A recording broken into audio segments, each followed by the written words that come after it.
Okay, good morning, everyone, and welcome to the Pickens County Board of County Commissioners meeting on Tuesday, November 9th. Let me check in with my colleagues joining us on Zoom. Can you hear me okay? I'm seeing some head nods. All right, and we can hear you too. Thank you. So I'm Kelly McNicholas Curry, your chair. In the room with me is Patty Clapper, vice chair. Joining us from home are Francie Jacober, Steve Child, and Greg Poshman. And while the bulk of our day will be discussing the 2022 Pickens County budget, we do have some formal business to address this morning. So I'm going to call a special meeting of the board. This is a public hearing and a second reading of a resolution of the BOCC approving the Crystal Oaks Metropolitan District Service Plan. And we have Jeanette Jones, who's our clerk to the board, who will present this item for us. Hi, Jeanette. Hi everyone, and thank you to all of you and John Peacock for allowing us this opportunity to take a little portion of your work session today to present this resolution that was based on noticing requirements. It was kind of a tight fit. So anyway, this is an application submitted by the Crystal Oaks Bridge Association with an attached service plan in your packet for the formation of a special district for a proposed Crystal Oaks Metropolitan District. As referenced in the service plan, this is in order to provide adequate, compliant, and funding for reliable road and bridge maintenance, and the association needs a source of money to accomplish this. As it states in the memo pursuant to CRS 32-12042, the service plan was forwarded to the Planning and Zoning Commission, the Department of Local Affairs, and you all heard it at a first reading on October 13th and scheduled this public hearing for this date. I am going to, I believe Rye is here, Steve at the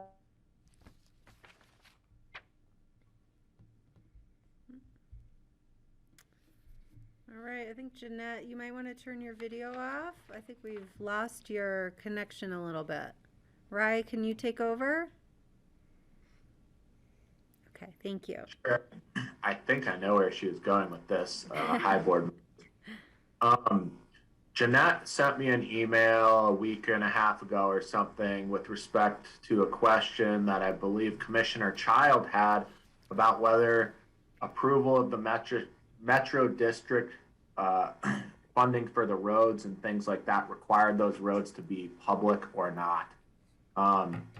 Looks like Commissioner Child may be gone as well.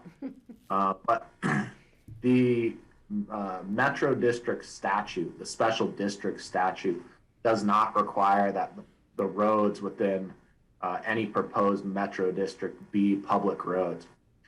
That's in contrast to the local improvement district statute that does require that the same. So that's a pretty short answer to that, and I'm happy to answer any questions, although Steve's not here and I think it was his question. So I'll just hang out, and I assume he'll be back in a moment, and I assume Jeanette will be back in a moment, but that's the short of that. So okay. And Rye, are you aware, was there anyone from the proposed district that wished to present on this? We have several attendees here. Yeah, I know that Eric Gross was representing the Metro District, and I'm not sure if he was, or I know he filed the application on behalf of the proposed Metro District. Mm-hmm. I don't see him as a current panelist right now, but that doesn't mean he's not around. I see that Becky Moller's on the call. I know she does some paralegal work sometimes, so I don't know if she's helping Eric with this or not. Okay. Hey, Rye. Yeah. Hey, Eric is supposed to be on the phone. I don't know if he necessarily wanted to speak or not. Okay. I see a phone number ending in 9034. I don't know if that's Eric's. And then Harlan Nimmo also had his hand up. And we could promote Harlan as a panelist if there's information to present. Harlan is the main guy from the Metro District, and I'm not sure if 9034 is Eric or not. Let me check my let me get my phone and check my contacts. All right, and thanks, folks. We're fumbling through here. Can you promote Harlan, please? Thank you, Michaela. Harlan, we're going to go ahead and promote you as a panelist. If you could accept that permission, and you can turn on your video, and we invite you to update us here. Hi, good morning. You are on mute, sir. All right, how about now? Can you hear me okay? Yes, we can. Thank you. All right, sounds good. Yeah, I believe Eric, I think Rebecca, the feed from Rebecca is probably from Mr. Gross's office, and he has an update for us, I believe. So let's try that first, and if not, then I'm happy to give any kind of an update or answer questions as needed. Okay. Yeah, Eric is actually the 9034. Okay. So Eric, go ahead if you would like. You can unmute yourself by pressing *6 or the unmute on your phone, and let's see if we can hear you. Good morning. Hi, good morning. How are you? Very good. Had some technical problems with the other end of this, so I appreciate your patience. I did get to hear what Rai said, and I appreciate his comments. You know, that was one issue that we want. Since the first hearing on this application, Commissioner Child did bring up the issue of public access and contacted us through staff in the interim. So essentially, you know, the response is that, you know, the open space parcels that are contained within the district are obviously accessible by Pickens County and Pickens County staff, and you know, through the bridge and road system for all the needs to maintain and you know, basically access those parcels. The idea of having an additional condition or consideration for general access to the public across the bridge and road systems, we believe is inappropriate for this neighborhood and for this structure. And I don't think we had any information from staff that was inconsistent with that. So that would be the applicant's response on that issue. One other point that I want to bring up, we had a call from Gideon Kaufman, who's an attorney for the Two Shoes Ranch, and there is a 200-acre parcel, plus or minus, included in the district right now. And Mr. Kaufman made the information available to us that it's under conservation easement, never to be developed, would not put any kind of additional pressure on the roads and bridges, and we would be happy to take that parcel out. The timing of the call was such that we didn't get to revise the service map, but we would, and we would basically provide that in the final form resolution. If there's a condition allowing us to do that, we would not include that one parcel in the district. So those are the two items that came up in the interim that I wanted to bring to your attention. Okay, thank you. And I'll note Steve has been able to join us. He's on phone ending in 3008. Steve, did you have the questions answered that you had raised? I don't know when you came in on the conversation. You'll have to unmute yourself.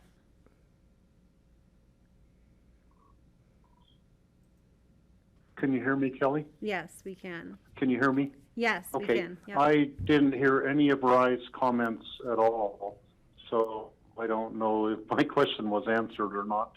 Okay. Right, could you my repeat question it? about the access to the open space parcels. Hi, Steve. This is Rai.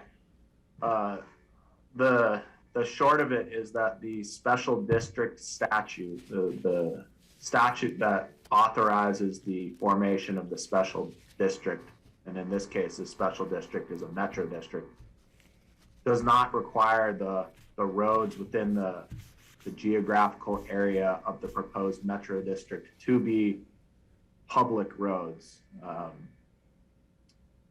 And that is the answer to that. Now, I'm not exactly sure what your question was, but I believe that is it. If there's additional clarification you need, please let me know. Well, so my question was,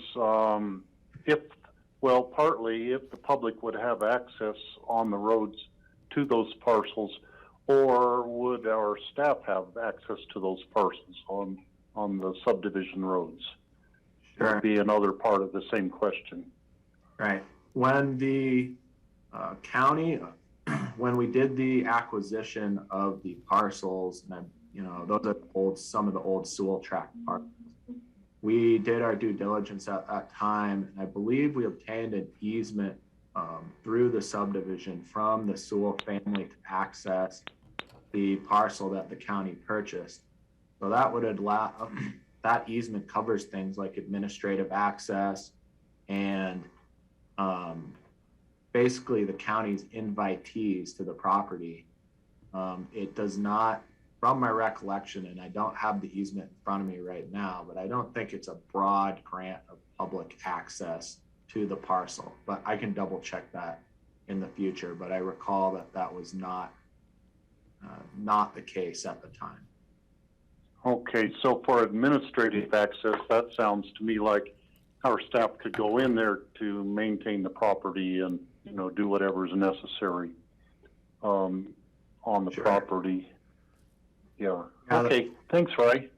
Yeah, that's right, Steve. We have a number of properties like that actually throughout the OST portfolio and some of the other portfolios where we have basically the same rights as any property owner would have with respect to access. The bigger question of whether that grants in enlarged access to the general public is not addressed in those particular access easements. But yes, in short, we do have staff and administrative access to the existing parcels now. Okay, great. Thanks, Ray. That's all I need to know. Okay, great. And I'm going to run. I got to go to another meeting real quick. So I'll see y'all later. Have a great day. Thanks, Ray. Thank you. Hopefully we don't have any more questions for Ray. Are there other questions before I open the public hearing for staff, if we need to flag them to be answered, or for the district applicants? We have Eric and Harlan on the line. Patty and then Greg. My question is, and it was probably for Ry, but maybe Jeanette can answer it. Should we, if we move this forward, we need to amend the boundary map to remove the Two Shoes parcel? I think we should probably do that prior to moving it forward, then try to figure out how to do it after. Jeanette, do you know what the process might be? Is she still with us? She's not. Well, okay. I love technology. No, I know. And this is a second reading, so if we don't have our questions prepared to answer, we may need to continue this. But we have a time frame for the 30-day public comment, so I think we have to, that's why we have a special meeting today, so maybe the applicants can amend that. I think we can. I think we can amend it. I mean, as part of our motion, we can approve it with the exclusion of the Two Shoes parcel from the boundary map. That's what I would suggest if we decide to move it forward. Okay, thank you. Greg? Yeah, I had the same comment as Patty. I think that going forward, it sounds as if that, I'm assuming this is the large polygon on to the right of the district that needs to be excluded from the district. That's what I think I heard, and that seems suitable, seems appropriate to me.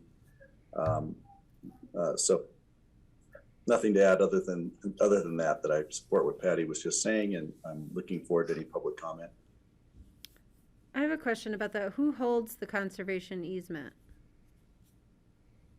on that? Harlan or Eric, do you know?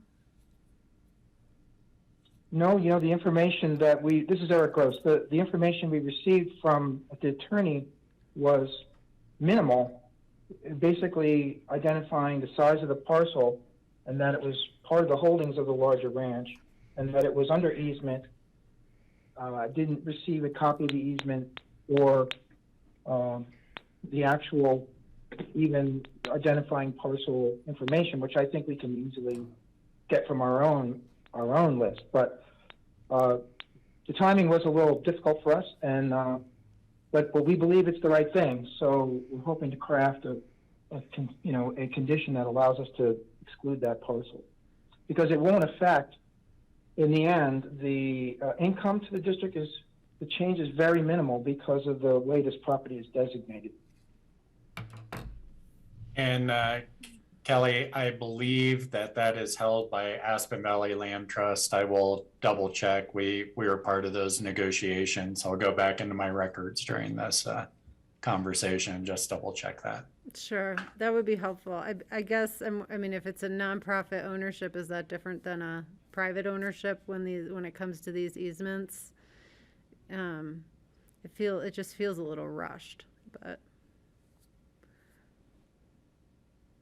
That is, if I may again weigh in on this, my understanding is that because it's a conserved tract by the nonprofit, that it has a different tax status, and so the result of that means that there's very little or no taxes generated by having it in the district. So, plus there's no impact on the bridge and roads.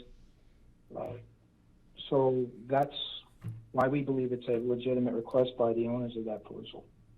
Got it. And I'll just chime in real quick as well. The topography does not lend to any kind of development from that parcel as well. It's basically a cliff that comes down to our neighborhood. There's the chances of any kind of development or anything in that area are almost nil. Okay. Are there other questions for the district representatives or for staff at this point before I open the public hearing? Okay, this is a second reading of the resolution and a public hearing. I will open the public hearing up. I notice there's a few attendees here. If you could please use the Zoom function to raise your hand or to press *9 if you're joining on the phone to raise your hand, and we can recognize you for public comment.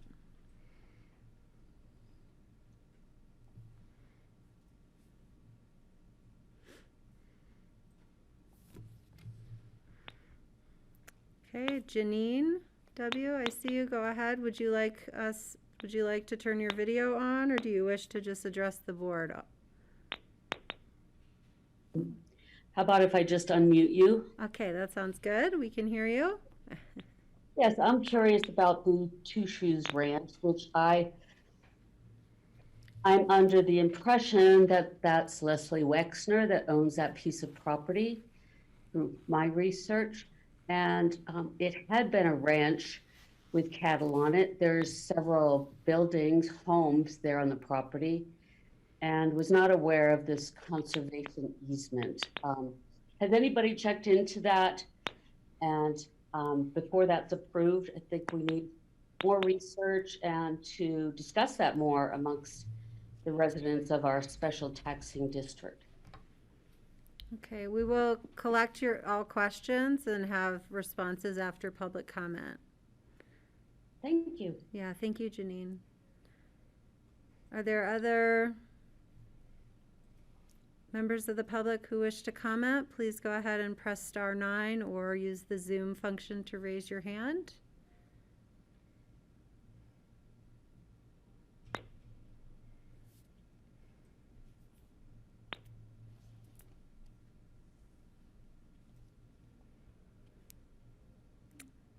Okay, Wayne. Hi, Wayne. Go ahead and unmute yourself.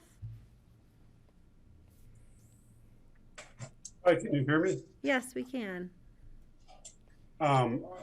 Thanks. This is my neighborhood, and I appreciate you guys taking the time to review this. I think I can answer Janine's question if that's okay.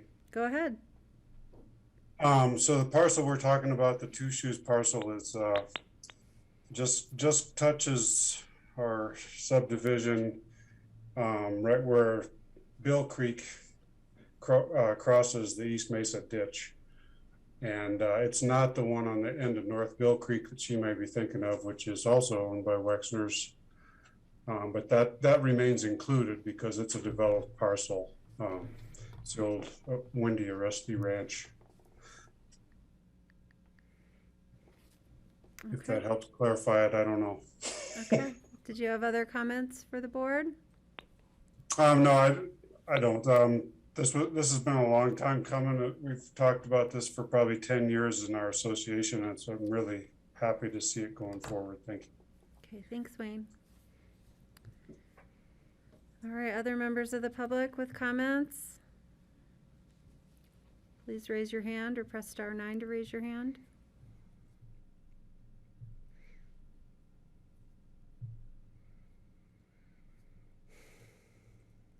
So Janine, we've already heard from you. Let's see if there's other folks for public comment.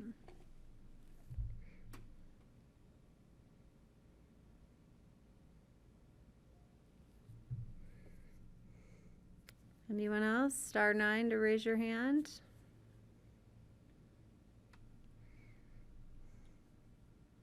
Janine, we don't ordinarily let people go twice, but I will let you go if your comments are brief, please.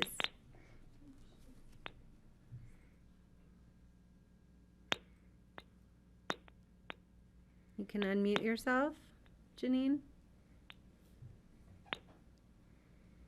Thank you. Thank you all, the county commissioners, for taking this time. And maybe I'm not up to date on everything, Harland and Wayne. Could you tell me when these specific items would be brought to residents of the neighborhood? Do we have any input on where we're at there?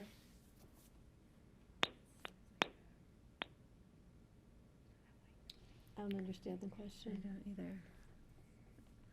All right, Janine, I'm going to close off your public comment. I will ask Eric and Harlan to review the steps in the process that led us here.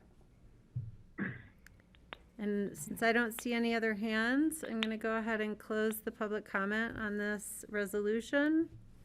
And I will bring it back for questions and clarification. Eric, if you could describe the process to bring this special district request forward to the board, please. Ordinarily, I would ask Jeanette, but she's been unable to rejoin.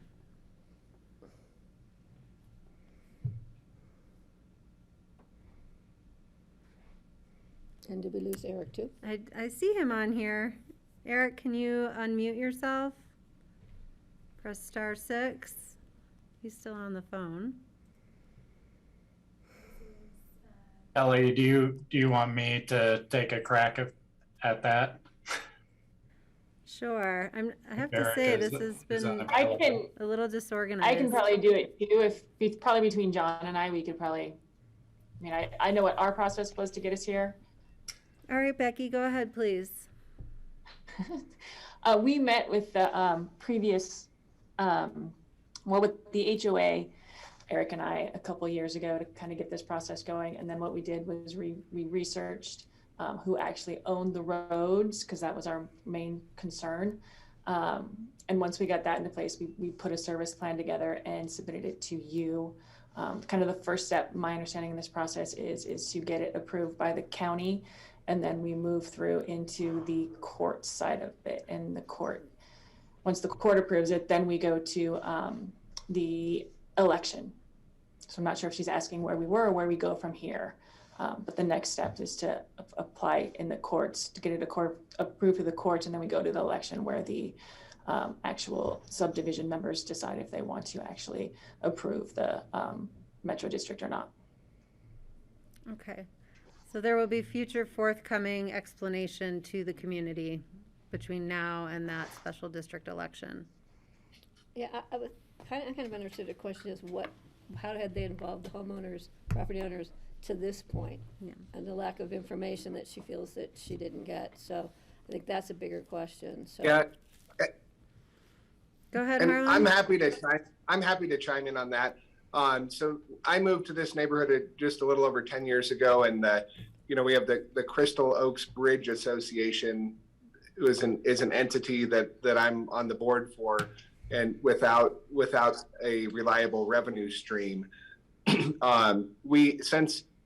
since I've lived here, we've been having conversations with different neighbors at our annual bridge meeting, and kicking around the idea of forming this special district for a reliable funding mechanism to take care of our roads and bridge, and to ultimately be able to replace our bridge on the day that need arises.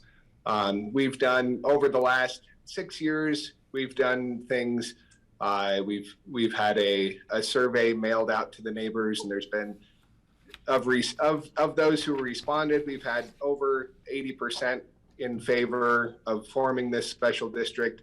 And then at our annual bridge meetings, there's been resounding support for it and discussions about it as well. So I don't know if that's the answer that you were looking for, or if there's any clarification you need, please let me know. Okay, thank you, Harlan. And these have been publicly noticed meetings, as well as publicly noticed meeting at front of the Planning and Zoning Commission on this item. Other questions from board members? Otherwise, we can open this up for discussion. Steve, just jump in if you'd like. Kelly, this is Steve. Yeah, go ahead. The one question I have, just to verify, which is the 200-acre parcel that Gideon Kaufman referred to, and I believe it's the big piece that's on the right side of the picture. There's another piece on the north side that looks like it's probably just a 40-acre parcel. I don't know who owns that, and if we could just have clarification on which exact parcel is the one that is under a conservation easement. Also, if it's for some reason not under a conservation easement, or if as part of the conservation easement they might need access through the subdivision to get there, are a couple of questions. So I think without seeing the wording of the conservation easement, it would be hard to determine that. Sir, I can answer a part of that question. The 40-acre parcel on the north side is owned by Wexner's, and it is a residential. There are I believe 2 homes on it, but that one is absolutely included. It's our roads and bridges are the only access to that. The large parcel to the east that we're told is under a conservation easement, it's not going to generate.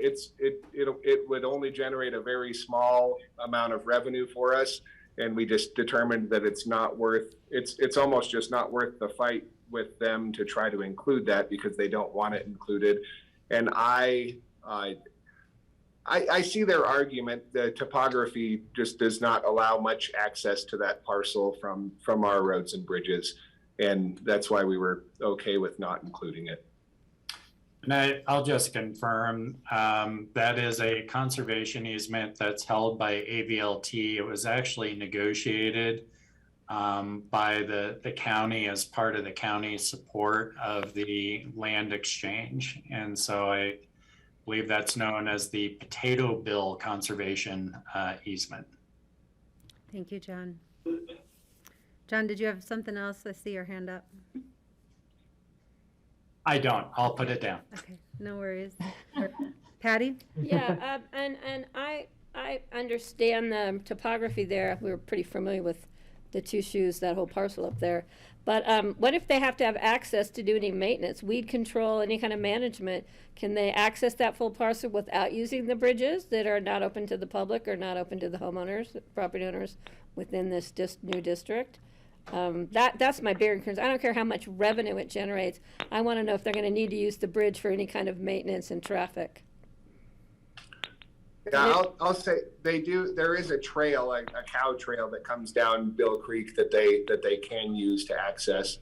And I would say that they do very occasionally access our roads for the sake of the ranch. I just, for an example, there were some cows that came down just a couple of weeks ago, and I believe, I don't know firsthand, but I believe they accessed our bridge and roads to recover their cows that came down Bill Creek. And was it motorized access? They don't have any motorized access from above. The only motorized access they would have to that, to this side of that parcel would be utilizing our bridge and roads. Well, I tend to think it would be appropriate to include it if there's any possibility of them using the bridge for motorized access, but it's really up to the property owners to determine if they want to deal with the Two Shoes parcel, the Potato Bill Conservation Easement parcel, or if they just want to move forward. The fact that the map in our packet says final map and it includes that parcel is of greater concern to me. Thanks, Patty. Yeah, this is feeling a bit rushed and sloppy. This is Steve again. Steve, go ahead. My take on this is Two Shoes does not let people from the subdivision go into their land. It's my understanding they built a big fence and don't want anybody crossing into their land. If they need to go into the subdivision at all for any purposes, it seems like they should pay an assessment on their Potato Bill Conservation Easement parcel, even if it's not very much. And they should participate in maintaining the roads and the bridge, because it sounds like they occasionally are going to have to go into that piece of land. The other option they could have would be to let the subdivision people go into that part of their ranch like they used to do, given the stories that we've heard, and maybe not pay the assessment, but it seems to be fair that they should participate in the road district and pay their fair share, even if it's not very much. Okay, thank you, Steve. And sir, I agree with you guys, and I hear what you're saying, and if we leave that in, that's fine with me. I can't speak for all of the neighbors, but I think that most would agree with me that that's the way we drew it. And if we want to leave it the way it is, that's in the commissioners lean that way as well, then I would suggest we just leave it the way it is. Eric, I don't want to speak over you, and I hope that doesn't cause any trouble. No, I think I'm unmuted. Is that correct? Go ahead, Eric. Oh, okay. Thank you. Yes, I agree with Harlan that I think that the map and the property inclusion list is appropriate the way it is. We wanted to attempt to accommodate the neighbor, but didn't have enough information to present to be able to make the changes. So if there is an opportunity to make the change before our time frame is up, we will go ahead and amend the map and bring it before you. If the commissioners and staff feel that that is not a direction that is available to us, then we would like you to entertain the application the way it reads. Okay, thank you, Eric. Thank you, Harlan. All right, let's bring it back to the board and try to wrap this up. We're running over. So I've heard from Patty and Steve that I think I'm inferring the preference is to retain the map as presented in our packet without amendment to it at this point. The applicants can assess on their end if an amendment is appropriate or not. That would include the Two Shoes Ranch Conservation Easement parcel. Pat, Francie, and Greg, I would support that. I'm looking to Francie and Greg for input. Greg? I support that as well. Okay, thank you. Francie, any thoughts? I would like to go ahead and make a motion to approve the resolution as it is. Okay, we have a comment here. I have a motion. Patty, go Yeah, ahead. I have a comment. I just want to make it clear that it's at least my understanding that that the Two Shoes property owner, through their attorney, probably Gideon Kaufman, has the right or the opportunity to come back and appeal the inclusion of that property in, but the fact that it is before us and it's very clear that that property is included, I'm going to be comfortable moving it forward. But I think the applicant does have a concern. I suppose there's an amendment process. The fact we don't have anybody here that can tell us how that process works is of concern to me, but that's, be it as it may, this is what's before us. And I'd rather move it forward than have to, kill the deal and have to go back to the beginning and start over. Okay, thanks, Patty. And Francie, I'm going to look to you and see if we can have an amended motion. The resolution reads that the public hearing was on the 3rd instead of today, the 9th. So I'm going to request that we amend the resolution to reflect the correct date of today's hearing, if that's a friendly amendment to you. Yes. Okay, and may I have a second, please? I'll second it, and I have a comment. Go ahead, Steve. If we pass it with the current map, and then before our next regular meeting on November 17th, if Eric Gross determines that that part should be removed from the map, we could reconsider it on November 17th only. That would be the only meeting we could do that, and we could amend the motion to remove the conservation easement parcel from the map. And that's what I would suggest we do. Okay. Thank you, Steve. Any other comments? All right, so we are voting on the amended resolution to correct the hearing date and to approve the map as presented in our packet, which includes the Two Shoe Ranch conservation parcel. Yeah, and one last. Any further discussion, Patty? Yeah, I'm just going to say, it's just bothersome to me that we don't have either a county attorney here or staff to help us clarify the process as far as the public hearing, why we had to have today as a special meeting to move this forward. I know there's a time frame of concern, so I'm just hoping that we're doing the things by the book here, by moving it forward, and that the Two Shoes parcel has the opportunity to come back and appeal. Thanks, Patty. Patty, and if I could just jump in real quick, I think you are doing the proper thing, moving it forward as it was presented and approved by the P&Z and the district court. The reason for the special meeting today is that the board is statutorily required within 10 days to hold a public hearing. We will need to look at the process as far as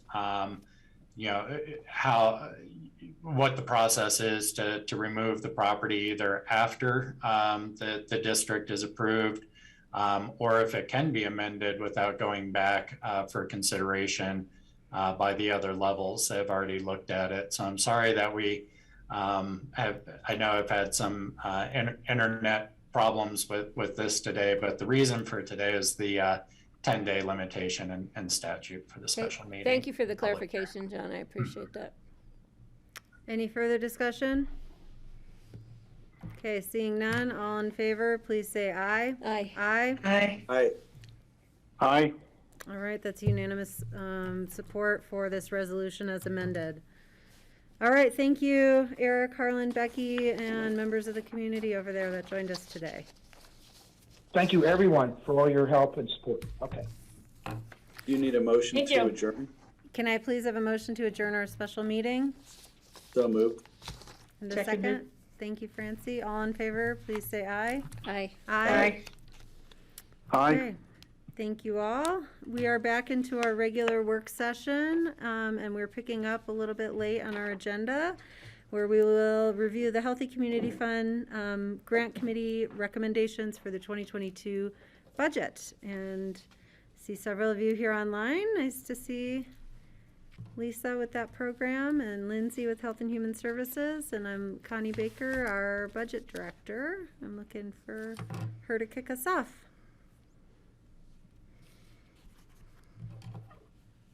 Hi Good there. morning, everyone. I am going to pass it right over to Lisa and Lindsay, and they will present the Healthy Community Fund grant recommendations. Okay, thank you. Thank you, Connie. Great. Good morning. Good to see you all. Thanks for your time today. This is one of my favorite BOCC meetings because it's the Healthy Community Fund, and it's so much fun. We get to give all the, the Citizen Grant Review Committee makes these recommendations, and it helps our social safety net in our community, and I'm just thrilled to be here today. I'm Lindsay Maish, and we're going to be presenting today the Citizen Grant Review Committee recommendations. Lisa Yorker is also here, the grant specialist, and she'll be presenting some as well. And Nan Sundin is also on the call, and it looks like her name is Lisa Yorker on the call, but she's actually Nan Sundin.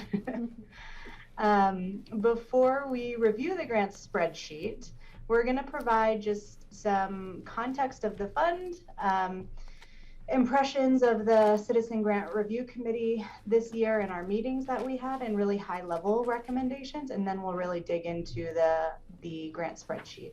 But before we get started, we wanted to open with an appreciation to the taxpayers who continue to support the Healthy Community Fund. This year, the Buddy program awarded the Healthy Community Fund with the Inspiration Award, which is given to an outstanding foundation or grant program that's helped their programming and its fundraising and development goals. The Buddy program is only one example of the important organizations that help to build a social safety net in our community, and we're so thankful for their partnership and all they do, as well as our partner organizations to help create a safe and healthy community. Okay, now I'm going to just provide some context. Some of you have heard this spiel before. I don't think Francie has, but I'm happy to share that the Pitkin County Healthy Community Fund is a dedicated property tax fund that was established initially in 2002. The mission of the Healthy Community Fund is to help Pitkin County citizens and employees to be independent, healthy, and safe. Pitkin County's grant program works to support nonprofit organizations that provide critical health and human services and community resources to people who live, work, and play in Pitkin County. These organizations are categorized in two different ways, either as providers of health and human services, or services designed to address community opportunities and enhance the quality of life, otherwise known as our community nonprofits. Voters renewed the fund in 2006, again in 2011, and then one more time, and it was successfully renewed again on November 6, 2018 for 9 years through 2027, and is budgeted to generate a net revenue of $3,379,238 for 2022. This year, the Citizen Grant Review Committee is composed of 5 voting community members approved by the Board of County Commissioners. And we have an alternate youth who is also there to evaluate each application against specific criteria that assist the county in creating a continuum of care that serves people who live, work, and play in Pitkin County.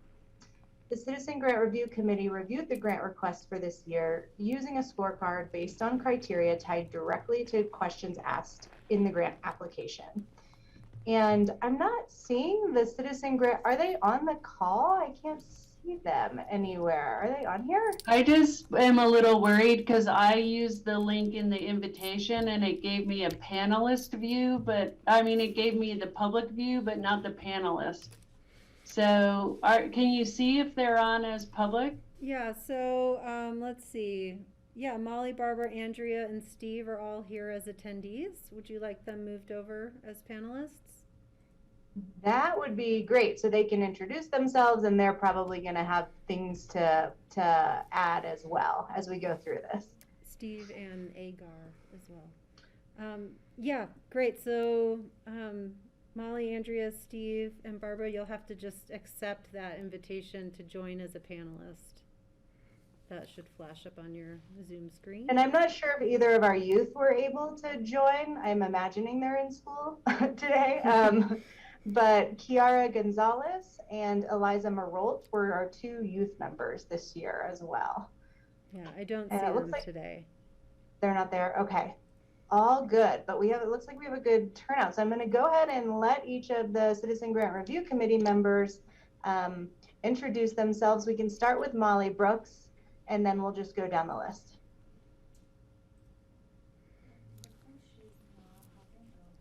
Molly, if you're talking, you have to take yourself off of mute.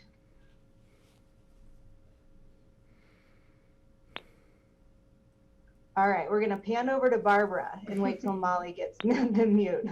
Thanks. So Barbara, why don't you go ahead and introduce yourself? She's on both. I'm Barbara Reed. I've served on this committee for 4 years and love being part of it. It feels like it's such an important fund for the Valley and for Pitkin County, and enjoyed working with everybody on the committee and with the Pitkin County staff. It's just been a really good experience. As Lindsay mentioned, it really feels good to be able to support so many organizations that are really vital up and down the Valley and have a big impact in Pitkin County. So it's good to see you all today. I need to get back on the whole screen. I'm just showing myself right now, but anyway, I hope this came through. We can hear you just fine. Thank you, Barbara. Yeah. All right, next we have Andrea. Is Andrea there?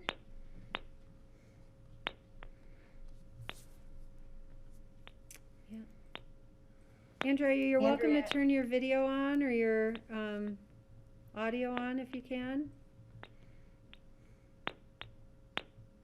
Hello, am I there? Hi. You know what? Hi.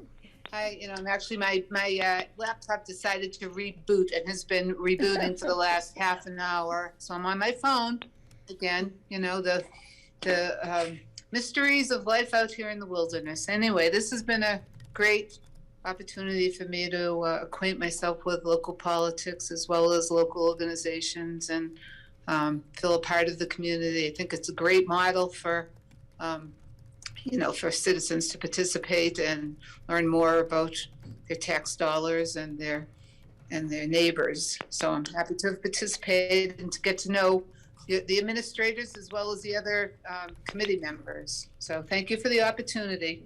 I hope you appreciate our recommendations. Thank you, Andrea. Thank you, Andrea.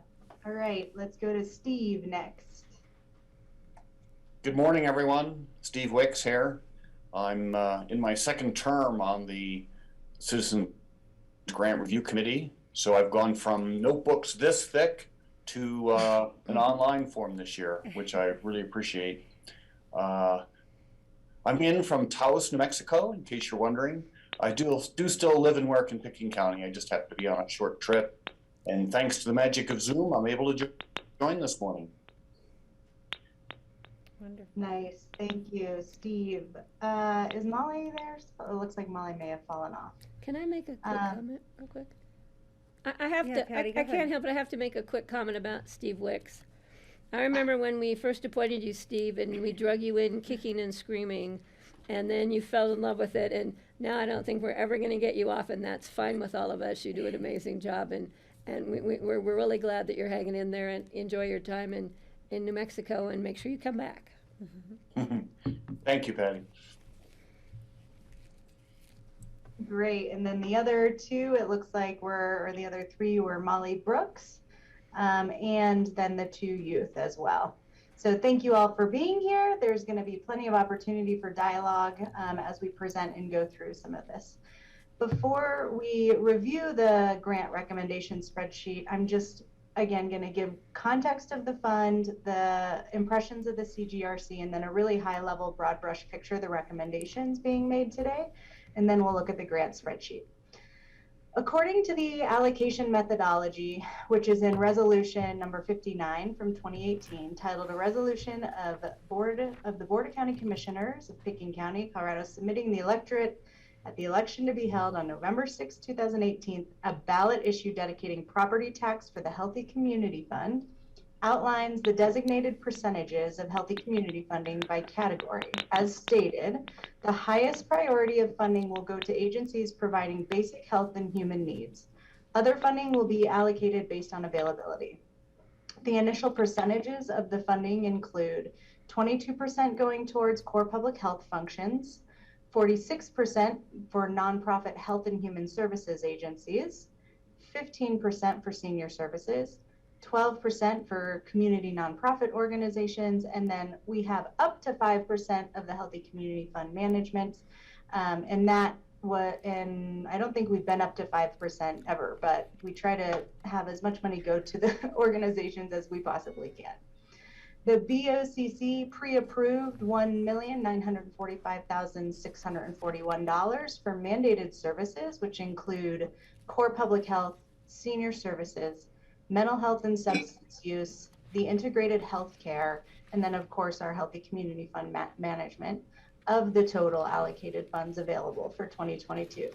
The funds available for discretionary recommendations by the Citizen Grant Review Committee are $1,433,597. This year was the first year that the Citizen Grant Review Committee did not accept any late applications. As a result, in 2022, we were missing a few crucial applicants that have applied for funding in the past. This includes Mountain Valley Developmental Services, which in past years will request around usually $70,000. Economic Assistance and Emergency Funding, which has requested $40,000 in past years, and Ascendigo Autism, which requested $5,000 in past years. The total impact of that to the fund this year on request was $115,000. So it's notable. Okay. From here, I'm gonna hand it over to Lisa Yorker. She's gonna present just the overall impressions this year, as well as the high level overview of the Citizen Grant Review Committee recommendations.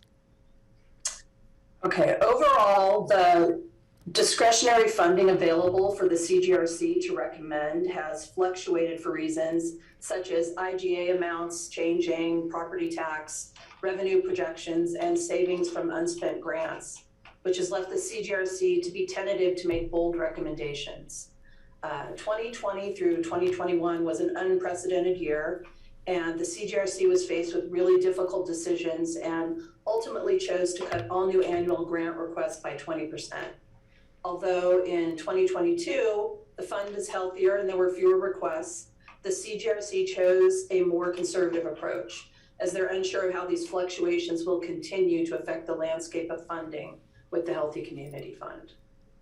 So the overall impressions of the CGRC are as follows. A, new software. For the first time, the Healthy Community Fund grant applications were submitted online, and the CGRC was able to review grant applications using files stored digitally. And the benefits of this new system were many, especially because the CGRC meetings were held via Zoom. So as with any new software, there were glitches in the first year. But the CGRC will form a subcommittee to make recommendations for improvements to the online applications for next year. B, a complete review this year, including annual and partnership awards. So 2022 is a year where most of the 3-year partnership grants were up for renewal.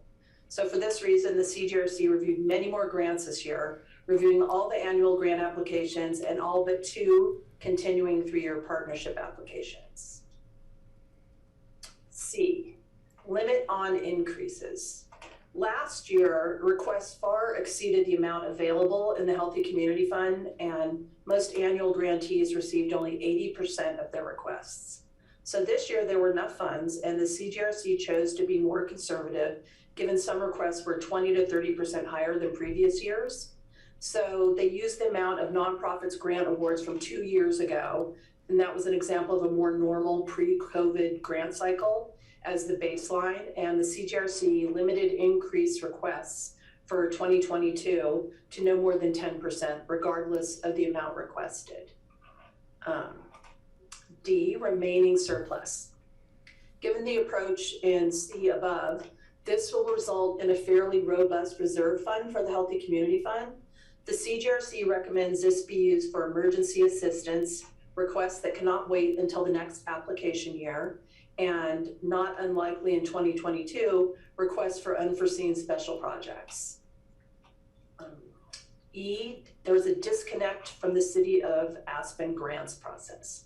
So the CGRC felt that the absence of input from the City of Aspen regarding funding for health and human services was problematic. The City of Aspen decided in 2021 that a high proportion of the Health and Human Services funding will be used for local intergovernmental agreements, detox, senior center, and mental health services, with no new appropriation to the fund, decreasing dramatically the amounts funded for local nonprofit organizations. The HCF staff is approaching the City of Aspen to understand the way that the City of Aspen will be involved in future Healthy Community Fund processes. Difficult issues this year. The CGRC had spirited and respectful dialogue on several topics this year, and they invite the Board of County Commissioners' input on these topics in preparation for the next grant cycle. These topics include organizations providing services that may be perceived as faith-based and how that applied to requests for funding where the applicant's mission, services, curriculum, and budget might not be clearly distinct from that of the host church, such as Aspen Chapel, Snowmass Chapel, and Catholic Charities.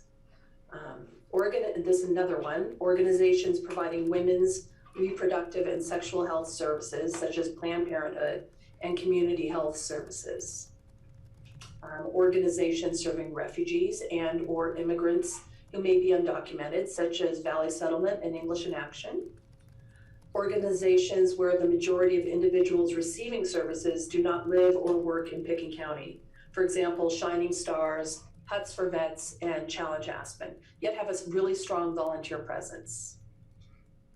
Consideration of reasonable salary expectations of an executive director, and organizations who have substantial reserve funds and endowments, and understanding the demonstrated need for additional funding. Ultimately, the CGRC did not eliminate or reduce any grant requests for the considerations above, and welcomes comment from the BOCC on how to address these issues in future years. So we can take a pause here and see if there are any questions before we get to the recommendations. Okay. Are there questions on these items? Francie? Is this the time where you're asking us to comment on this for future years, or will that come in a little bit? We should do a work session. Yeah. Sure. So, and we may want to allocate time in the first quarter for a work session conversation, which we often do regarding changes to the Healthy Community Fund process.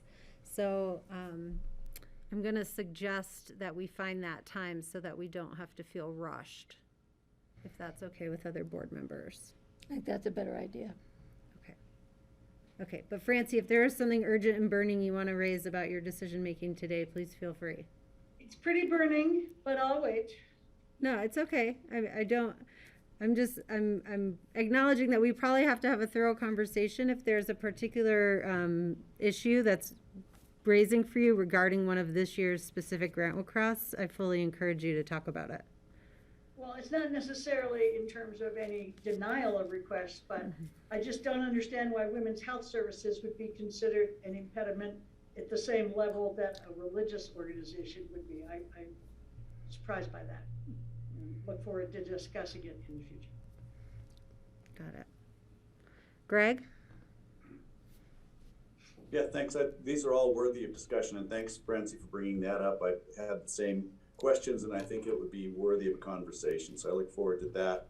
And I really appreciate, it's great to see Steve and Barbara and Andrea for being here, and whoever else is listening in. And I do know the kids involved, and they're great kids, and it's so great that you've got this team. And thank you. Those are tough questions, and I think it's really important stuff for us to go over.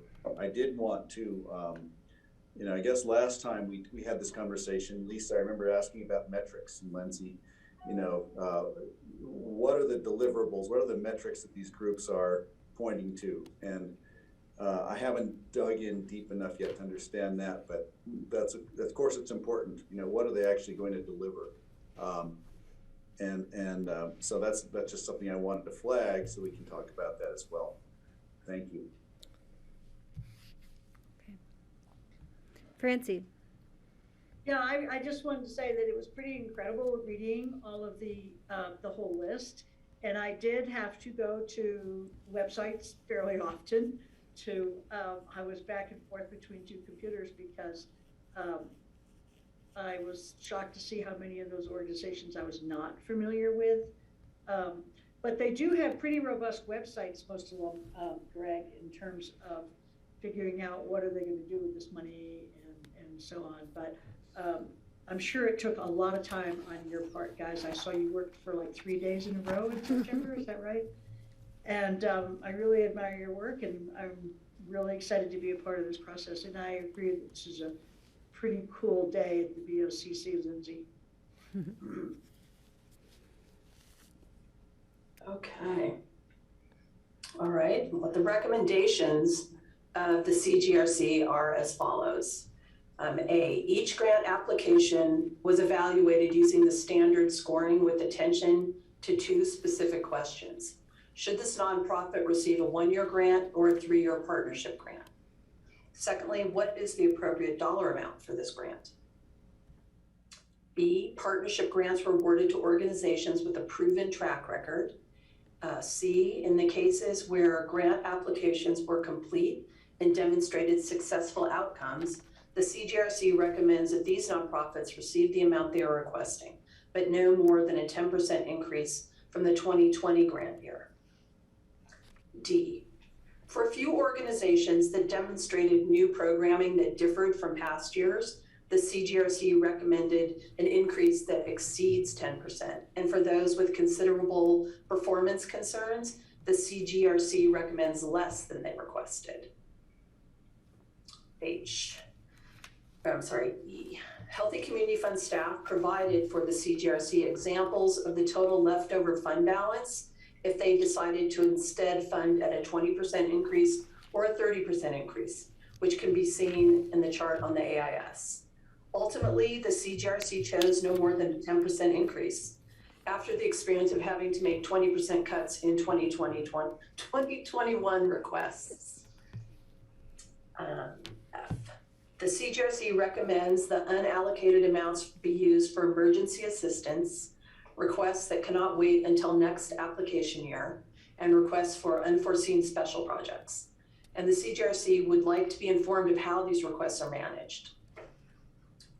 G.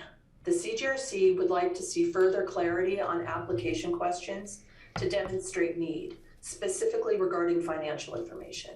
And the CGRC will develop in partnership with Picken County a subgroup, finance task group, to address these concerns and streamline questions on the application. H. The CGRC and the Healthy Community Fund staff are excited to continue to streamline the approach to measuring impact of the fund by outcomes management. The HCF staff have budgeted to hire a consultant to begin to understand the outcomes that are being reported on and how to offer further transparency to the community regarding this. The total amount requested for 2022 from 65 community organizations, not including the predetermined mandated amounts, is $1,539,000. The amount recommended from the CGRC for discretionary funding is $1,310,900. So the amount allocated to mandated services is $1,945,641. The unspent funds added to the fund balance is $122,697. So this will be added to the current fund balance, which will now equal a total of $346,280. So if you have any questions before we go over the grant recommendation spreadsheet. Any questions at this time? I don't see any. And Steve, just feel free to jump in. Steve Child. Kelly, can you hear me? Yes, go ahead. I was curious about, especially Mountain Valley Developmental Services and the other one that had pretty substantial grants that they didn't get their application in time, apparently. And it seems like in both of those cases, they could be in a real financial bind because they didn't get their application in time. And they might come to us for kind of an emergency allocation from the fund balance. Is that foreseen as a possibility, or because they missed the deadline, are they just out of luck this year.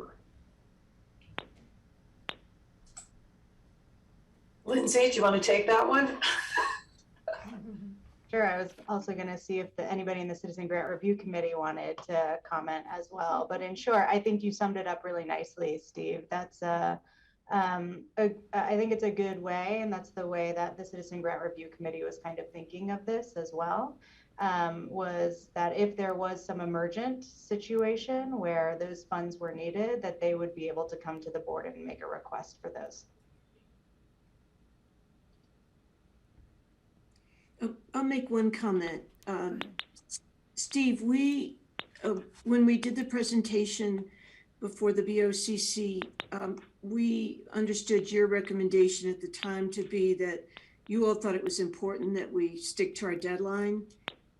And we also, but at the same time, we are concerned for these organizations, and we think that the possibility of them coming back for review before the BOCC is a great opportunity for you all to listen to what their requests might be and consider them. But we did decide to hold firm on our application deadline this year, thinking that that was ultimately the way to make it function the best, with the thought that it was some relief that people could come back and make a special request, which was more work for them and some consequence for having missed it completely, but at the same time, another opportunity. And I remember our discussion, and I still would stand by that, that we need to stick, set up the rules and stick by them, which we're doing. They're out of the money right now. If both of them, because it's a substantial amount of money, they might be in dire straits for the coming year. Maybe they can accommodate that in their budget, or maybe they will have an emergency. But then they're going to have to come and present their case to us if that's the case. Thanks, Steve. That seems like what's happening, and it feels like it's good that they can present their case again, since they didn't have the opportunity under the regular deadline.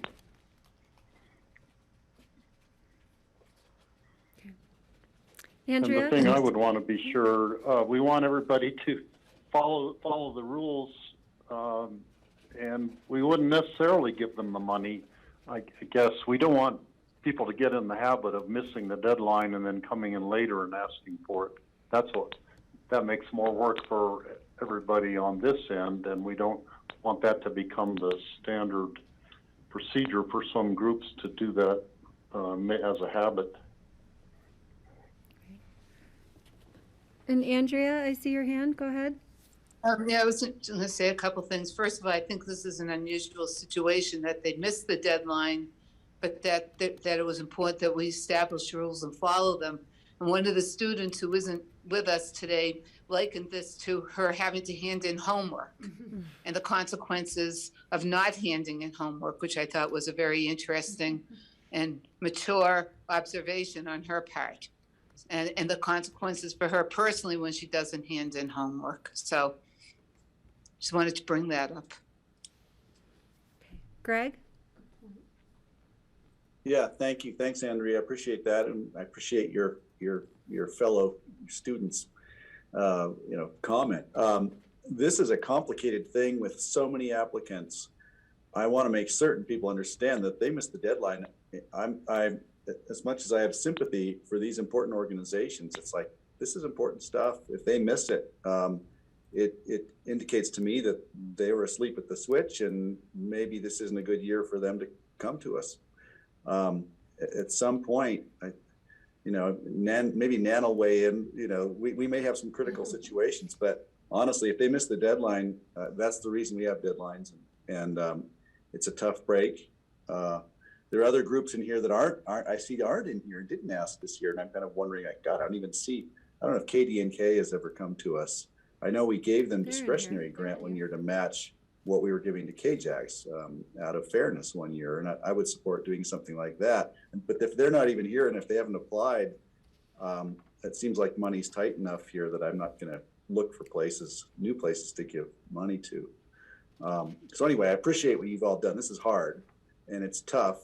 But no, we don't want, I don't certainly want to see groups coming in because they missed a deadline, which was well promoted to them. Thanks. Okay, thanks, Greg. Nan? Just quickly, KDNK did apply, Greg, and they are in there.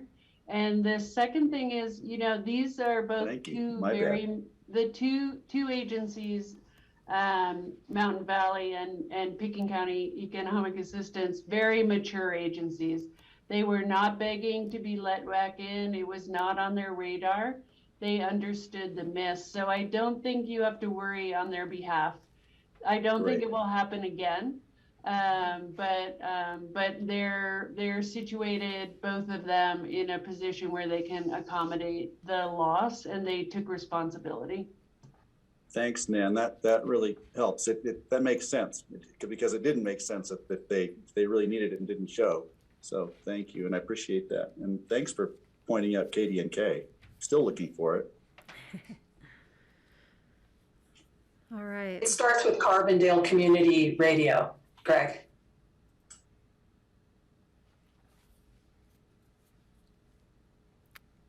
All right, any other questions or concerns folks want to bring up? Andrea? You're on mute. Sorry, the youth program based at KDNK, forget the name, the Andy whatever fund was also funded, although it's not directly KDNK, but it's based at KDNK. So that was funded as well. That's the Andy Zanka Youth Empowerment Show, right? Something I love. It's a great program. If I could, Kelly, for a minute, I did want to ask about the Schneegas Wildlife Foundation, which is the wildlife rehabilitation center based in Silt. We've supported them at $5,000 level for many years.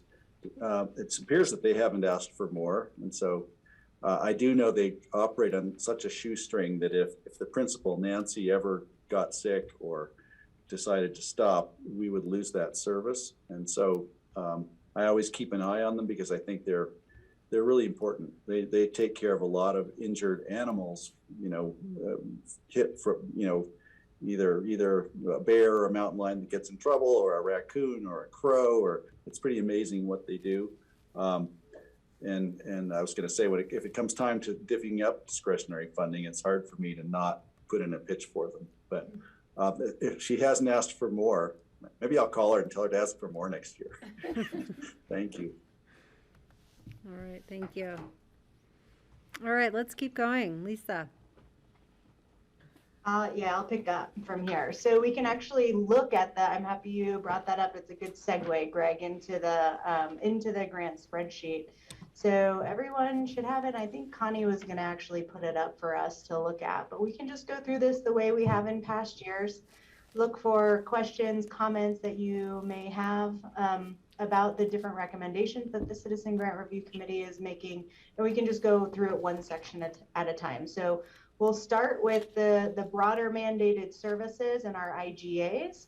We can take a look at that and see and just have a pause and ask for any questions or comments.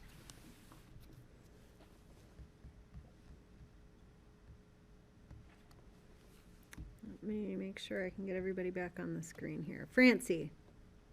Well, I would just comment that it does speak to our times that between detox and mental health and substance abuse, we have $500,000 dedicated. It's disturbing to me, and I think there are lots of other crossovers from other budgets that affect that as well. And I would just say it makes me really sad that we have that much need in this valley and that big a problem with addiction and substance abuse. And I think probably some of the detox is just like binge vacationers, but still it's disturbing to me. Can I chime in? Sure, Greg. Yeah. Yeah, thank you. And I was thinking about that as well. And what's gratifying to me is that we do have so many organizations that are focusing on mental health, substance abuse. The question I have is, are they well enough integrated? And this may be a Nan question. If we have a dozen organizations doing the work, that maybe there's some integration, or is there any perspective that your group can provide based on everything you've seen that might indicate that we could be more efficient in how we approach this? You may have all noticed that some city councilors and the mayor a month or so ago, raised the alarm that we needed mental health services in the community. And what were we doing about this? And for those of us who've been in it, looking at all this for so long, it was like, well, we've got so much, but somehow they didn't understand or didn't see it. And I'm just wondering if there's some way we can integrate this, or perhaps it's promotion. I'm not sure. I'd just love to hear your thoughts. Lindsay, do you want to take that, or do you want me to? Sure, I'm happy to at least get us started, and you can chime in. I think, Greg, I agree 100%. And it's really the intention of the IGAs is to try to kind of corral and bring a lot of the services together. With that said, we still have a section of the Healthy Community Fund. So we have the mandated services here and the kind of vital mental health services. And we're still providing also to different mental health providers in the community as well. So it's fragmented. And there's a lot of stuff happening right now to help pull this together. So there's a pretty regular, public health now has the mental health analyst who is pulling together a lot of and doing some community needs assessment there. There's a survey out right now to just see how this is working and where are the gaps, where are the needs, and start thinking about the next round of RFP that these mandated funds go towards. What is that going to look like for our community, and how are we going to continue to help? There's kind of 1.0, 2.0, now we're going into this 3.0. How do we continue to support the community to streamline services and meet the needs that are coming up? We suspect that there's probably some different needs now than there were before COVID. Whether they're different or just exacerbated or now, kind of bigger. We're waiting to see some of the results from that. And then additionally, the Colorado Department of Human Services has a behavioral health grant that's up for RFP right now that we're pulling providers together to consider how to kind of help facilitate more. It's not more partnership, but it's more around the kind of some of the systemic things that we're seeing, like the high overturn and there's a churn that happens with mental health providers. They come and go pretty quickly. It's hard to keep that continuity. So there's so much happening. And I think to your point, there's some bigger conversations in the next year about what this is going to look like as a community for us. And what are those needs? Nan, do you have anything you want to add? No, that's what I would have said. We're doing everything we can to try to coordinate. I mean, there's even more money coming down for opioid withdrawal management. So I think coordination, consolidation is the answer. Some of what we have thought about is, having, streamlining an RFP process for the Healthy Community Fund. We're not there for sure now.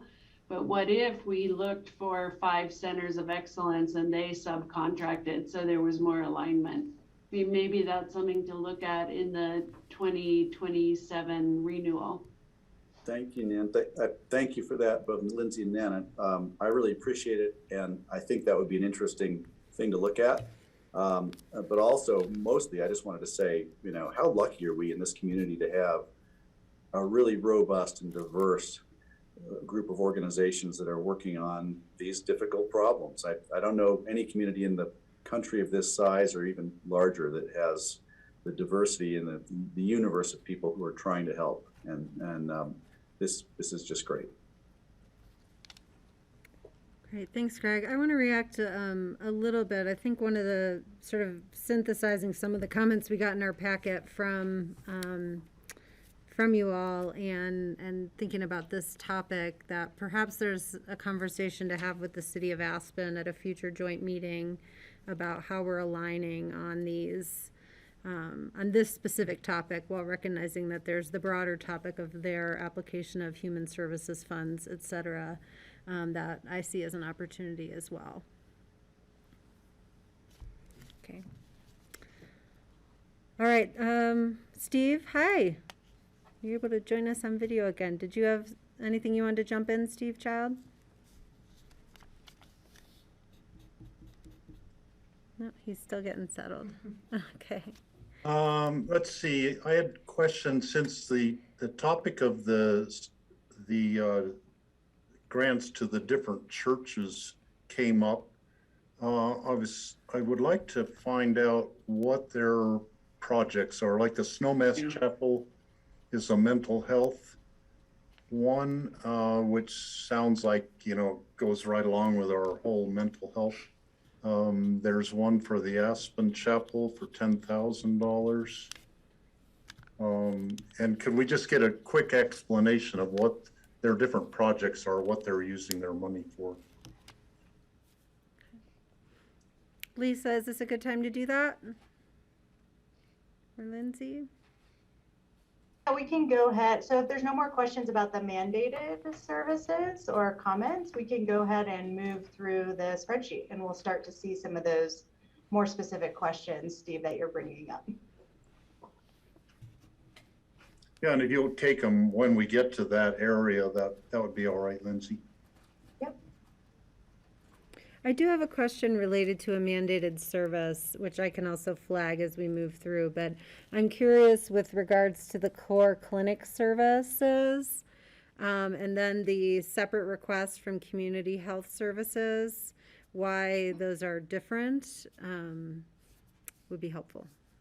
Yeah, we had, so in response to that, Kelly, we did have a conversation this year with public health about the separation of those things. That's historically how they've done it. And they really they have tried to budget to actuals every year. And essentially what they're doing, what they said they've doing, those are going to fold into each other next year. You're going to see those instead of as two separate. And then they will just do fee-for-service. Public health will just be working with community health services on fee-for-service for those, whatever those programs are. So in future years, it's going to be just collapsed into one section. Okay, thank you. Mm-hmm.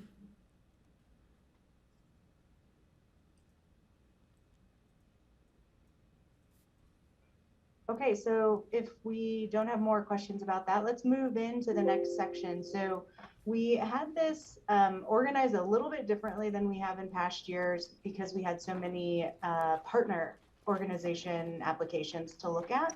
So you'll see that it's separated. These are all annual applications that we approved. And then we'll get into the partners. So it's annual by goal area. And then we'll look at the partner organizations by goal area.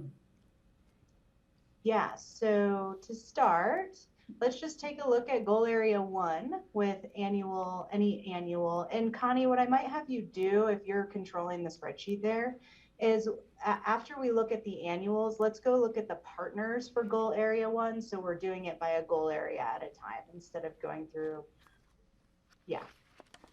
So let's start with the annual applications or recommendations here with family and youth well-being in goal area 1, and first ask if there's any questions or anything that's coming up. Maybe Lindsay point out that the agencies that are in yellow, did they request a partnership and that was not recommended by the grant review committee? Oh, let me look here. In yellow? That is a great question. Lisa, do you have which ones applied for partner? Is that what the yellow, the orange is, or is that what they're coming off of a partner, a partnership grant in the last 3 years?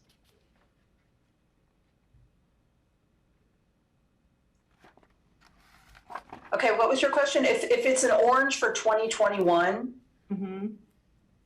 They were awarded a partnership. They were on a partnership, and you can see under partnership and annual history in the middle. Mm-hmm. So for instance, Access After School was a partner for 3 years, and this year we've given them an annual because they're doing new programming. So that was the reason for taking them off a partnership. What does it mean to be in partnership? Partnership, they're guaranteed 3 years of funding. Well, not guaranteed, you know, if the fund keeps going, they get 3 years of funding. So it gives them an opportunity to plan ahead and to, you know, make further inroads into what they hope to do. Okay, great. I might just add, there's 2 reasons why if someone applied for a 3-year grant, but we moved them a 1-year grant, there are 2 very different reasons for that. One of which might be we weren't sure about sustainability. We weren't ready to commit for 3 years. Another very different reason, though, is we thought the organization might be growing and doing bigger and better things. We didn't want to lock them into a lower amount. So we had 2 reasons for saying to people, thanks for applying for a 3-year grant. We're going to give you a 1-year grant instead.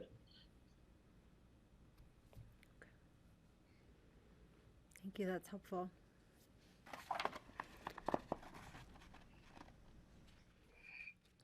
Okay, any questions about Goal 1 annual allocations and recommendations to us?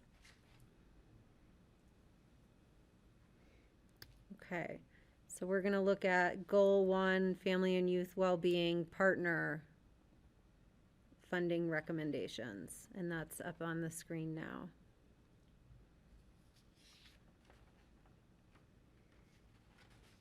Any questions?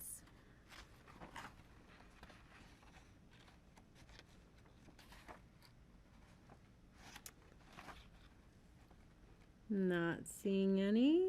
Should we go back to Goal 2? And Steve Child, I'm just going to let you jump in as you need to. Francie, go ahead. Yeah, I'm sorry, I don't know what response is. I couldn't find that one.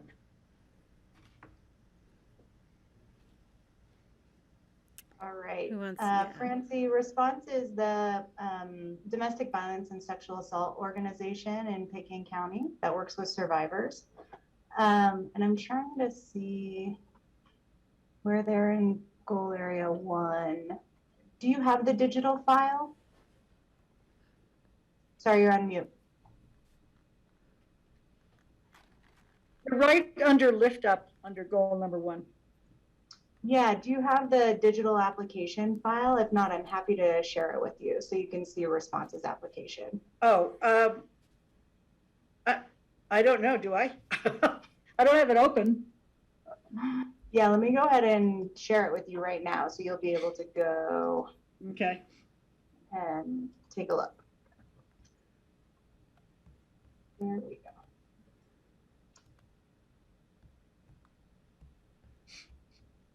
And once you get that, you'll see it's a Google Suite. It's a Google folder, so you're welcome to go look at every application that's in there. Okay, great. Thank you, Lindsay. Yeah, of course.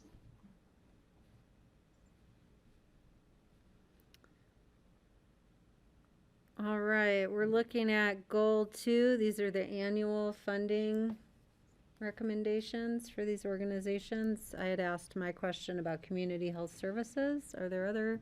And then Steve, this is where you wanted to know like what the community church requested. Mm-hmm.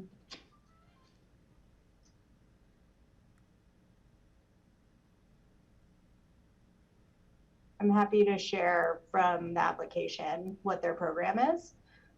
Sorry, are we looking first at the Aspen Community Church? Great.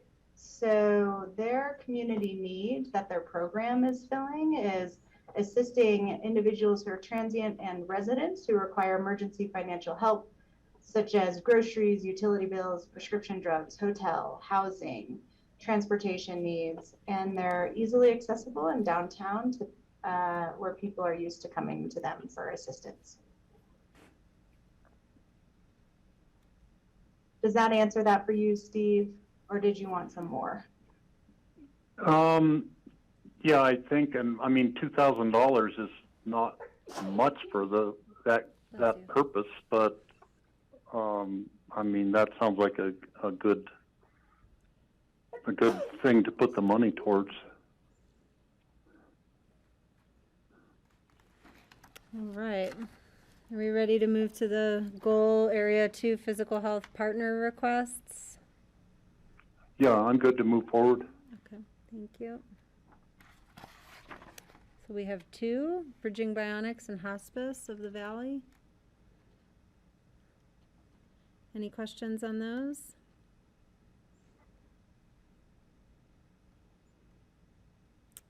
Okay, I'm not seeing any. We can go back to goal 3, annual requests, mental health and substance abuse prevention. Any questions on these? So the Snowmass Chapel one on that is listed under the mental health and substance abuse. I presume they have some sort of a program that they're dealing specifically with, counseling for people or something. Is there any more specific information on that? Yep, I'm happy to read what their application says for the program, for the community need that their program is filling. So the program is called the Caring Connection, and it's a peer program that provides one-on-one care for people experiencing difficult times. Caregivers are lay people who receive 50 hours of training plus ongoing monthly supervision. They're trained in empathic listening, confidentiality, boundaries, crisis theory, and practice, among other topics. They're carefully matched with people from the community who are going through grief, divorce, loneliness, job loss, hospitalization, parenting difficulties, and other life stressors. All relationships are confidential. Men are matched with men, women with women. Research shows that peer support improves quality of life, engagement with services and support. It improves overall health, including chronic conditions, decreases inpatient treatment, and reduces the overall costs of services. Is that helpful? Yes, thank you. Francie, yep. Do they help anybody in the community or just people who attend Snowmass Chapel and are part of their congregation? Great question. One of the questions that came up in our Citizen Grant Review Committee conversations as well. And let's see, I'm just reading. It is not specific to only individuals who are at Snowmass Chapel. It's open to the community.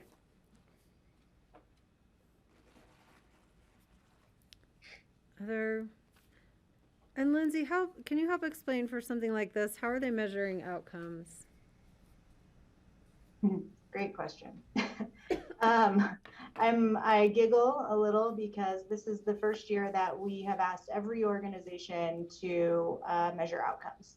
So with that comes some obstacles.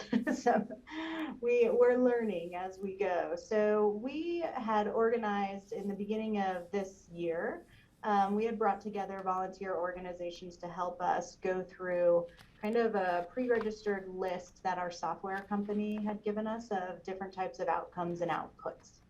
And those were selected and put into the software in collaboration with our partner organizations. So what I'll say is that what they are, I'm looking at their outcomes right now, and it looks like what they are reporting on is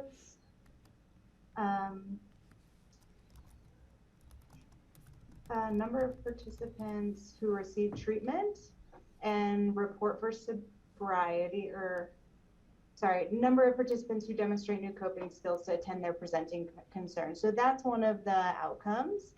And then they're telling us kind of how they'll explain to us how they're reporting on some of those outcomes. What I'll say, this is imperfect right now. We don't have a great system. We are going to be hiring consultants to help us to start to really narrow in on how we measure impact of the 67 organizations that that the Healthy Community Fund funds. Does that answer your question? It's vague and it needs some work, and we're gonna get there, I promise. Sure. I was using it sort of as a understanding of how it's being approached this year. I know it's new. So thanks. Thank you for the question. All right, other questions on this Goal 3 annual grant recommendations? All right, we can go to the partner grant recommendations. So A Way Out, the Hope Center, and Pathfinders. Any questions here?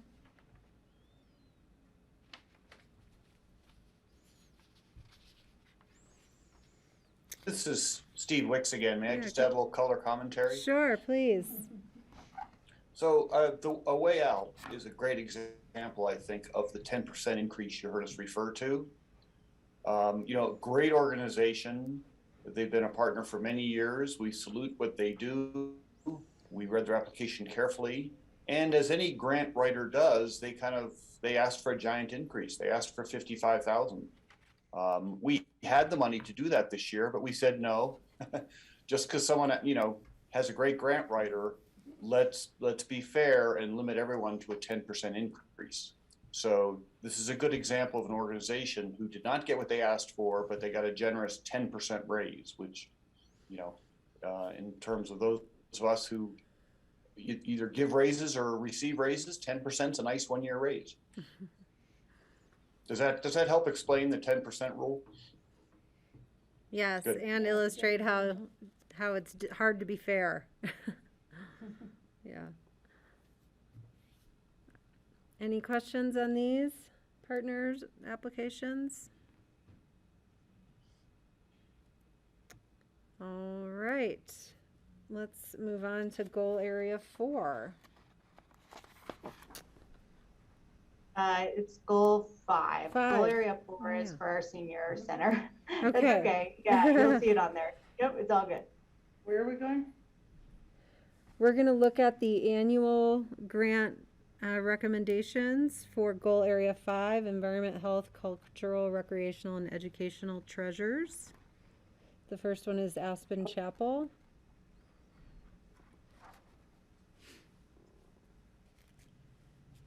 Steve Child, I see you come off mute.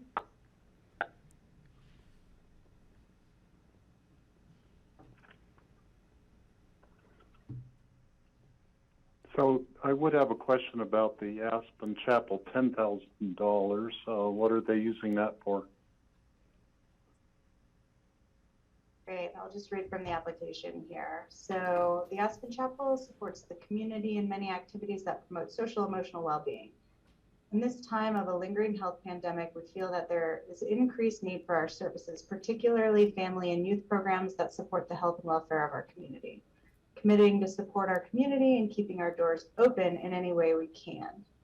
We continue to monitor ways we provide mental, spiritual, and wellness care to hold each other in our world with even more love and attention. We're seeking funding to help support our youth and young adult programming. As we continue to restart some of these programs after the COVID shutdown, we're currently in the planning stages to offer our Connect program this fall. This is an after-school program based on Emory University's Social Emotional Ethical Learning program. It's called C Learning, in order to meet the social emotional needs of students. Connect creates an opportunity for K-4 students to go deeper with this curriculum in small groups. Additionally, letters have been sent to parents asking if there's interest in providing a program for middle school students as well. Does that help answer that, Steve? Yes, thank you. Yeah, all of the religious, well, we didn't do Catholic charities yet. I guess that'd be the only other one that was listed. I'm not sure where that comes. I think I'm not seeing it right now. I want to say that's back in because number 2, maybe. Let me go double check. It's on number 1. Okay. Sorry, number 1. Well, thanks. I'm good for now. Okay, thank you, Steve. Other questions on this list in front of us?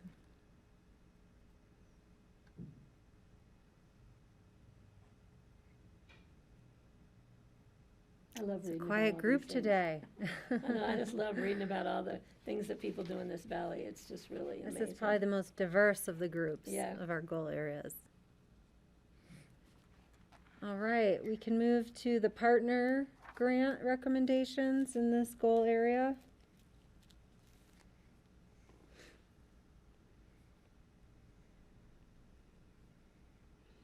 We've got reading, we've got sports, we've got radio. We got mountaintops. Leadership, yeah.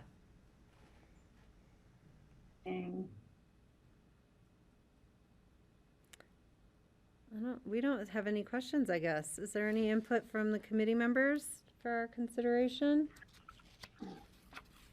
Well, Steve again. I'm just always blown away by all the different groups that we support and all the great things that they do. And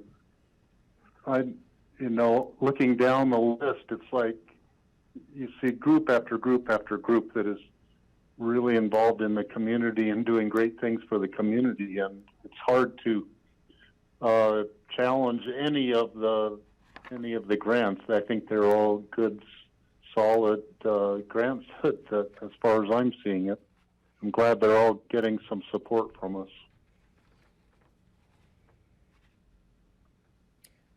All right, Patty? Yeah, I'm just going to take a step back to the annual page for Goal 5, and I think it's exciting to see Aspen Journalism in here. They do some amazing coverage in the Valley, and I think that's a neat one, and it provides so much information across the board to so many sectors in our community, and I really appreciate the work they do. So thank you for supporting their grant request. The new guys, the new guys on the block. We always know that we're on point when we have parallel conversations. It's fun to listen to the Board of County Commissioners have some of the same conversations that we have in the Citizen Grant Review Committee, and that was one of them, Patty, was about this new applicant. So that's because I watched all your Citizen Grant Review meetings. Ah, no way. I'm like, did you really? It was only 12 hours-ish. I know, what the heck, you know. I wanted to see if Steve was going to be there. All right, are there other questions in these goal areas?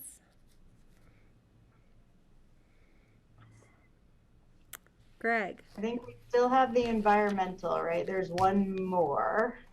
Or was that all in there? Oh, that was all in there. Never mind. So my comment and question is, it's what I and our board asked everybody, seems all the time, regarding climate action, carbon mitigation, reduction of greenhouse gases. It wouldn't bother me if virtually every applicant who came to us had to answer some questions about what they're doing along those lines. I think it would be important to focus community attention. I've been thinking of it as the Manhattan Project of our time, and it's something we have to do. And it applies across the board to everyone, regardless of the sector that they are working in, how they're working, communicating, are they switching to Zoom from in-person meetings, and how's that going? Whatever. I just think that it's an important facet to include in your questionnaires for them and their applications, and that they know that we're considering that. I think it's important, it's timely. So thanks. And Greg, I think we should add that to our work session discussion when we look at all the other issues. That would be a good topic to add to that, so don't let us forget. And next year we're going to give them all red Teslas, right? As long as I can have one. All right, are there Steve wanted to go back and revisit the Catholic Charities application. Were there others that have come up for folks in our conversations? We can always go back and forth. I bring up the Wildlife Rehab Center, the Schneegas, again, just maybe a short discussion on that. I'd just love to hear what you all think and what you thought of their application and how you think things are going there. Okay. All right, let's take those questions in order. So some details about the Catholic Charities and then Shneegas and your thoughts. All right, so for Catholic Charities, the grant will provide emergency assistance and case management to residents of the Aspen to Parachute region at risk of homelessness to maintain housing, pay critical bills, and achieve self-sufficiency. This program provides rent and utility assistance, as well as food, gas vouchers, and financial assistance for medical bills, dental bills, auto repairs, etc. Yep, that's a pretty it's a pretty good overview. It's an emergency assistance program. Okay, it kind of sounds like a little bit, they probably work with Valley Settlement. It sounds like similar goals. And Lindsay, my Yeah, we have a understanding few- is that Catholic Charities has provided sort of a critical service in the management of some of our homelessness grant funding this past year that others are not positioned well to do. So I do believe we have a pretty robust history of working with them. And you know, I've had battles with Catholic Charities and over issues over the years. So, you know, sometimes for me, I have to like separate out the good with the bad at times. Yeah. Francie? I don't know if they're affiliated with the Down Valley Catholic Charities, but they have a whole housing complex down here that is incredibly affordable, like a 3-bedroom unit for $1,000 a month. And they do not ask for documentation of citizenship or anything. And so they fill a pretty big gap down here. You have to go through, I helped one of my employees through this process. You have to go through those headquarters in Denver and stuff, and it's a little complicated, but it's a pretty amazing service. I don't know if it's related to this. It doesn't sound like there's enough money in this one to be part of that, but it's a pretty cool place. Nan, I see your hand. Yeah, I just wanted to say, you know, I think the issue is related to religious affiliation, and Catholic Charities is affiliated with the Archdiocese, but it's the Archdiocese who has built all the housing, Francie. So, so I think, you know, they're connected enough that actually Catholic Charities can't place their clients in the Archdiocese housing because of HUD rules, their homeless clients. But I think it feels like the issue really is the connection, the perception of religious affiliation. And I think that it's a big nut to crack. It has come up before in the many years we've run this fund, and pretty much I think, you know, where we've landed in the past, but that doesn't mean where we land now, is that they're providing essential services to a broad range of people. Most of the, you know, all of the groups that we're funding say that they're doing that. So to me, that's kind of the issue. Catholic Charities, Aspen Chapel, Snowmass Chapel. And I think, you know, the Citizen Grant Review Committee can talk a little bit more about what the conflict was for them. Okay, and I'd invite that conversation. Andrea? Yeah. Am I on? You are, yeah. Oh, you were. Now you're on mute and your video's off. Maybe take it off presentation mode so that I don't know. You can see everybody. Andrea, we can hear you. Okay. Okay. Well, I know one of the issues that was raised was that it's not, there isn't always a clear distinction between the mission of the host religious organization and the program that's renting space or using the space, and the spiritual part of it, as well as the muddling of the expenses between the host and the program. You know, it's not like an independent organization coming in and being hosted at that location. It's being hosted by the religious organization, more or less, you know, so that's where it gets confusing and a little vague. And we just wanted to go on record mainly as having to recognize that, you know, there needs to be a distinction between church and state, and we don't want to fund religious programs, if they're clearly religious programs. If they're not clearly religious programs, it gets a little bit more difficult, as you have mentioned. So I think that was where we were on that. Great, thank you. Speaking generally speaking, without getting into the specifics of each program and each host. Yeah, this is Steve. I feel good about all, the different religious groups that are, how they're using the grant money. I was trying to look at it through the lens of, is there, the separation of church and state issue. And I mean, I don't have a problem with what any of them are doing with the money. It all sounds like good social programs that are open to anybody who needs the assistance that they're offering. Okay, thanks, Steve. Other input on this? All right, and then Greg wanted to hear a little bit more about the Schneegass Wildlife Foundation. Greg, did you have something specific?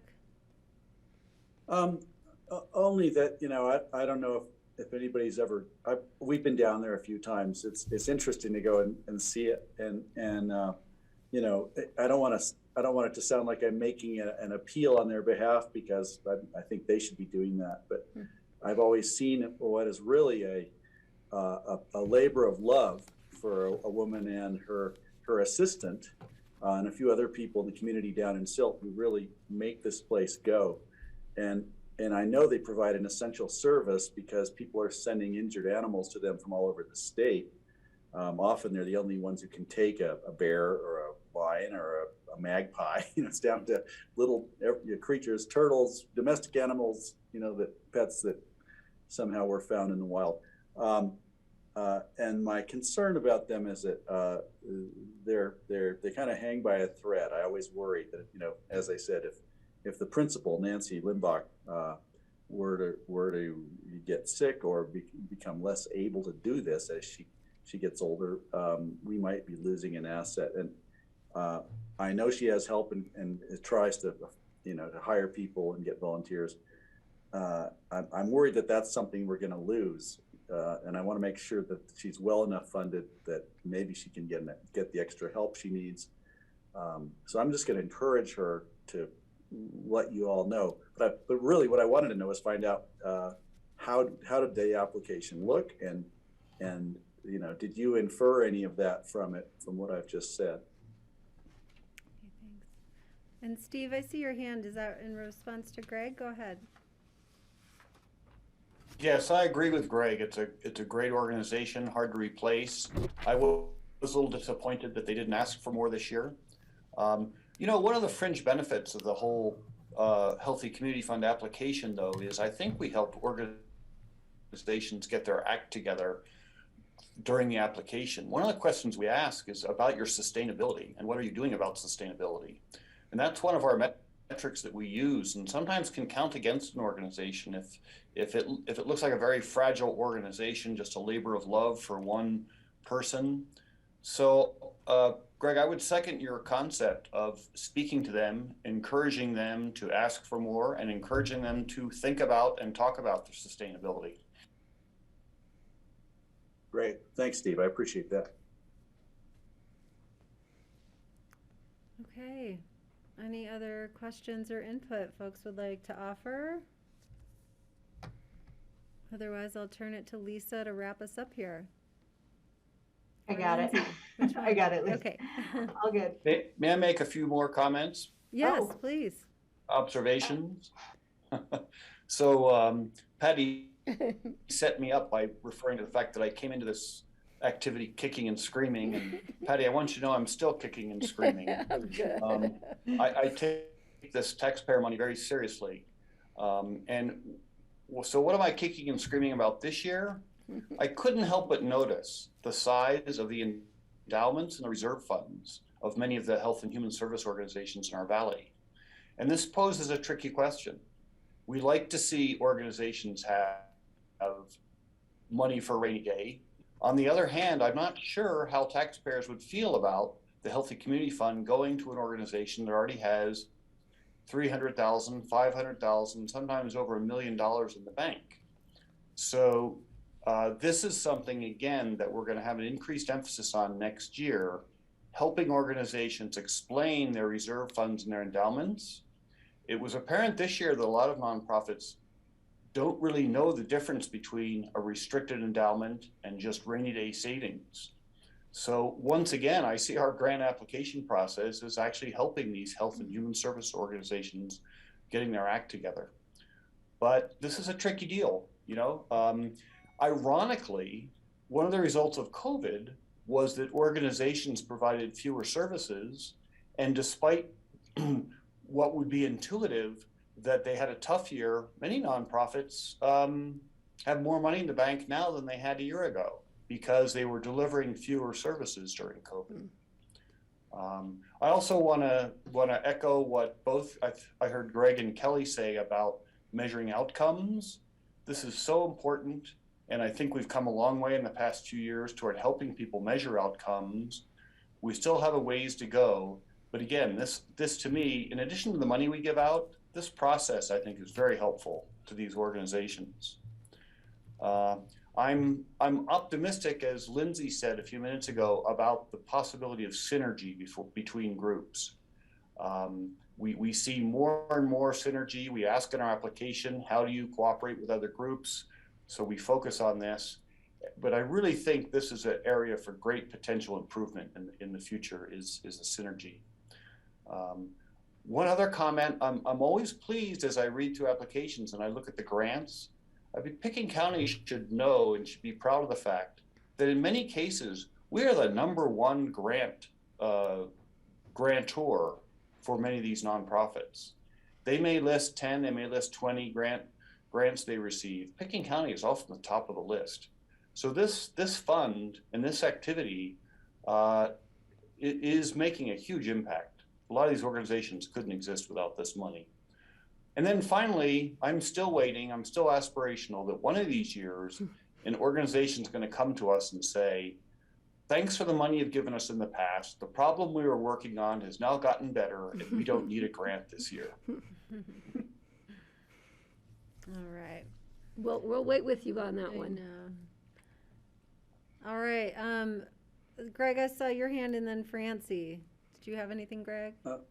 Just to say thank you, Steve. I really appreciate what you've said there, and it gives me some ideas on. And so I'm going to get with Lisa and Lindsay to talk at some point just about some ideas on how this, as you've said, this may be a way to really help these organizations get their acts together. And I think it's been said that we have so many nonprofits in the Valley and so much money that gets spread around that often they might not have the best structure, the best plan, or because perhaps it's even too easy at times to function on a dysfunctional level.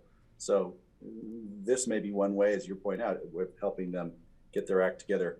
I did want to call out one thing, just Aspen Public Radio. I know we've been critical of them in the last couple of years because they lost the community aspect, or at least some of us thought that they did. But I think they're pulling it back together, and I'm glad to see they're back on the list. I'm glad to see they're funded. And I think they're putting community back into community radio up here. And I'm grateful to see that happen. And I'm hoping your committee agreed. I guess you did. You gave them their grant. Thanks. Okay, thank you. Francie. I just want to say thanks to all of you for what you've done and how the way that you brought it to us was so clear and straightforward. And I just have to ask Steve, are you at the Casa Benavides? You recognize the ceiling? No, I'm pretty sure I stayed in that room about a month ago. Oh, could be. And were there other comments from other review committee members? Barbara and Andrea and Molly, I'd love to give it any last words. I'll just say, as I mentioned at the beginning, it's really gratifying to work on this. And as everybody has discussed during the course of this conversation today, it just feels so good to see the support that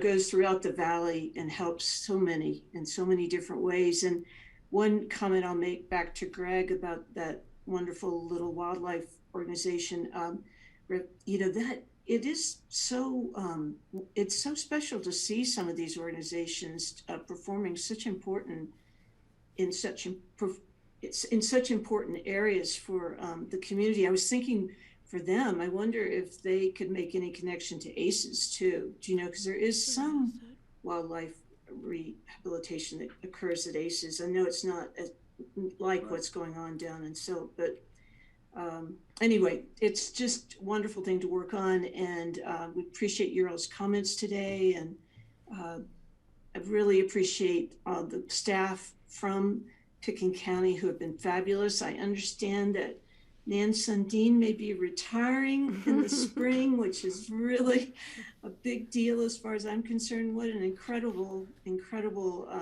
gift you've given to this community for so many years, Nan. Thank you so much. Anyway, it's good to see everybody. Thank you. If I could just say, Barbara, ACES and the Sneegas do work together. That's actually how I first heard of them. So they're very aware and do work together. ACES sends animals down there. They have a synergy, which is great. Thank you. Yeah, great. And Andrea, go ahead, please. You're on mute.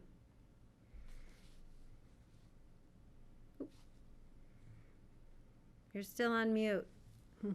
We lost your video. Okay. Am I here now? Yes. I'm now, okay. Yeah, I'm on my phone. I apologize for the technology issues I'm having, but one thing that you mentioned, Lindsay, you alluded to the fact that the application is going to has some deficiencies, and we all pretty much agreed that we need to review the application. It's the first time it's been online, and there's information that we could use that, if we ask the right questions, we would have a better way to evaluate the applications. And we've proposed putting together a subcommittee of the Citizen Review Committee to further review and evaluate the application. One of the things we might also include in that application is something to the effect of, how can we support you in addition to financial, in ways in addition to financial grants. There may be things that these organizations, may need that we could provide, or we may connect them. So that's just, I think Steve mentioned something about that, and keeping them viable and ways that we can support them and other than financial. So that's something we might include in the next application if the committee thinks that's a good idea. So that's all I have to say about that. Great, thank you, Andrea. And Nan, I see your hand, and Patty. Sorry, just quickly wanted to say the Grant Review Committee is extraordinary. We couldn't do the work without them. As well, Lisa and Lindsay, who work tireless hours trying to organize a lot. So I think that you all are in good hands, and I just wanted to say, I almost always agree with Steve Wicks, but I just want to point out one thing. When he said that a lot of our health and human services partners didn't do a lot and stored money away, that's how I heard it. Our partners worked their butts off during COVID, and they may have been successful getting CARES Act dollars, but most of the health and human service agencies that we work with worked as hard as we did and are continuing to work that hard. And I don't think that's what Steve meant, but I just want to point that out and say we are aware of some large endowments and we will deal with them. Thank you. Thanks, Nan. Patty, and then Lindsay. Yeah, I too want to express my thanks, having been part of this for so many years. And Nan, I think we remember when we went back for the reauthorization the last time, and the trauma we went through trying to decide how much, how long, how this, how that, and how to do it just right so we could get the public support, and how hard we worked, and how it turned out as we had hoped it would.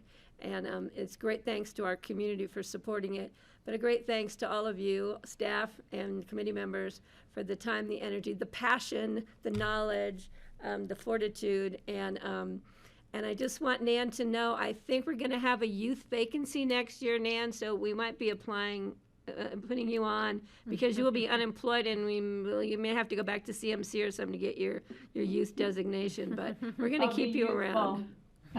Yeah. Okay. All right. Thank you all. We really appreciate it. And I am very comfortable moving this forward into our budget decision, which will be coming up in a couple weeks, I think. Thank you. Lindsay? Okay, so I would be remiss to not, Barbara already kind of started it and Patty started to talk about this as well, but thank you, Nan, for saying what you said. And this is yours. You created this. And this is this is your last Healthy Community Fund recommendations meeting. And it's just, there's a lot here, and you have created this social safety net. And I just am so grateful for the work that you've done. I know you were giving it to us, but we just did the work that you set us up for. So this is your baby, and we're so thankful for these. I mean, you can hear it just through what everyone is saying here about how this supports our community, and you are amazing. And thank you for everything. All right, it's an incredible legacy. And board members, I'm looking for, I'm assuming thumbs up and nods on forwarding this for our budget. Yeah, okay. I'm good, 100% in on this. Awesome, Steve, thank you. All right, wonderful to see you all. This is one of the best hours we get to spend. And we look forward to seeing you again soon. Everyone stay safe and healthy, okay? All right, All thanks, right. guys. And board Thanks members, for we will everything. Thanks, guys. reconvene. For our board, we'll reconvene Thank you all with so much. more budget conversation at 1 o'clock. And so grassroots, a break till 1, please. Thank you. Thank you. Michaela? I'm doing all 3 nights of the floor.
Okay, welcome back everyone to the Pickens County Board of County Commissioners work session on Tuesday, November 9th. We're going to resume our conversations about the 2022 budget, and we will be talking about the ambulance district budget. Nice to see folks here. And Connie, I'll turn it over to you. Yes, good afternoon, everyone. Connie Baker, Pickens County Budget Director. I'm going to hand it off to John Peacock first.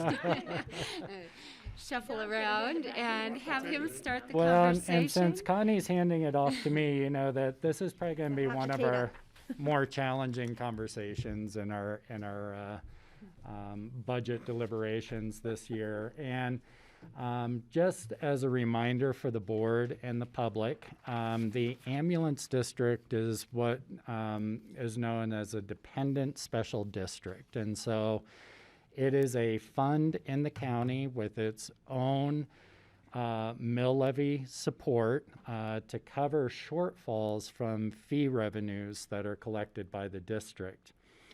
The county district, in turn, contracts with Aspen Valley Hospital, who operates the ambulance district on our behalf. And so today we're going to talk a little bit about some of the overall financial challenges, and our partners at AVH will be able to speak to the operations of the district and the recommendations that they have. Long story short is we do have, this is one of the rare occasions where we do have a structural issue with the ambulance district budget. Right now, what we are seeing is costs that are increasing at a quicker rate than revenues. The gap between the fees that we are able to collect against ambulance service and the costs have grown to such a degree that the subsidy we're able to provide through our mill levy is no longer adequate in our view to meet the future needs of the ambulance district, nor to meet what we're seeing as a tipping point in service demand this year that we'll be able to talk about more. And so with this year's budget proposal, county staff, being myself, with I think support from Connie, I'll know here in a second, you know, our operator had recommended actually adding a second shift in the evening that's referenced in our AIS. We had rolled that back in the budget that is in front of you. Connie has emailed and handed out a second budget document that shows what that second shift would look like. In either scenario, you'll see that in the out years, we have a structural deficit issue in this fund. And we'll talk a little bit more about the sources of that. I know Connie has some slides for us to go through, but what we are looking for is approval of a budget for 2022. We do not believe that the 5-year plan is sustainable, and so we need a commitment over the next year to work on alternative revenue sources. That could be a mill levy, it could be exploration of other opportunities, but the most common method of subsidizing ambulance districts across the state is a mill levy, which is why we have the ability to create these districts. And so we are running into a situation that we'll describe in more detail in the presentation, the conversation, where we do have a structural issue we need to address. We can get through this next year's budget, but looking into the out years, we will need a revenue fix. This is something that's been developing. We've been really trying other methods, you know, whether it be special events fees, whether it be looking at, you know, are there any other ways to maximize the revenues collected from ambulance service fees, which may be something the hospital can address for us as our partner, how the insurance companies actually reimburse or don't reimburse, and just how many calls are not reimbursed at all. We found that to be a real challenge. This is a trend that I think has been accelerated and brought into sharper relief, like so many things, during COVID and during the pandemic. And so it really is becoming more urgent for us. And with that good news, Connie, what I'd like to do is just walk through the slides that I think further describe these challenges, have a chance for our operator to, our partners in Aspen Valley Hospital, talk about some of the operating challenges and get some direction from the board. Okay. I'll turn it back to you, Connie. Hopefully everyone can see the spreadsheet that I've shared. This is our typical format showing the 2022 budget for the ambulance district and the 5-year plan. Revenue, as John mentioned, is a property tax. They do have a fixed mill levy.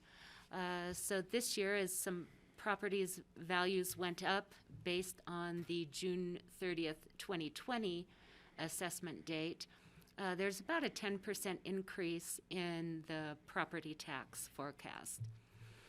There's a small amount of interest income, and then sale of a vehicle that's older vehicle that's going to be replaced. That brings the revenue to a little over $1.5 million in the fund. The salaries and wages and benefits, health insurance that you see is not for ambulance staff. Ambulance staff are paid through the contract with Aspen Valley Hospital. This is for our own facilities crew that they do spend some time taking care of the ambulance building. Professional and technical services mainly includes a payment to dispatch. Ambulance is one of the local public safety entities, pays a portion of the dispatch cost. And then we have the Aspen Valley Hospital ambulance service cost, which is in the budget at the lower scenario of $652,000. Property services include utilities and some minor repairs. Other services are mainly the fleet service charge and the radio service charge. Then down onto replacements, there are some radio replacements and a new camera security system for the building.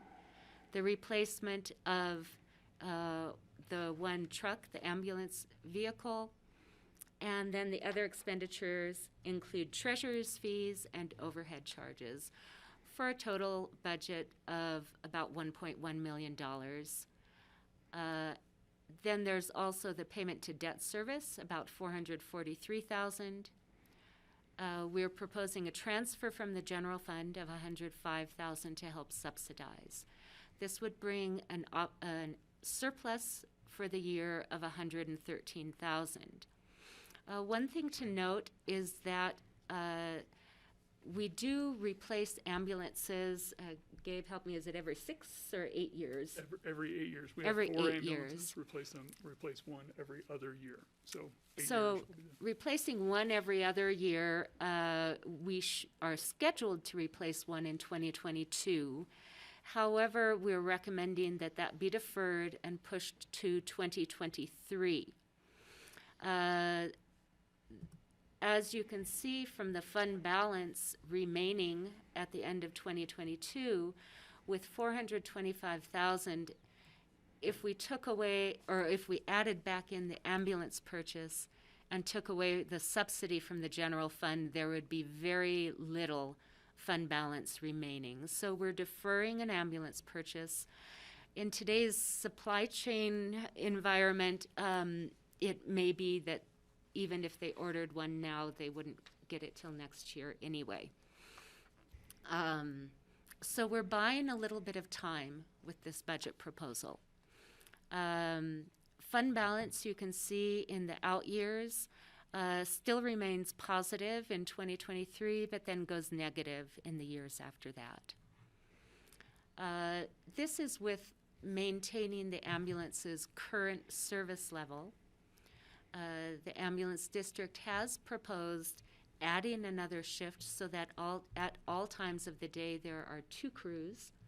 And I've handed that out to the board and emailed it to the board members who are at home. And this proposal looks a little bit different.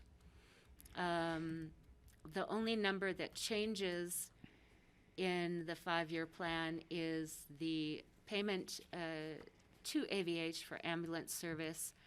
And you can see there's a substantial increase, which brings the fund balance into much more difficulty in the 5-year plan. So this is not our recommended version this year, but we would like to hear the board's thoughts and input on this, especially after you hear from Gabe and from the AVH, from Dave and Jeanette, who are here. So going back down to our proposed version, oops, if I can get to the right slide. Let me check in. Did everyone at home receive the email from Connie where it says the 24/7 coverage on the top? Okay, great. Okay, maybe I should stop there first of all and ask for questions, and then we can look at the budget from AVH. Okay, questions for Connie. We've looked at the budget as proposed and then the budget with 24/7 coverage of 2 teams. Steve? My question has to do with what's the difference between the no change in service level and the 24/7 service level in terms of how many personnel are on duty at what times of the day. With the no change in service level, if there's a call in the middle of the night, which would fit in the 24/7 area, how is that handled currently? So I guess those are questions more for Gabe. Thank you. Yes. So the 24/7 coverage is what we're really looking for, right? An ambulance itself requires 2 personnel to run it, right? So at all times, every ambulance has at minimum 2 people on it. Our current staffing has 1 ambulance at 24/7, so they are around 24 hours, 7 days a week, 365 days a year. And then we have a second ambulance that is on just between the hours of 9 a.m. and 9 p.m. Now that is just by statistics, one of our busiest times. So that's what we've done in the past to just try and make it through these budget years, is to put that staffing on at the times when we know that we're going to be busy. The problem is those times are now extending. We used to be able to count on, a ski day. We knew when the skier started, we knew when the skier stopped, and that's when we were going to be busy. And not so much anymore, right? Those times are extending, especially in the summer. Those times are extending as well. So while we hit our run volume pretty well at that 9 a.m. to 9 p.m. time, it's now extended well beyond there. To the point where about 29% of our annual call volume is now between the hours of 9 p.m. and 9 a.m., when a time when we only have a single ambulance. So what the proposal is for the 24/7 coverage is to have 2 ambulances on 24/7. Now the next question I'm sure it's going to be asked is, why do we need 2 ambulances? And the answer is very simple. We can never tell when we're going to have a second call. And so if the ambulance is out, the first ambulance at, let's say, 11 o'clock at night, you start to have chest pain or have some sort of an injury, that one ambulance goes out and immediately responds to your needs. But if 5 minutes after that, somebody else in town is injured or ill, there is no second ambulance. That's really, out of the norm for any other community that you'll see, regardless of size. There really should be the availability to have a second ambulance should those calls come in. And knowing that 29% of our call volume, a full third of our call volume is that with those hours that we only have a single ambulance, it's somewhat a gamble. We've always felt comfortable with it well in the past, just because of the way our spread was, where our volume was, but now not so much. So that's why the proposal is now. We looked at it last year. Last year, we expanded a little bit with our staffing to cover more of our off-season times, which I think you'll all agree, off-season seems to be a thing of the past these days. But we expanded a little bit into that off-season, but again, it was still the 9 a.m. to 9 p.m. time frame. So now it is time. It is time to move ahead to make sure that we always have top-notch coverage for anybody who calls at any time, regardless of the day. Hence the change this year. And I just want to be really clear, Gabe, there is always 24/7 coverage by at least one ambulance right now. This is really about 2 ambulances. This is yes. 24/7. There's Okay. always coverage with a single ambulance, but as soon as that first ambulance goes out, Yep. we now no longer have a backup. Some of you may have heard, I know we've talked in the past, some people I know, we've talked about mutual aid resources. And what we've always done is there are certainly times I could have 20 ambulances on and there will be a day when that's just not enough. And so for days like that, we utilize a program called mutual aid where we work with our other local responders. In our case, it is Roaring Fork Fire Rescue Authority. They also run ambulances, and we work with them. When we are busy, they can come help us. When they are busy, we come help them. It works out really well, except for that right now, as you can imagine, Mid-Valley and Roaring Fork Fire are just as busy and getting busier, just as we are. And we're all seeing these dramatic growths in our call volume. For us this year, we had a 21% growth over 2019, pre-pandemic. So with those increasing numbers, they aren't able to come and help us, or it may take even longer for them to come help us. So there aren't those backup, those safety nets that we always could count on. It's just getting more and more difficult. So the best answer, quite honestly, to provide the best coverage possible for our community is to have this second ambulance and be able to support our community no matter what time of day. We have always worked so very hard to have the absolute best level care you can possibly have. And we even go above and beyond most communities with our critical care paramedic staff. We have always gone above and beyond. Well, now it's time to take that next step for the coverage of it and make sure that that top-notch care is always there, regardless of time or day. Okay, thank you, Gabe. Steve? So the ideal would be the chart that says 24/7 coverage. Is that correct? Which is the more expensive one? The Aspen Valley Hospital ambulance service is substantially more. So that is our structural deficit to try to figure out, to give the best coverage. How do we raise the money for that? Looking at longer term strategic kind of thinking, I guess. Yes, and could I jump in Go on ahead, that, John. Kelly? Mhm. Steve, I just want to be clear that structural issue applies regardless. It's just we have more time to work through it under our current staffing model. But if current trends hold, we're seeing a structural issue. It just pushes out to 2024, 2025. I don't have it right in front of me, but somewhere in that neighborhood versus hitting us next year. Okay, other questions on these? I do. I guess I'm not understanding how the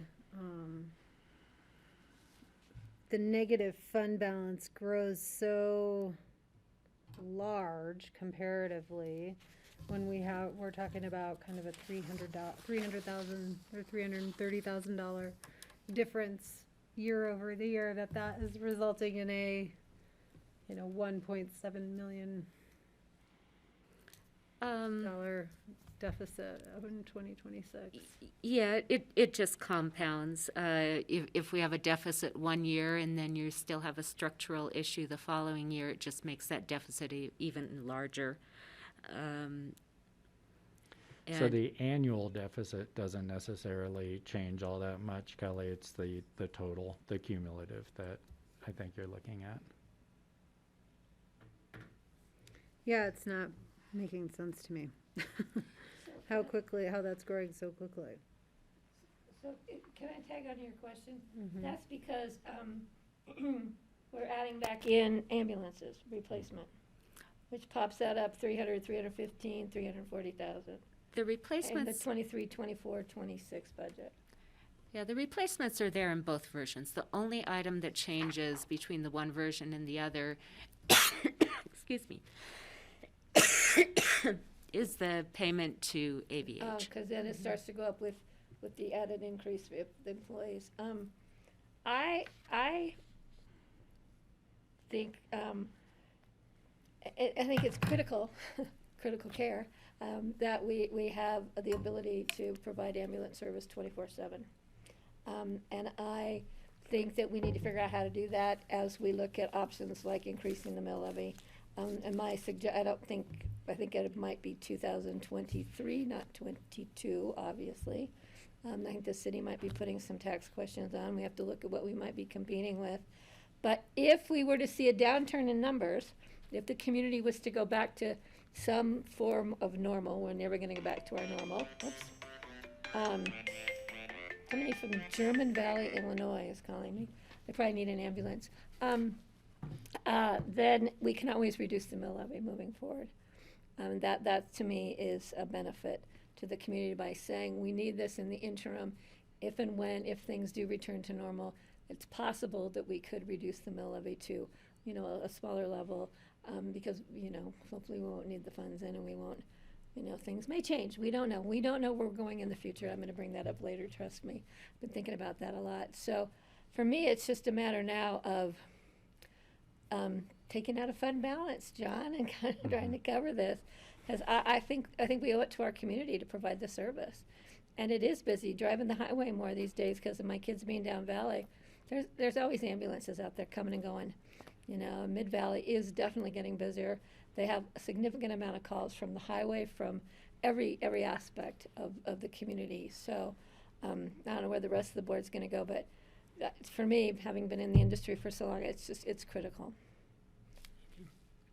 Are there other questions? Francie, did you have a hand? And then Greg? Okay, Greg. And then I have another question. Yeah, great. Thanks, Gabe.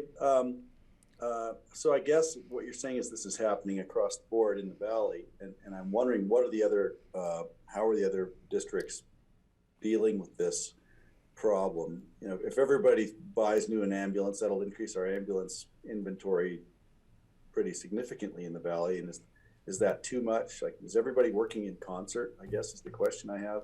Clearly, we need to do this. What are they doing, and are we still planning to work together or count on them as we have in the past? So great questions. Let me take a couple of those. Just to be clear, we are not adding ambulances, as in the physical ambulances. And to my understanding, Roaring Fork Fire is not adding ambulances. What we are all doing is adding staffing, right? I believe that they are looking at the same as just adding more staffing to be able to provide that coverage a little bit more uniformly all the way around. I don't see our volumes dropping, and as Patty just said, I think our what we're seeing up and down the valley is just this movement. In the evenings, Roaring Fork really seems to get a huge amount. In the daytimes, we get the huge amount, and it just goes back and forth. Knowing that, I talk to Scott Thompson down at Roaring Fork weekly. We talk all the time.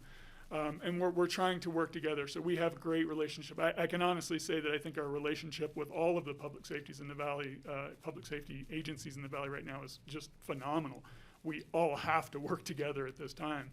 I think what we're also seeing more than anything is how to sustain our workforce, right? And I know that's a topic throughout the Valley and the country. But one of the things that we're seeing is it is harder and harder to get paramedics. We are struggling.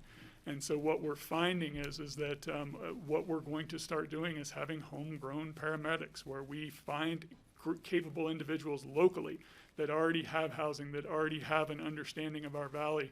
We teach them how to be great EMTs, and then we also help them financially, housing-wise, to go to a paramedic school, which takes a bit of time, and then bring them back into the valley. So we're trying to sustain that workforce, and we're trying to do it in partnership with other agencies as well. So we're all working towards it. I know that was a little off tangent there, but just to answer your question. Thanks. That's clarity I needed. Thanks.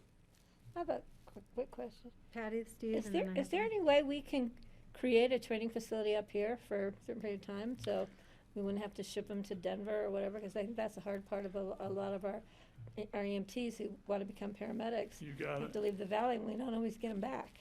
So that's a phenomenal question, and I would, you have to understand a little bit about EMS, right? We start off as EMTs, which is a basic level of training, and then we go to paramedic school, which is a more, very much more robust training, and then critical care training.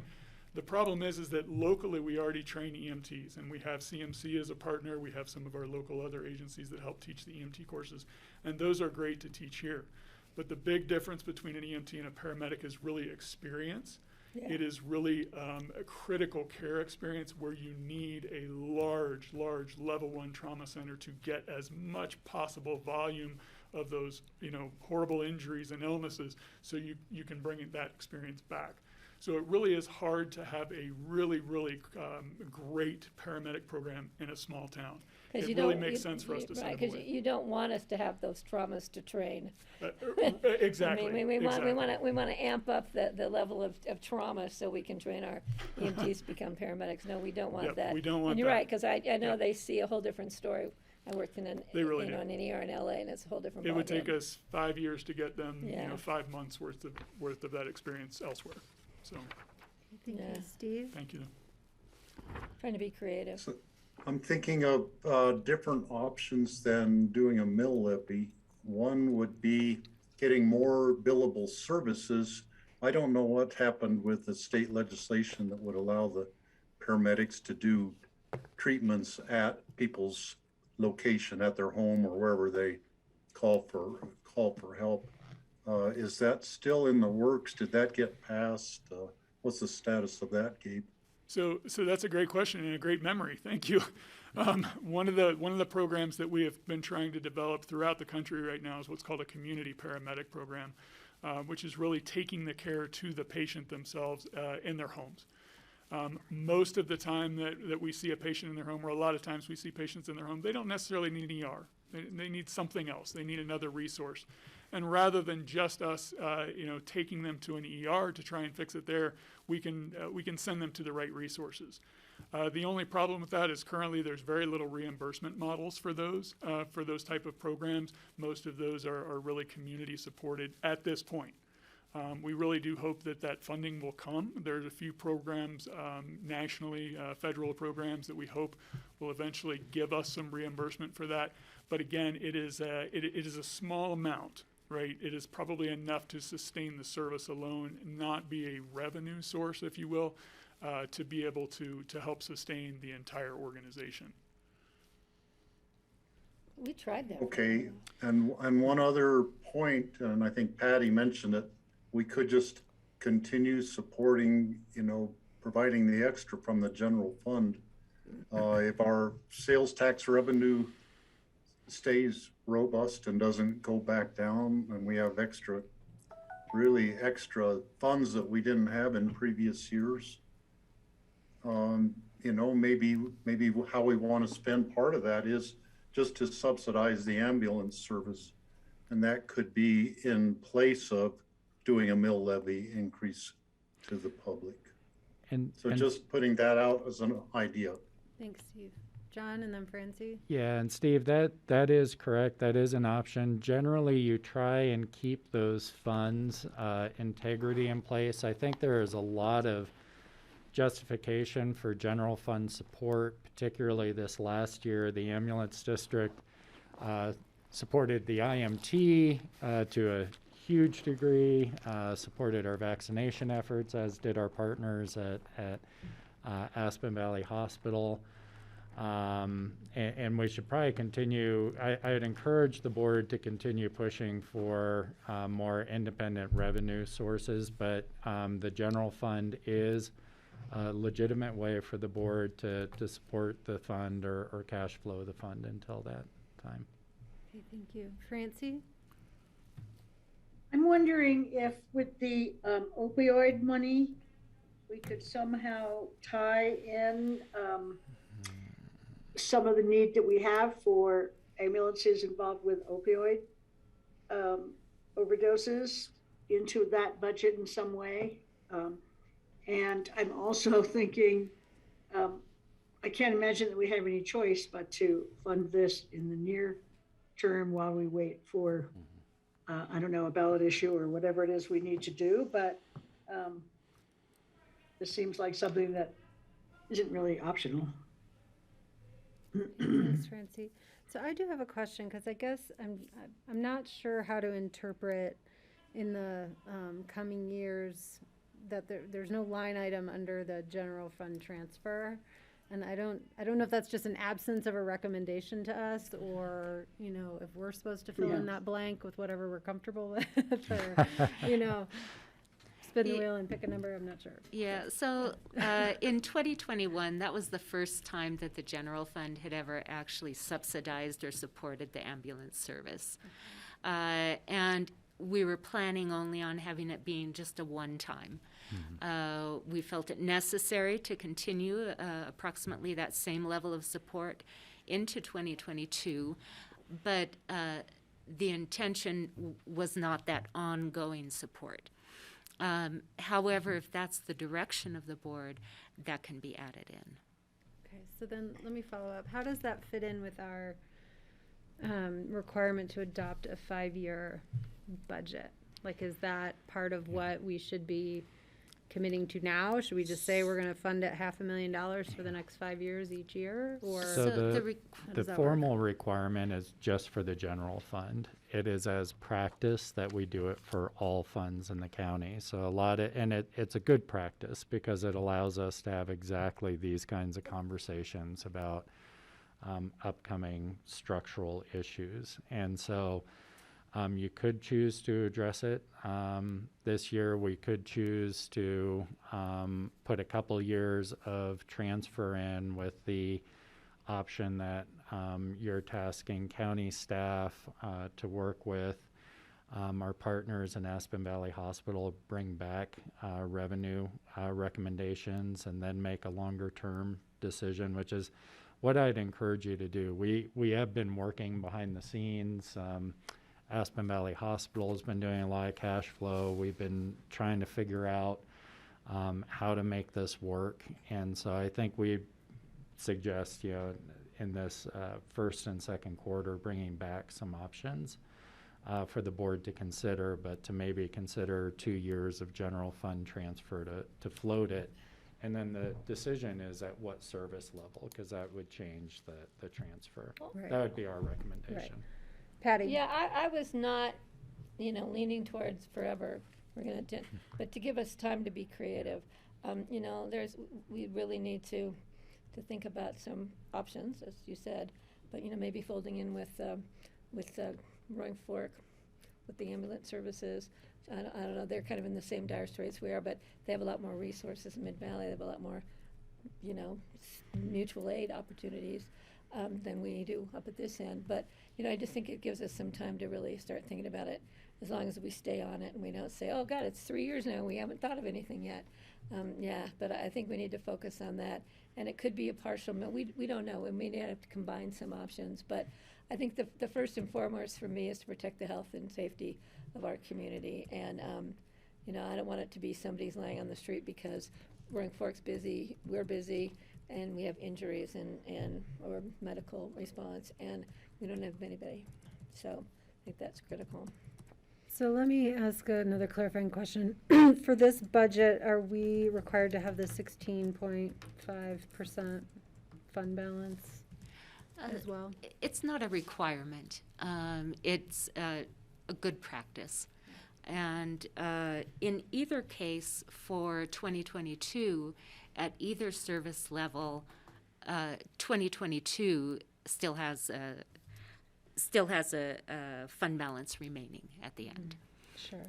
So the board can choose to adopt either version for 2022, and we will still have fund balance at the end of the year. Okay. With the ambulance purchase deferral to 2023. And then it really becomes more of a 2023 budget commitment of what the general fund is going to support after that. Or I can also redo another version that has, as John suggested, 2 years of general fund support, maintaining the fund balance positive, And then as the board goes into other discussions, we can go from there. Okay. And that will give us So- some time to think about timing, if there's a tax or whatever options we come up with. Okay. And I guess for me, when I'm thinking about, I mean, we've been having general conversations about a broader kind of public safety tax, and we haven't had any detail related to that. So something like that this could fall into that, whether that come through our fund as our general fund commitment to the ambulance district in the future, rather than a specific district mill levy increase.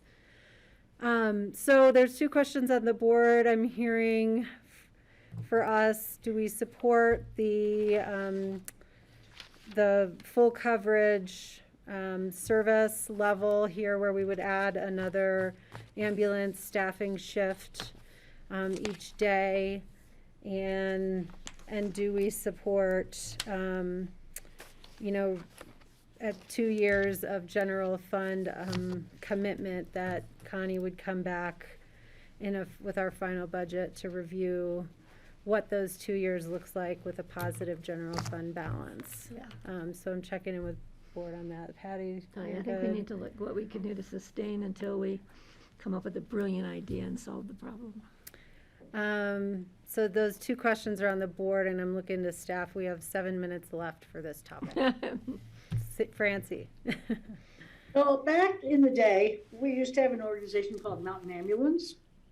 And it was a separate private company that hauled people from the mountain to clinics and the hospital when there were accidents. 2 of my kids and my ex-husband all worked for them, and I knew the owner, so I was pretty familiar with it. And then the county took over all the ambulance stuff, and Mountain Ambulance went away. And I'm wondering if maybe we need to look at that model again. Do you want to reply, Gabe? Go ahead, respond.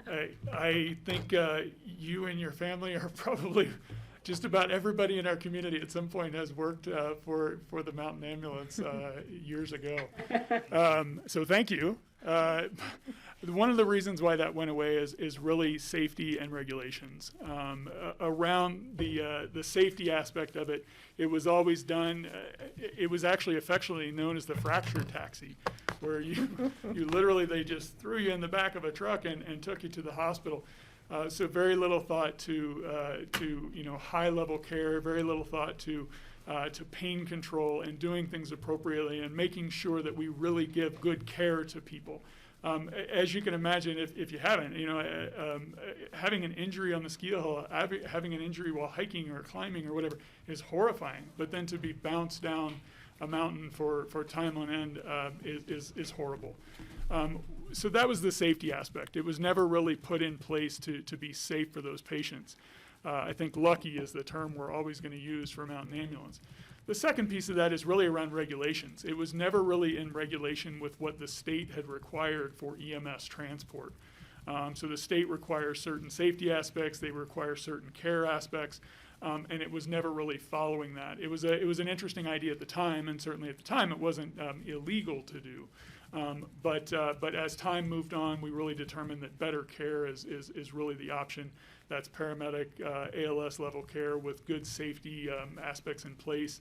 God forbid that Mountain Ambulance ever got hit on the way to the hospital and the patient wasn't really strapped in.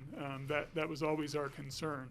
So I was actually part of getting rid of that, and I apologize because I know it was a very beloved service, but I think from my perspective as an EMS director, I'm really looking after a couple of things, and that is I'm looking at making sure that everybody, regardless whether they're a visitor or a citizen, that they get the best care possible.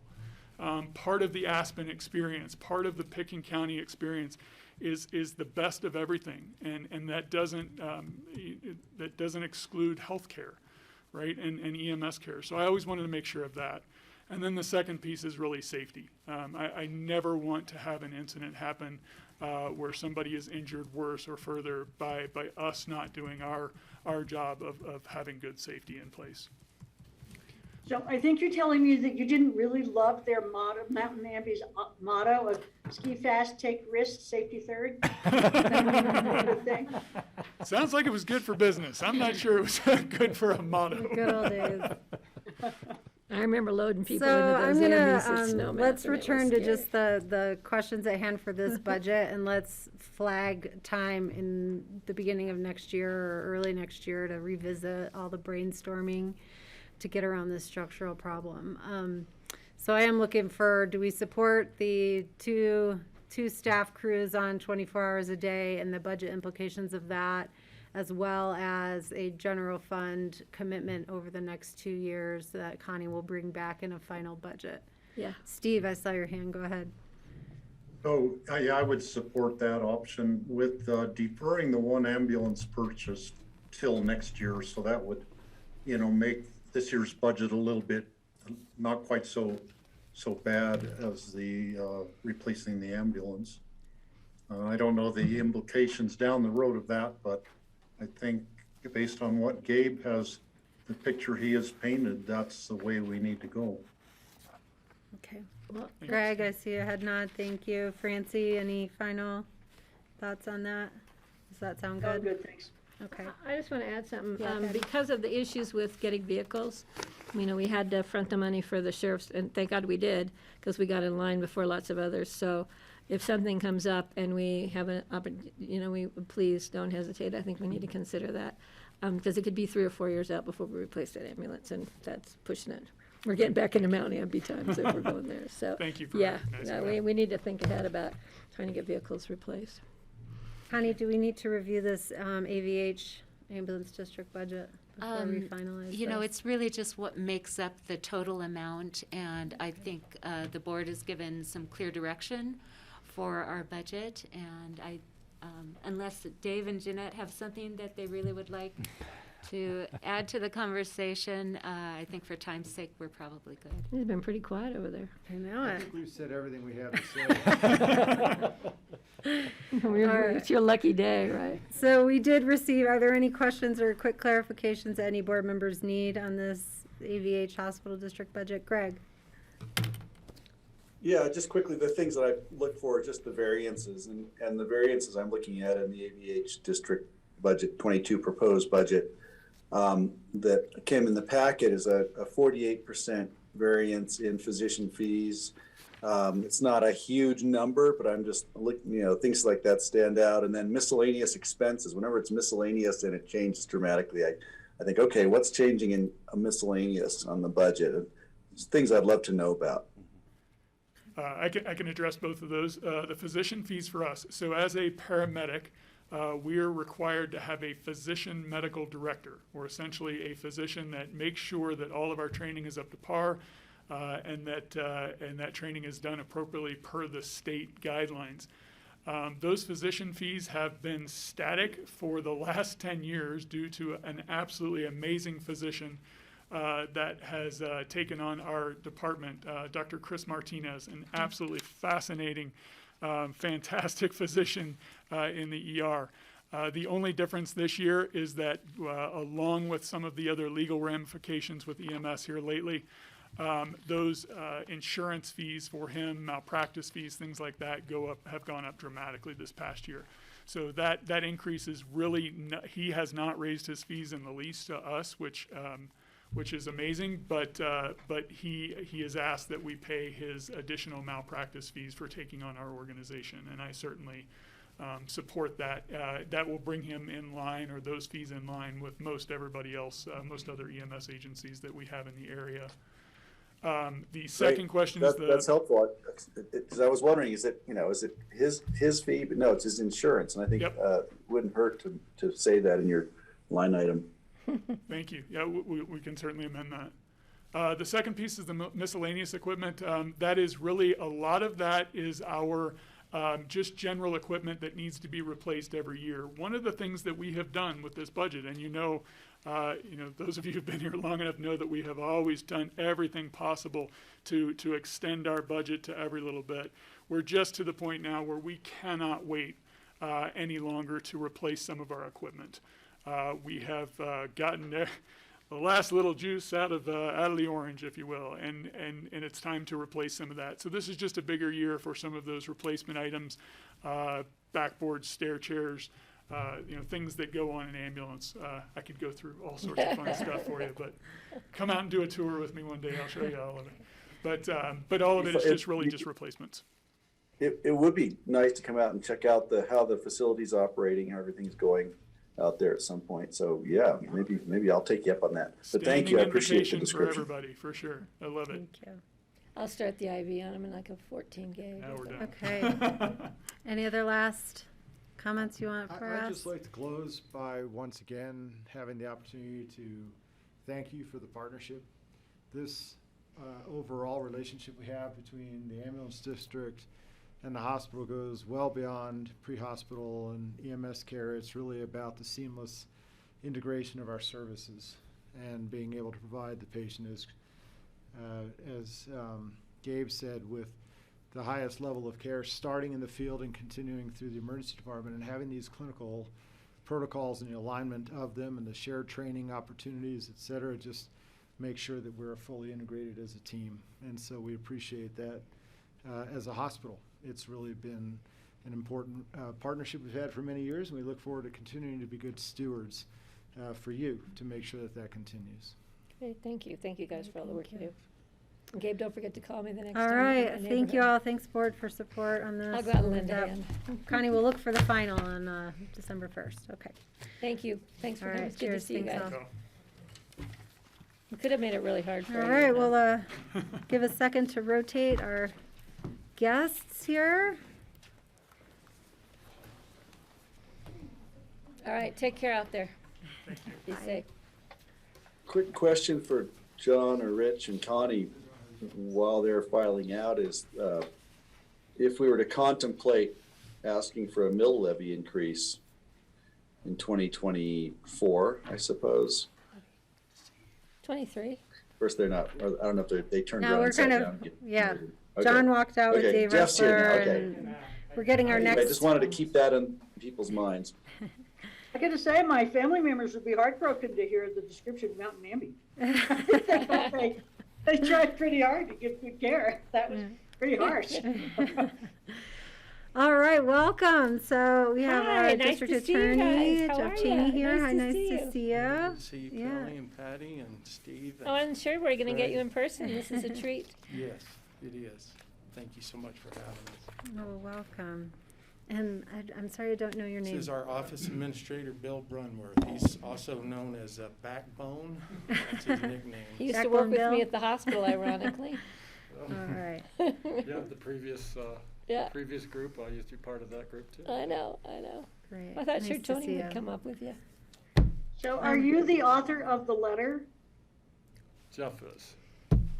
Yeah, and very nice to meet you. I'm Francie. Nice to meet you, Francie. That was a pretty compelling letter.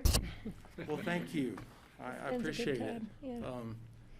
I'm sure with you all's permission, I can just maybe, I guess, introduce what we're here for on the record. And Yes, of course, being a please. trial lawyer, we're always concerned about the record. And I like the part about your wife. That was the most Yeah, interesting part. yeah. I've got that circled. That's the best part about Did you have my any life, for intro sure. comments, Connie, or we'll just turn it over? No, Okay. I will turn it over Perfect. to the district attorney and Thank you, please. Connie. Well, those of you who've heard me speak before, and Francie, you'll probably hear this again next year, but I always start off every opportunity to speak to say how grateful and thankful and humbled I am to be the district attorney for such an amazing district with amazing people and 3 counties that I love. And I am also honored to be served by such an amazing team, to be a teammate to so many wonderful people. And Bill Brunworth, our office administrator, is so invaluable to our team, and I can't thank him enough for helping us prepare this budget. This year, I've written a letter, as I always do, to sort of lay out what we're asking for humbly and the reasons for it. So I would tell you just in summary that, this year's budget is $4,436,087. less 127,244 that is contributed by the state for the DA's salary. So that would reduce the contribution amount by the counties to $4,308,843. This year, Pickens County's population, according to the estimate we got, slightly decreased, so the percentage of contribution has decreased commensurate with that, and the contribution that we're asking Pickens County to make is $853,624. Some of the highlights of our budget this year are really recognizing the dire strait that our office had gotten into with respect to having the number of people to do the work that we have, and also our pay. And so that's why our budget has increased this year. We lost 2 really experienced attorneys to county attorneys' offices for substantially higher pay, and I would argue substantially less work. No offense to county attorneys' offices, but you know, it really exposed the weakness of where we are in terms of year after year after year. We've really not kept pace with what the market would dictate that attorneys who are licensed, who carry the burden of student loans, should make to make it in our valley. And then coupled with that, as I expressed in the letter, the cost of living here is certainly high. You all have heard my story before. When I moved here with my wife 20 years ago, we lived in a little rent house in Silt for a long time, and weren't able to afford a home for about 7 or 8 years. And I currently work part-time for Lowe's, so if you come in at Lowe's, I see Jody all the time in Lowe's, and her dog Tank. And people say, Jeff, why do you work at Lowe's? You're the DA. I say, well, you know, for many years, I didn't make what I make now. And so I'm hoping that our prosecutors who choose this as a profession and a career aren't having to make up for lost ground. And I'm not a victim, so I'm not complaining. I enjoy the work, although retail is really tough. I thought it. Do you work at Lowe's? I do. It is with you. I saw there. It is, yes. I work there part-time on the weekends. And I don't say that as a painting a picture that I'm a victim. I just say that, you know, for many years, I worked for those same depressed wages.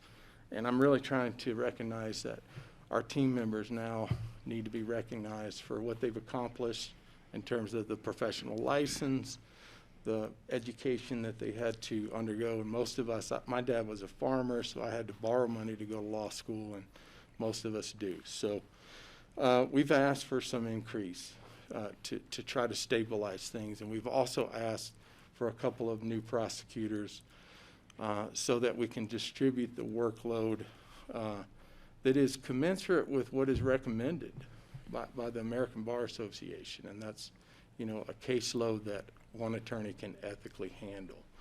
And so that's really one of the highlights of the budget increase this year. We do have a significant backload of trials.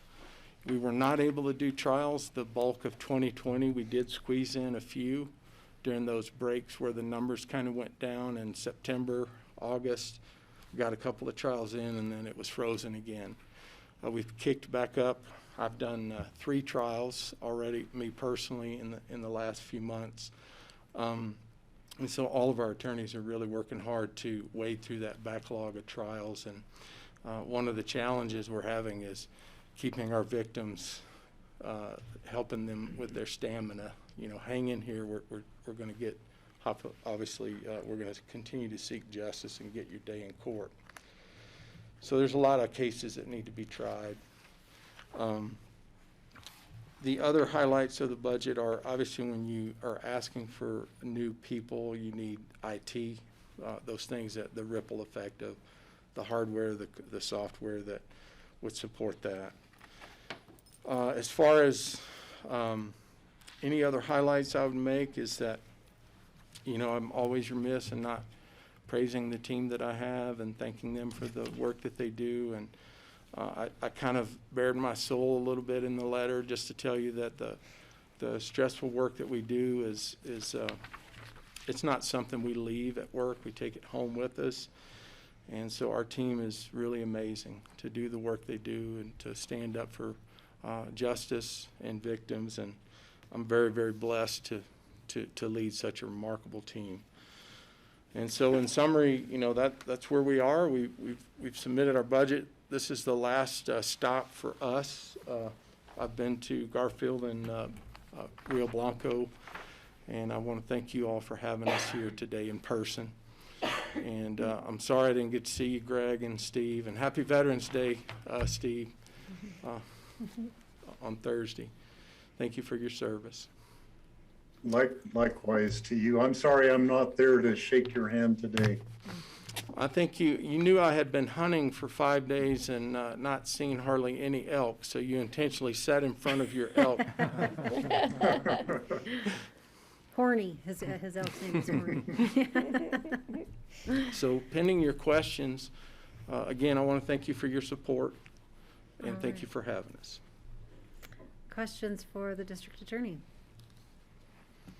Francie and then Steve. Oh, you're on mute, Francie. Thanks, Kelly.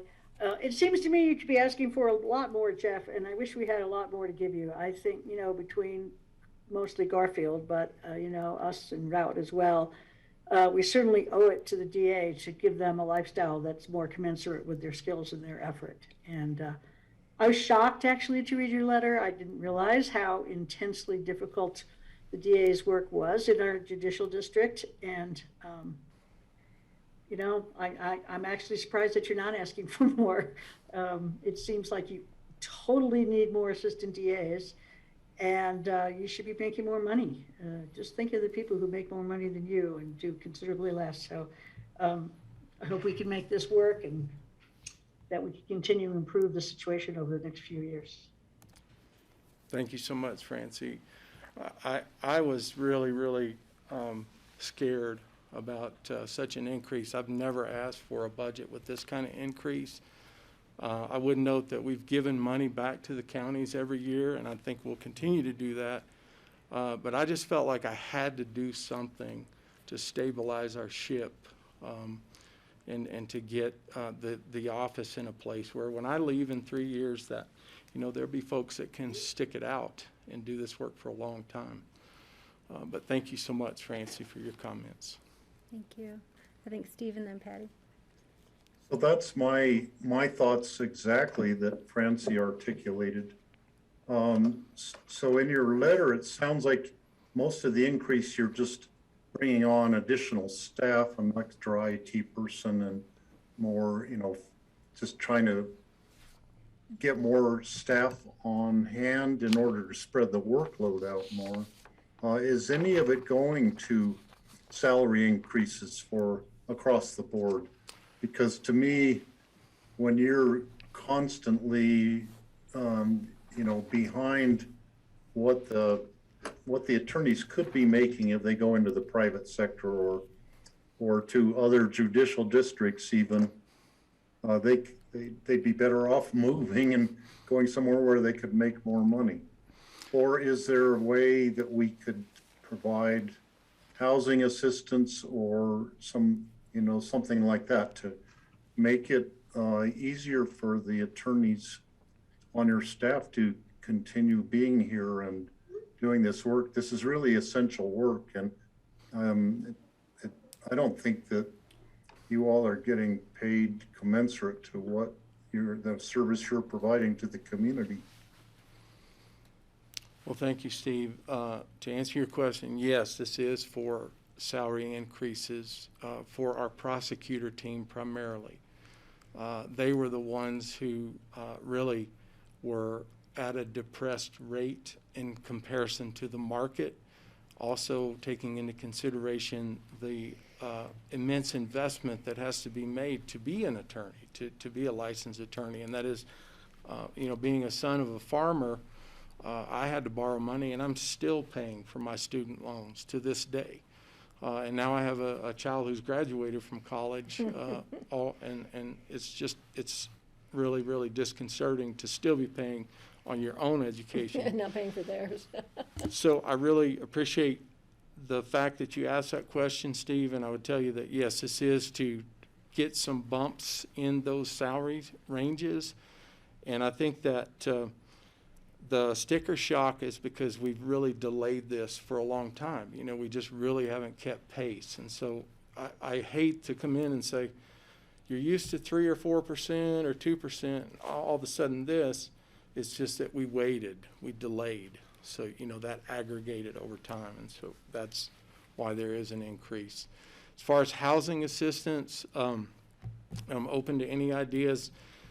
We do have folks who live in Pickens County and work in Pickens County, and certainly they have their struggles. I don't think it would be feasible for them to live in a little ranch house in Silt and drive every day to Aspen.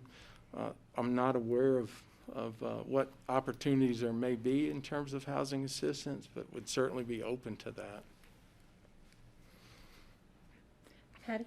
Yeah, you know, I'm familiar with the court system in California. They pay extremely well, not just for their DA's offices, but for their public defenders. And then they have huge retirements. I have a friend who was in the public defenders. Now he's a judge, and he's going to be very comfortable. And I wish we could actually, that's another thing we've tried to do in the past, is go to the state and say, hey, you guys got to start kicking in. I mean, technically, we're all responsible. And, you know, it would be great if we could start thinking about something we might be able to do at the state level. I think that would be interesting to try and start there. But the other thing is next time we want you in here without a suit and tie. We want you in here like you're working at Lowe's. Okay. Get right down into the All right. with the rest of us. I'll be happy. This is my best suit. I know. You always thank dress up for, which I do appreciate. It's very polite of you to come before us in here. I'm just teasing you. It's always good to see you. Good to see you too. I like the way you look. Keep it up. Thank you. Thank you, Francie. We don't see coat and tie very often over here. Yeah. Well, I'm understanding that it's kind of going out of fashion in some ways. So No, it looks maybe really I'll wear great. my Lowe's vest I know, under like my I suit. should be a little more proper here. You know? Yeah. Other questions? Greg, and then I have one. No questions. I always appreciate having Jeff come in. I'm humbled just to when you come and give us a budget like this, because I too feel as if, you know, it just doesn't seem like it's enough considering the service you and your team provide. And I know you're working hard for the money, and I'm certainly agreeing with my fellow commissioners that we should be trying to do more. You know, it seems to me that your team are essential workers and should be treated as such when it comes to, you know, housing or anything we can do to help keep a good team in place. So come back to us, I guess, and maybe some suggestions will come to the surface here. Thank you, and it's great to see you, and I hope I see you again at Lowe's and not down at the court where I, you know, last time it was a speeding ticket, but that's been like 8 years ago. Gotcha. Oh, now the truth is starting to come out. Here we go. I guess, did the other districts support the budget without amendment? Garfield has already ratified and passed. I got an email today. Rio Blanco is really struggling, so I'm unsure, you know, what their answer is going to be. You know, a lot of their economy was driven by oil and gas, and that is basically gone. And so they're struggling. They're struggling so much that their sheriff decided to close their jail. Right, their new jail, wasn't it? I'm sorry? Wasn't it relatively new jail? A brand new jail. Of course, it was paid for with severance tax. And so they're having inmates taken to Craig. So that's how, you know, that's how much they're hurting up there. So good question. Rio Blanco is it's an unknown at this time. You can house your DA, your assistant DAs in the jail. Right. Perfect housing opportunity for That, them. you're right. There's a bathroom right there. Okay, I'll be curious how that works out. And where will that? Now let us know. Yeah, where will you shift your budget if that doesn't come through? I don't know. I mean, those are contingencies that we're having to come up with. We're trying to plan those. accordingly. If I could maybe weigh in on that? Sure. I mean, one thought that I had was if Garfield County, Picken County would be okay with it, is, so we have 5 new positions we're asking for, 2 attorneys and 2 support staff. And, you know, so Rio Blanco's increased, amount over 2021 would be $64,000. And if we were to hold off on filling one of those positions, one of the support positions, not one of the attorney positions, you know, and just kind of say in 2022, we're not going to fill that position and we'll revisit it in 2023, et cetera. And then see if we could keep Rio Blanco's budget the same as it is this year. But that would mean, you know, a little bit of a shift in terms of, you know, the division of the budget right now with respect to Garfield County and Picken County. But if you guys were agreeable to that, that'd be probably what I would suggest that we could do. So we could freeze them at the rate they're at. We could still get the position approved, but just say we won't fill it until Rio Blanco is able to fund it or is on board with it. Also, you know, so we have a 3.5% increase for the non-attorney staff in here, and obviously that's an ongoing expense if Rio Blanco commits to it. So, you know, trying to figure out how to, you know, to go forward with that. You know, they are 7.83% of our budget, so it's a pretty small percentage of our budget. And that's just kind of one of the things we've kicked around a little bit. And I think, I can't say I've had another thought that really has come to mind that would be better than that scenario. Because that would enable us to move forward, but yet we could freeze them at what they're at and just kind of go year to year after that and hope things improve for them. Okay. I think we could get does that Garfield sound? County to cover it all, don't you? We'll give them a call. Well, that sounds good to me, Yeah, I think we and thanks can- for we letting can us figure- know that challenge they're struggling with. Yeah, it's been rough for them over there. And you know, so we're 5% under budget today in the 2021 budget. And that's always my goal in terms of managing the budget, is that, you know, there's the argument that you could ask for less and, you know, and try to, you know, to not give money back at the end, to budget more closely. But, you know, that's a difficult thing in our business, with a lot of it's trial related and case related and things that are hard to anticipate. So when we get our budget approved, I always try to like take that and then say, you know, obviously we want to be as conservative as we can while doing the best work we can do, kind of thing. And so,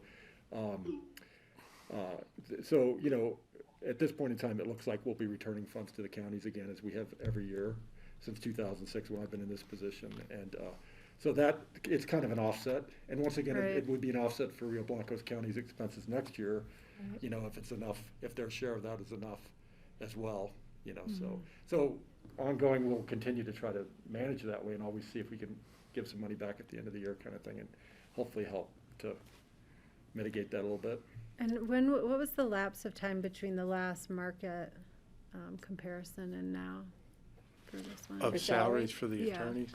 You know, I prepared this letter in August or September, and my, I guess, inquiry in the field was basically those numbers were taken off of a site that advertises the positions for prosecutors in the state, the Colorado District Attorney Council website. And of course, I tried to give you the best information that was available to me. And equate it to a district. So all of those are numbered districts in the state. Prior to that, though, when had the last adjustment been? Oh, God. We haven't done, in my history, we've never really done a market study, to my knowledge. We had an increase a couple years ago, but it was really minimal. We've always just done like a 3 or 4% cost of living. Well, when Sherry Caloya was the elected DA, she was able to get the 3 counties to commit to a 10% increase for the attorneys. So at that time, that was a lifesaver then. But then, since then, it's been minimal amount. Right, your budgets have come Or down. none. I think we had a year or two where, at least one year where we didn't have any kind of increase. And when we have money to give back at the end of the year, you know, sometimes that is a result of us holding off filling a position and someone covering, you know, more than what they had in their lane. Sure. So I give those folks credit too, who step in and do things that help us keep our budget under. But at the same time, I think there's only so many locker room speeches fired up Yeah, I halftime get speeches it. I can give, Yeah. because it's an amazing gift to do the work we do. But after a certain point when folks are really Yeah, struggling. you can't live on air. That's right, Yeah. that's right, that's right. Greg, you had a question? Yeah, Jeff, I just wanted to say, I really appreciate your dedication to the job. The question I have is, why are you giving money back every year? Are you mandated to do that? And do you have a contingency fund?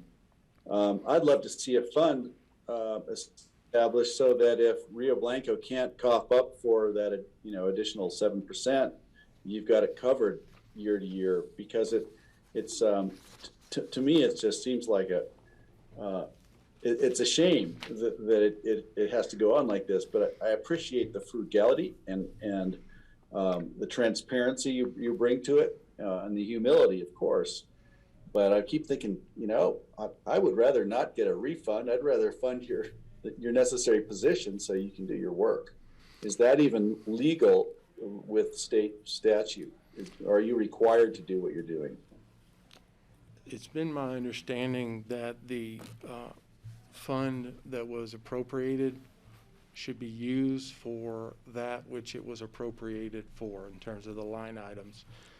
So when those numbers don't zero out for that line item, I've always felt, and I think Bill would agree, we're not sort of in a position to sort of shift money from one line item to the other. In other words, the line items we're asking for are all at moving targets, really, because there are things that you can't predict, as Bill said.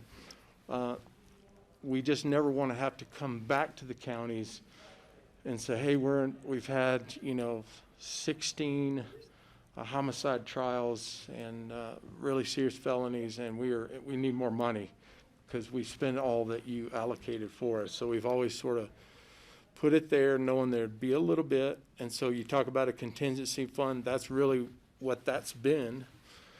And so to answer your question, I don't know that we could sort of keep that. And I've always felt like it was incumbent on us to give it back to you, because we know that we're going to be back before you the next year. So that gives you money back that you can allocate elsewhere and let you make the decision as to what that should be allocated for. And if it's back to us, great, we appreciate it. But that's your decision. I feel like that's your authority. Well, and Greg, just to complicate things a little bit, Pitkin County gives us their 12th of our annual budget in advance, sometimes several months in advance. Rio Blanco pays us for our actual expenses, and Garfield County pays us for our actual expenses. So if we end up being under budget, like for instance with Garfield County, they just don't cut us another check at that point, where because you guys pay us in advance, we have money from you and we give it back to you. But in their case, if we come in under budget, they just don't give us that money. So it gets a little bit complicated in that respect. And to be honest, I'm not sure that the other counties would be quite as open as you guys might be, just based on the issues that they're all dealing with as well. Although I think that'd be great. Right. And I appreciate it. Yeah, we have a unique circumstance, one where our economy is so different than theirs, and we're not as dependent on severance taxes. So I understand and I empathize. You know how I feel about this, so thank you. Thank you, Greg. Other questions? Well, I'll just say, we're diving into some jail programming work. I think we've invited the district attorney's office to play a role, so I look forward to working with your staff on that. Kelly is our board appointment to helping out with the jail. Yes. And I think Don Nottingham has been participating in that. Our chief deputy, Nottingham. Right. And we appreciate the invitation at the table, for sure. Thank you. Okay, I think we have direction on the budget. And this is included in our proposed general fund budget. Right. Thank you, Connie. All right, nice to see you both, Thank you. gentlemen. Thank you very Good much. to see you guys. Thank you again for having us. Say hi to Really Tony appreciate for it. me. I'll tell him hi. And if you need tools and hardware, I'm your guy on If you need something to do Friday, Saturday, or Sunday, the Defiance Theater plays at the high school. Oh. My daughter's in it, and I'm selling tickets. I just found out at the I would- door. All 3 performances. I She would love- volunteered her mother. And they put on a great program. I know, it's gonna be fun. Yeah. Thank you all so All right. much. Thank you, Jeff. Take care. John, I good should to call see you. Tony and let him know. Yeah. I have to do that. Thank you for all your support.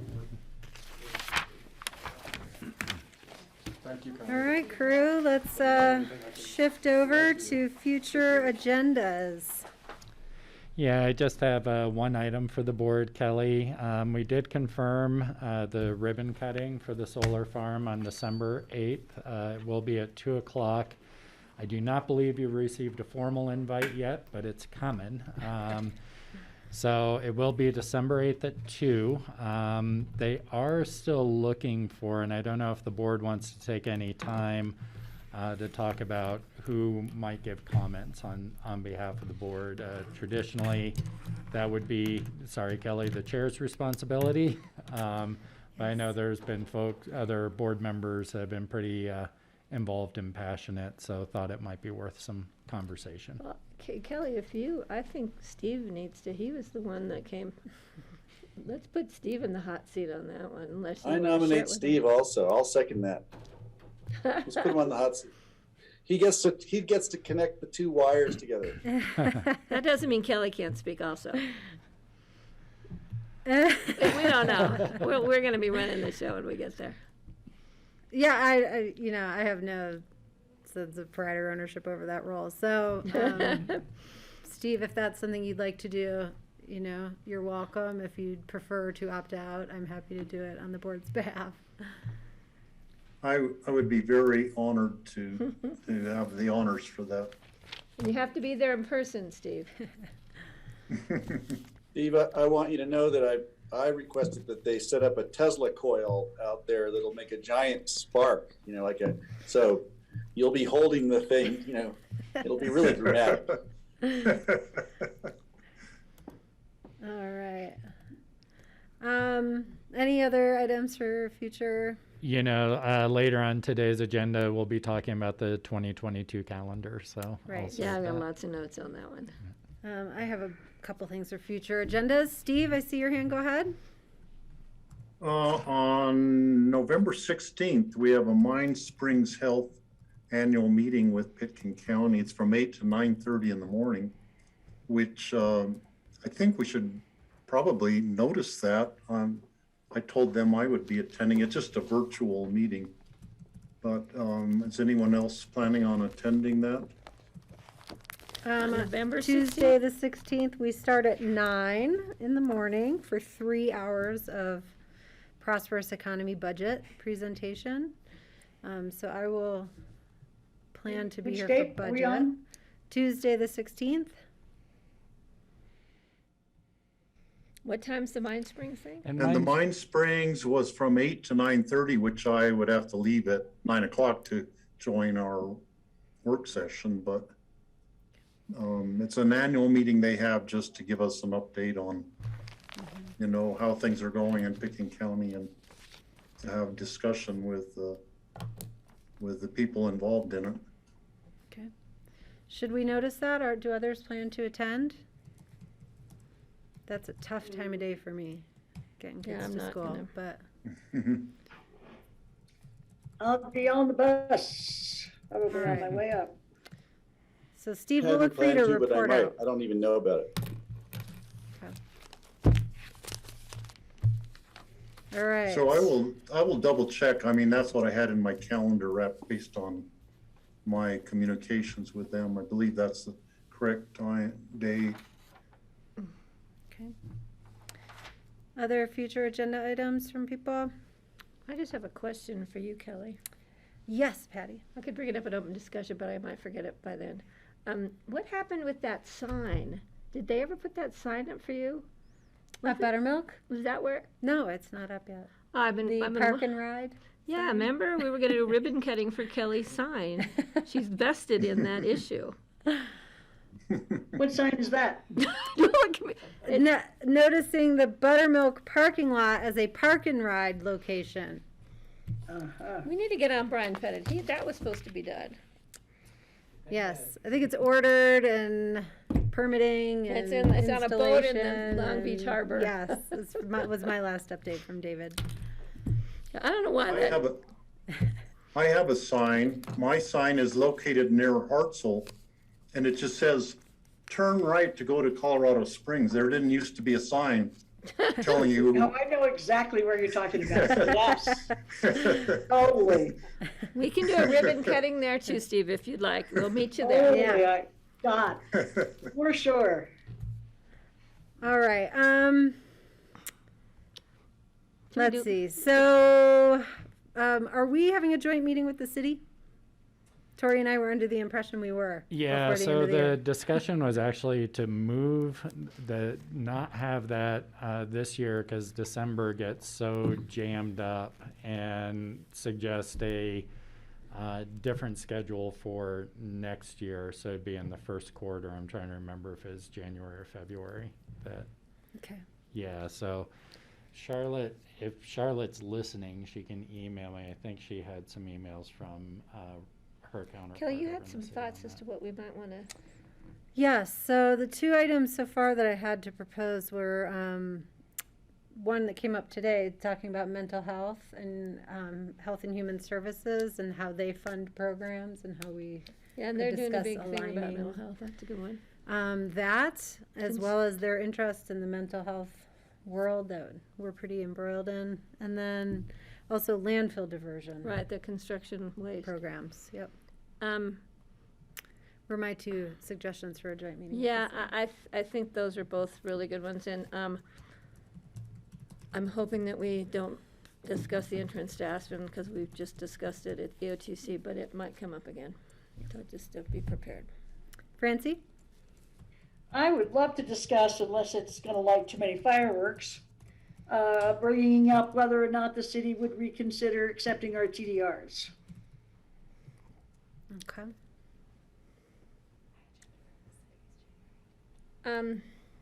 Oh, thank you. I don't have a problem asking about that. I just don't know if we should tie it in with part of our TDR discussion. January 18th was the date. January 18th with the city. Okay.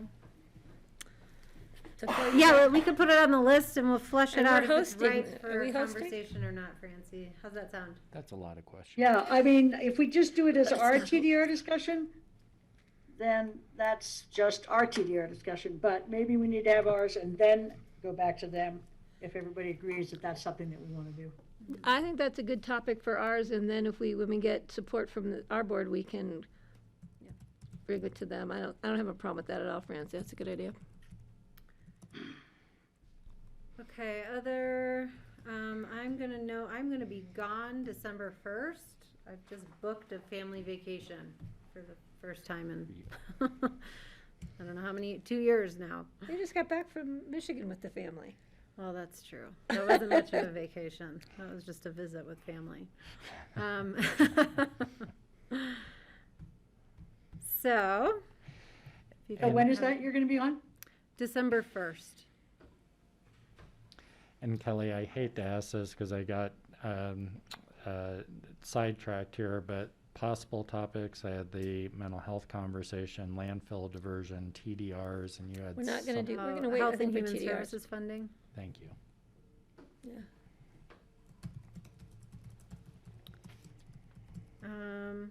And I think that's all. Oh, Steve, So- go ahead. And then Rich, I see your hand too. On December 1st, Kelly, thanks for reminding me. I will be over in Colorado Springs, but I'm figuring that I will have my computer and I'll just do a Zoom call from Colorado Springs before I come back from CCI.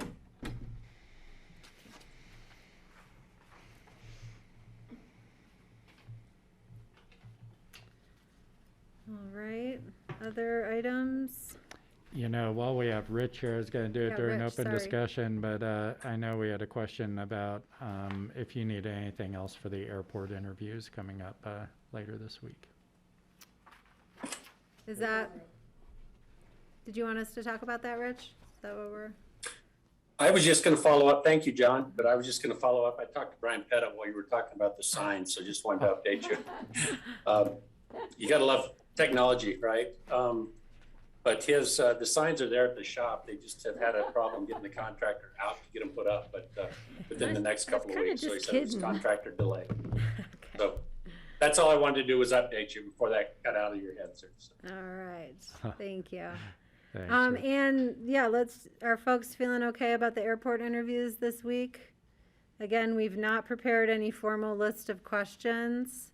My thought was to give everyone an opportunity to ask a question, and if there's time to go around again, but we have 15 minutes per applicant.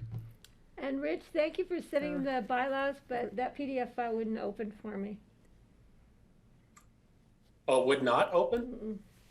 I don't know if anybody else tried, but I'm good. I got my one did not. question. I already ran it by you, and I'm keeping that question for me. All right. Okay. I can resend the bylaws. No, I'm good. I'm good. In a Word format. I'm good. I didn't check. Greg, I saw your hand. Yeah, the 15 minutes is such a short period of time that I just know it's going to get away from us. So really, realistically, I don't know if everyone's going to be able to ask everyone a question, and I'm okay with that. I will send you some thoughts on, some terse questions that I would want to ask, and maybe if everyone else has their list, we can actually cull it down so we all get a chance to hear what we want to hear. But I do realize it's going to be quick. So thank you for the suggestion, and I've been thinking about it. Okay, and I'll do my best to rotate who we start with each applicant, so everyone gets an opportunity. Steve? So we don't really need to know their answer to every question we might have, but we do need to hear how they handle a difficult question, how they think through a problem, how they deal with other people on difficult subjects is really the important thing to try to determine, I think.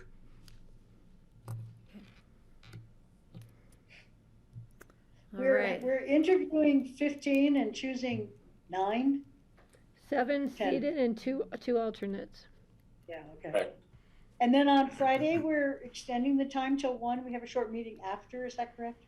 We're going to discuss the applicants and see if we can come to a decision, and if we can't, how we're going to make our decision is what we'll discuss between 12 and 1. Yeah. Yeah, and then Greg, we have Board of Health, but I won't be attending. I've got to go be the ticket seller.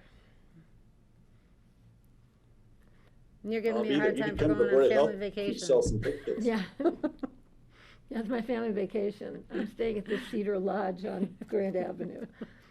I do have one other thing I just want to throw out real quick. Mm-hmm. Discretionary fund, should we start gearing up to have that discussion? So we need to know how much is left in it. So we can just put that on a work session coming up before the end of the year. Yep. I know we do it closer to the end of the year just in case we spend it all before then. That's right. But I just don't want us to forget. Okay, and then did we find out if we have to meet on the 21st? Oh yeah, for mill levy? We do. It's for mill levy certification, which I should have totally remembered. That's December? December 21st, yeah. That's like Christmas. But you said it was going to be really short, but I looked at the agenda and it didn't look really short. For the 21st, that's a special meeting, isn't it? Yes, we also have board reports, future agenda discussions, which On I the would 21st? support getting rid of all of that and just doing this special meeting. Francie, it will be a short meeting. It's not going to go till 4 o'clock. It's not going to do all the stuff that it says it's going to do. It's pretty much a one-item meeting just to pass the mill levy, right, Connie?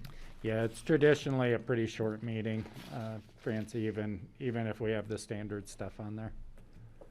Okay. Okay. Anything else on future agendas? Little break? I'm noticing, I don't see the first reading for short-term rentals on the 15th.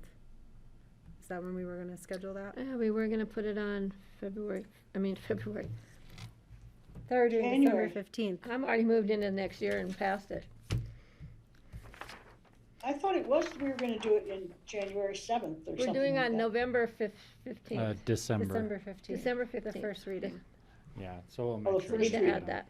And then we're gonna notice the second reading, and it'll be in January, is that right? Well, it'll be sometime after we have to see what comes out of the first meeting. We want to make sure we give people plenty of time to be noticed clearly and have them have time to give us comments.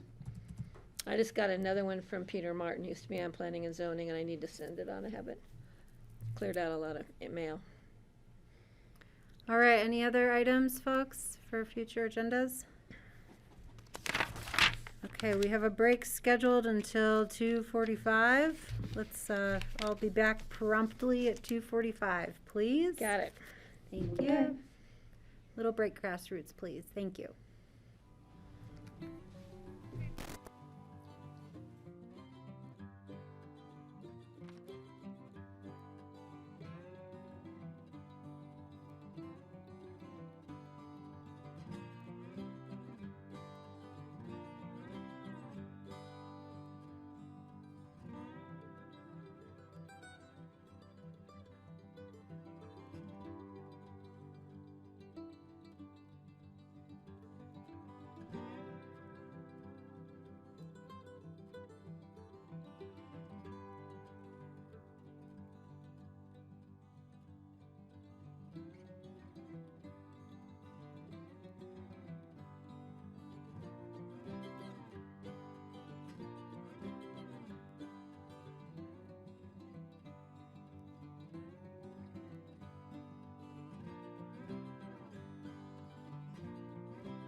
Okay, welcome back everyone to the Pickens County Board of County Commissioners work session on Tuesday, November 9th. After taking a brief break, we are resuming some of our budget discussion, and we're going to talk about the 2022 new position requests from all of our departments.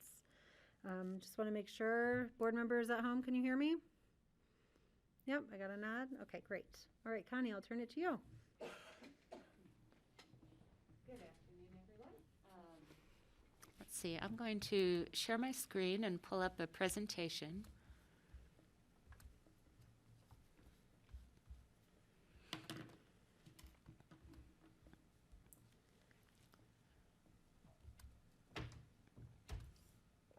Okay.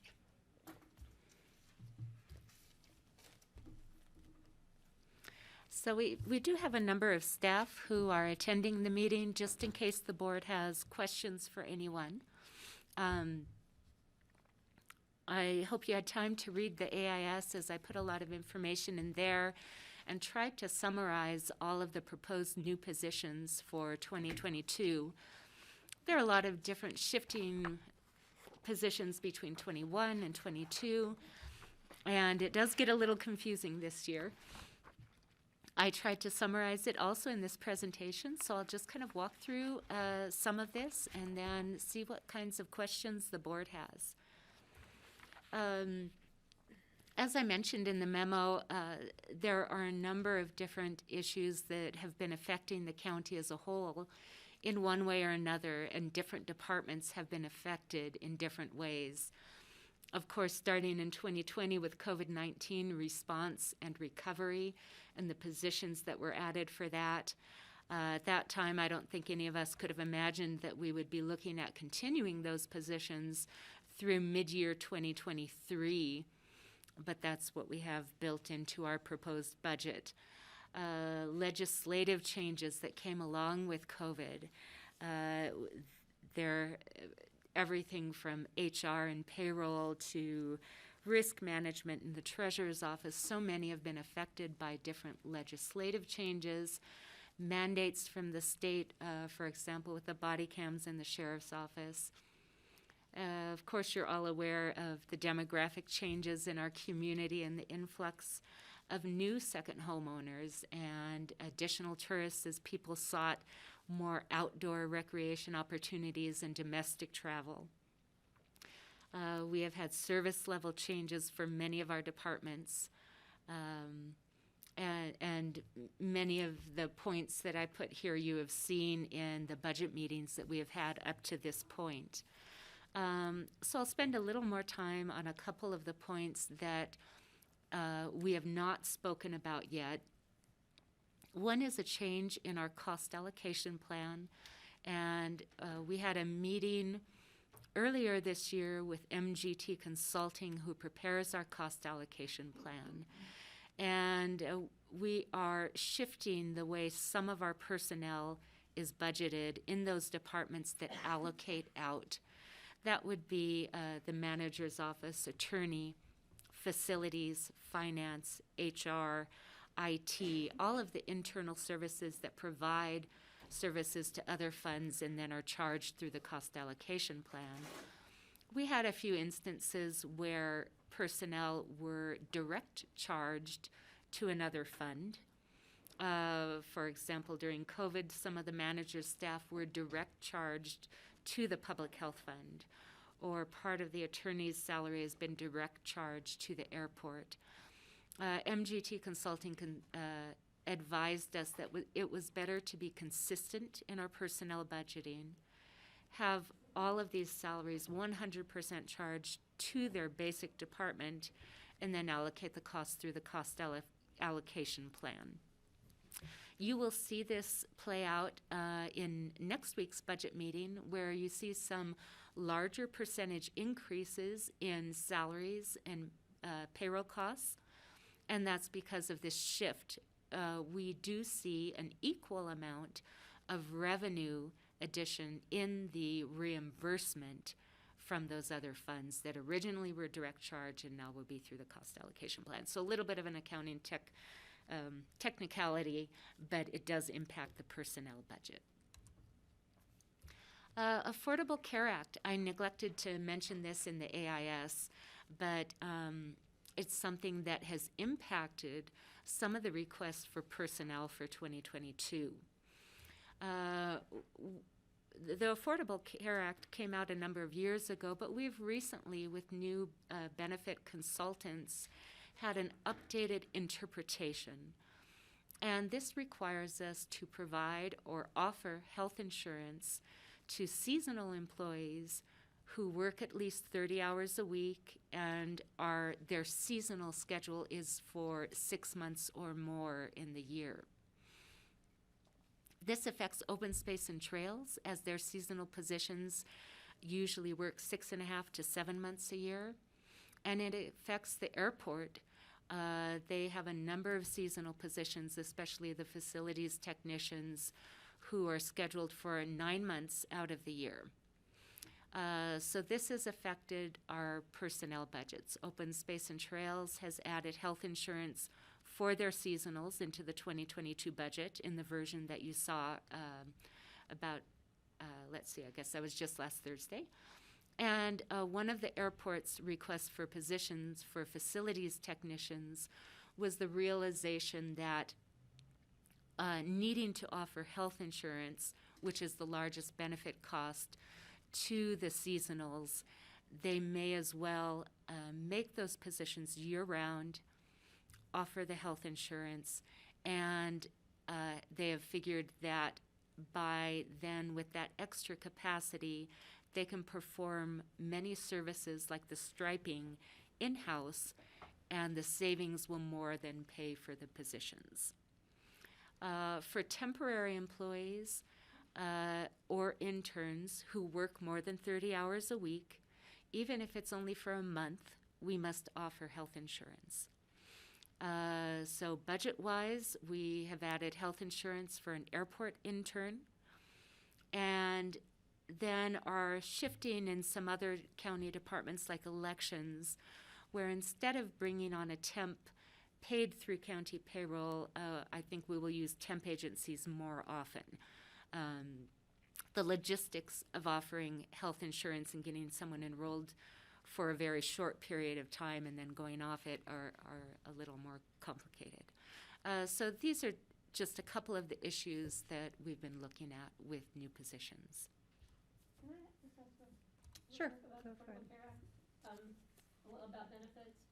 So we don't have to offer the full gamut of benefits. Technically, we only have to offer them health care. That's correct. They don't get, but if we hire them on, they get retirement and all the other stuff that, right? That's correct. Okay, so if we're hiring on the people at the airport, that's going to be not, if we're hiring them not as a temporary or seasonal, they're going to be hired as a full-time, then they get the whole gamut. That's correct. Okay. The majority of our benefits costs are in health insurance. Okay. Yeah. So just a quick review of the different positions that are being proposed. First, we have COVID positions, and our proposal is that these positions would be funded through June 2023 using ARPA grant revenue, American Recovery Plan. This would include 2 new COVID communications specialists in the general fund and community relations under Laura Armstrong. We have used temps and interns to fill in this area. The proposal is to bring 2 of these people on as regular communications specialists through mid-year 2023. 6 COVID positions in the Public Health Fund are proposed to be extended through June 2023. 6 other COVID positions will be dropping off by the end of March. Public Health also has 2 other ongoing position requests, a planning analyst and an environmental health permit technician, which has been term limited just through this year, which would, their proposal is to move to ongoing.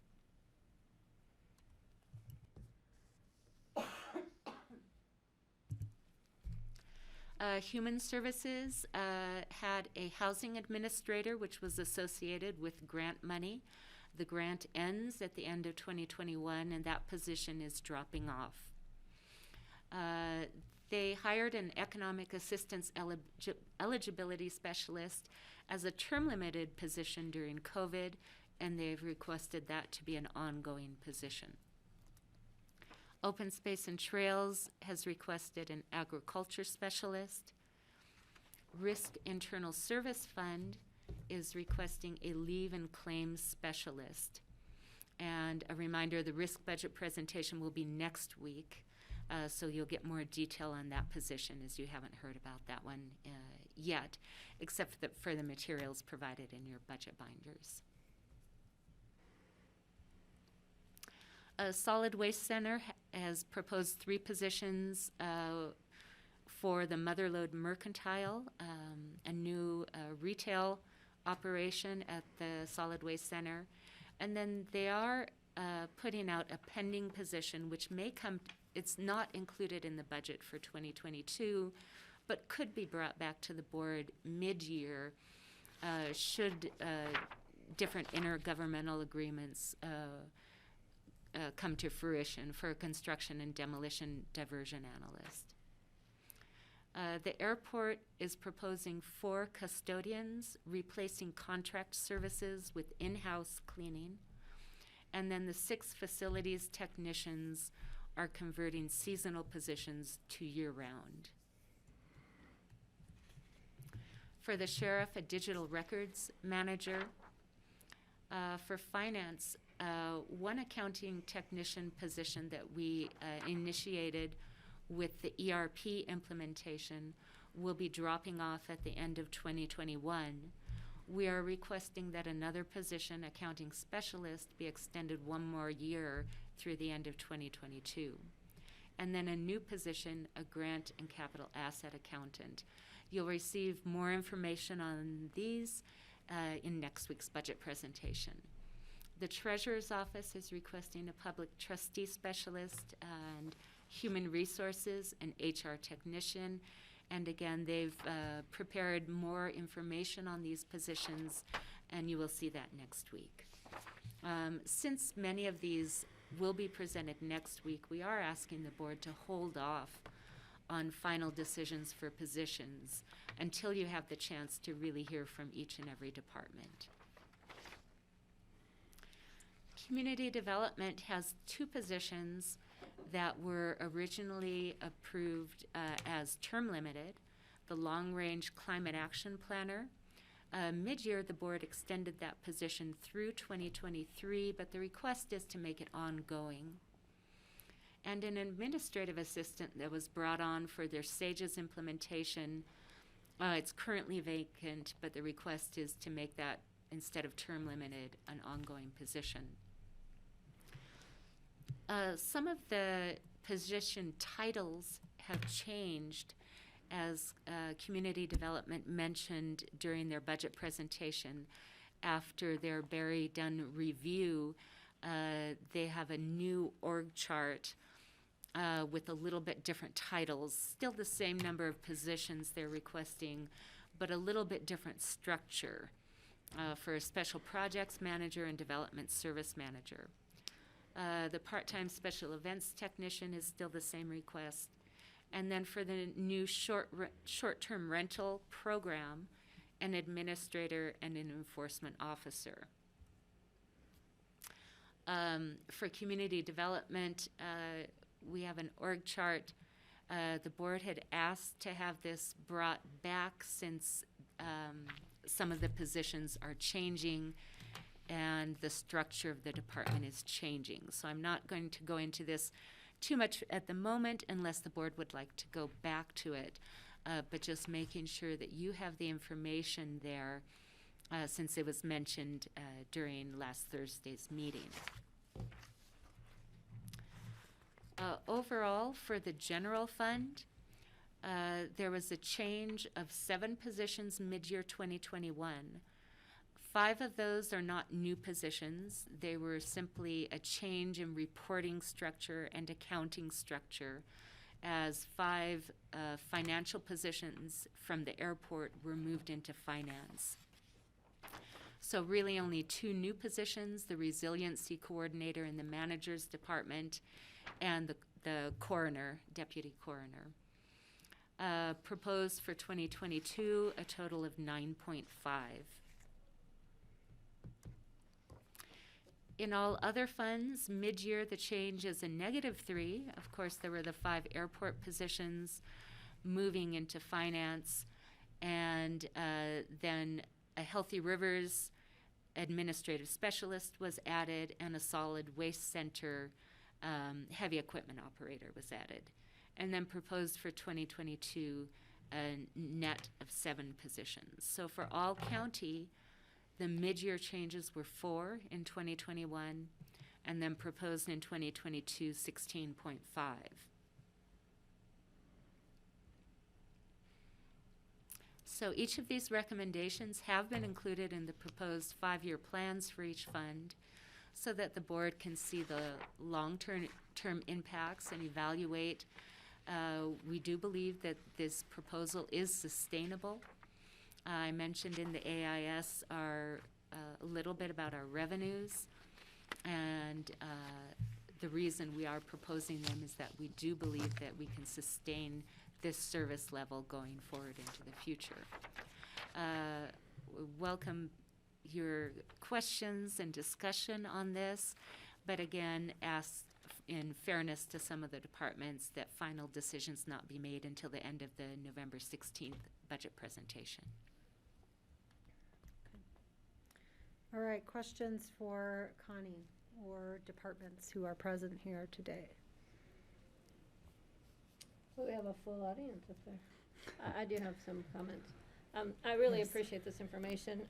It was actually not as difficult to follow as it might have been to follow, especially with the new stuff you gave us today. I just, increasing 16.5 positions is a tough one for me to swallow.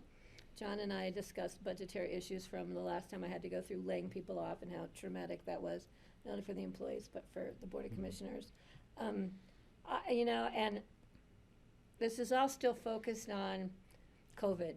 We have workload increases, we have this increase because of COVID. And so for me, I think we need to be careful because it kind of appears like we're saying that we think that COVID impacts will continue indefinitely. 5 years are out, and I don't want to send that message to my community that we're going to be in this dire strait. I know we're not going to get back to a normal. We don't know what our new normal is going to be or when. There's some positions I would still be that aren't term limited that I would be more comfortable with, at least if not term limiting them, but saying we will reevaluate these in 2 years out or 3 years out or some given time. It's just hard for me to have on a political level, for the community to see that we're kind of blaming this all on COVID, and we're growing in areas that we're hoping will decrease, like the real estate industry, construction permits, the open space and trails overuse. They may not, but I don't want the community to think that we're saying we're going to be in this dire strait. Our community is going to be overwhelmed. It's going to be this disaster we're living in from here on out. That's just a hard one for me.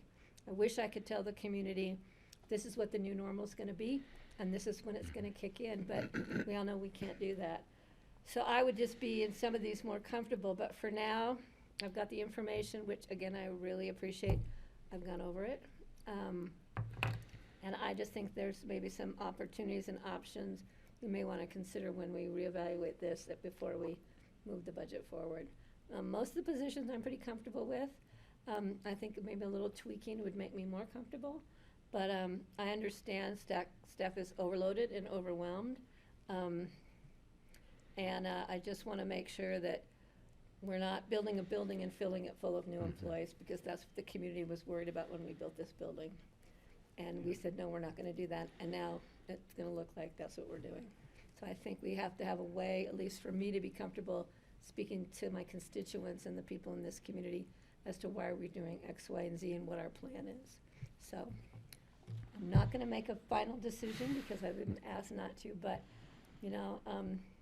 I still get that sick feeling in my stomach and that for people who've known me for the years, sometimes that tells the whole story. There's just something I'm not comfortable with, but we'll see where we go when we've had the final budget discussions. So thank you. Okay, thanks, Patty. Other questions or comments? Steve? Looking at the 20.5 additional FTEs, I'm trying to put those into blocks of people. So the airport actually has 10 of those. 4 of them are contract people just being converted to staff instead of contract workers. 6 of them are 9-month employees, now will be going to full-time. So I would have a question about the what's the extra work they'll be doing there during the extra 3 months? Are they going to be gainfully employed? Or is that when everybody's going to be taking their vacation time, or how is that going to be handled?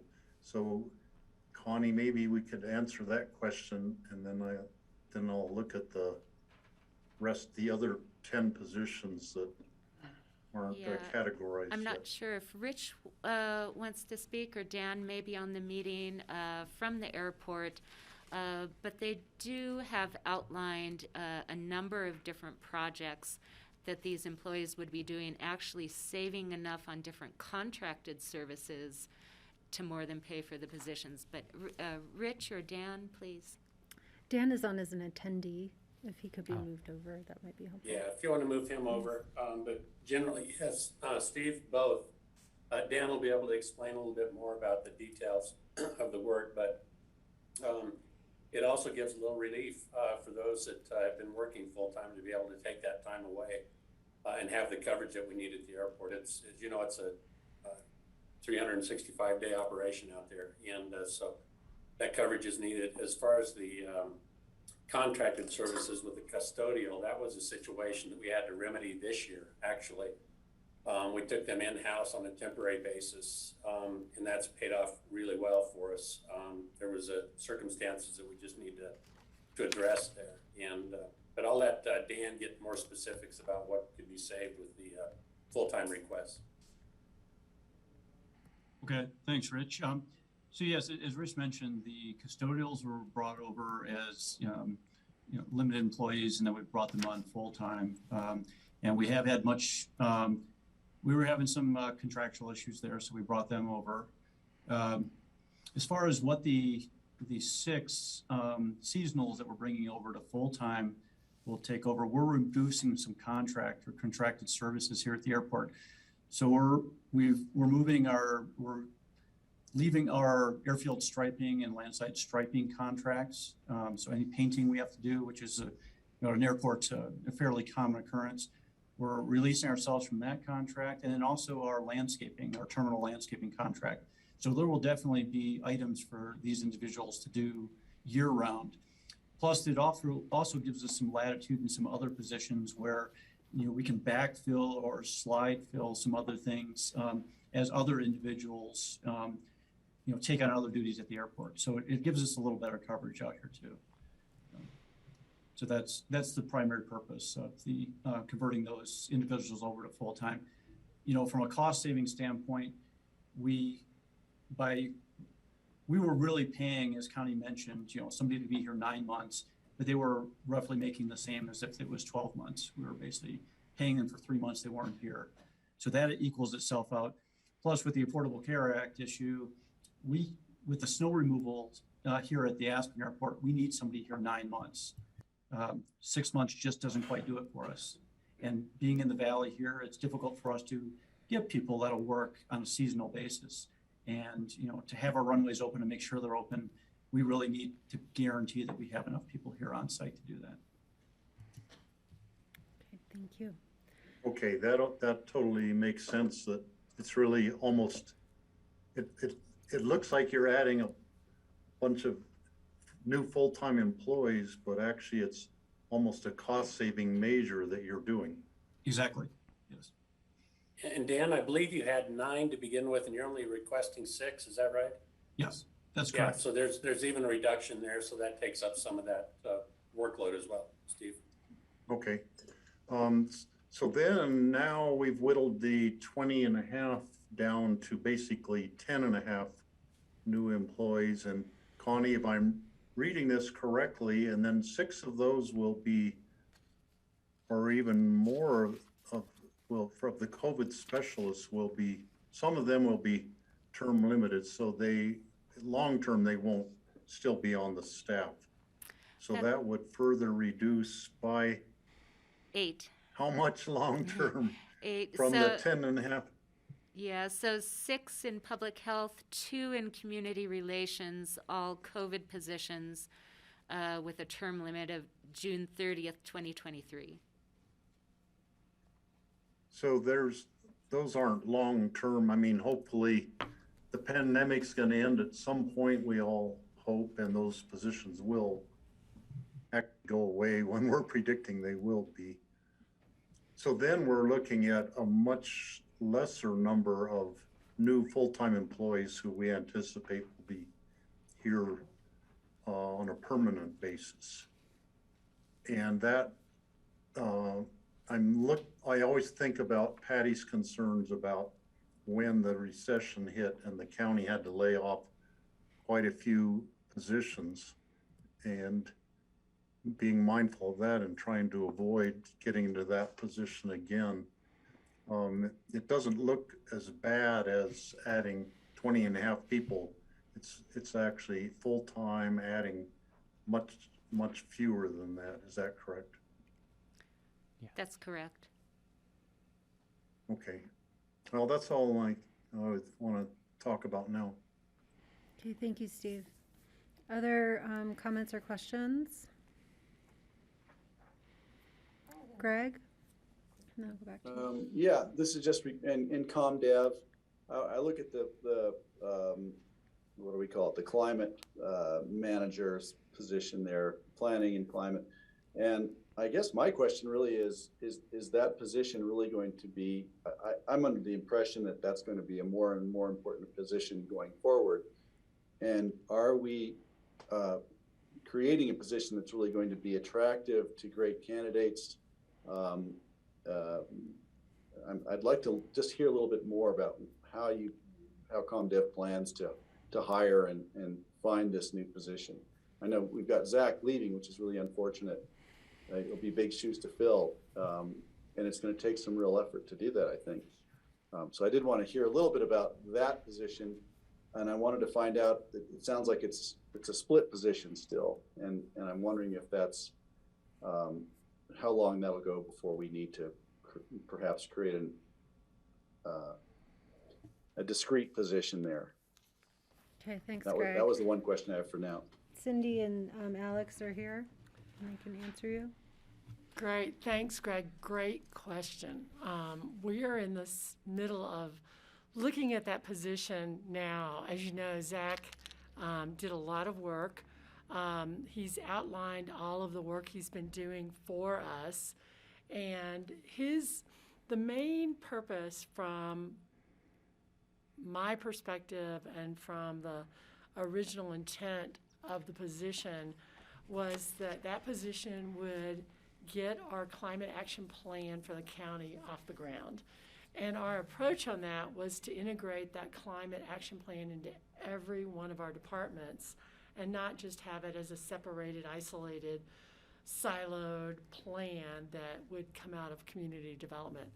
He did a great job on that, and almost every department has been touched by that and is on their way to great action items with climate action. As part of selling that position, we also realized that we needed someone to help us with growth through the lens of climate action. And so that position was doing a lot of our analysis work and helping us with contracts that the board approved last year for our greenhouse gas emissions, our regional greenhouse gas emissions, and also our economic study that is underway now that's more of a regional look at economics based on some of our major sectors like construction. So we have all those things going. At the same time, we had the opportunity to look at some outside grant funding through DOLA. It's become a huge part of the position, looking at the microgrid, as you know, out by the airport. This position takes into account and pulls together private sector, nonprofit groups, other agencies in the valley to try to pull it all together to make it work.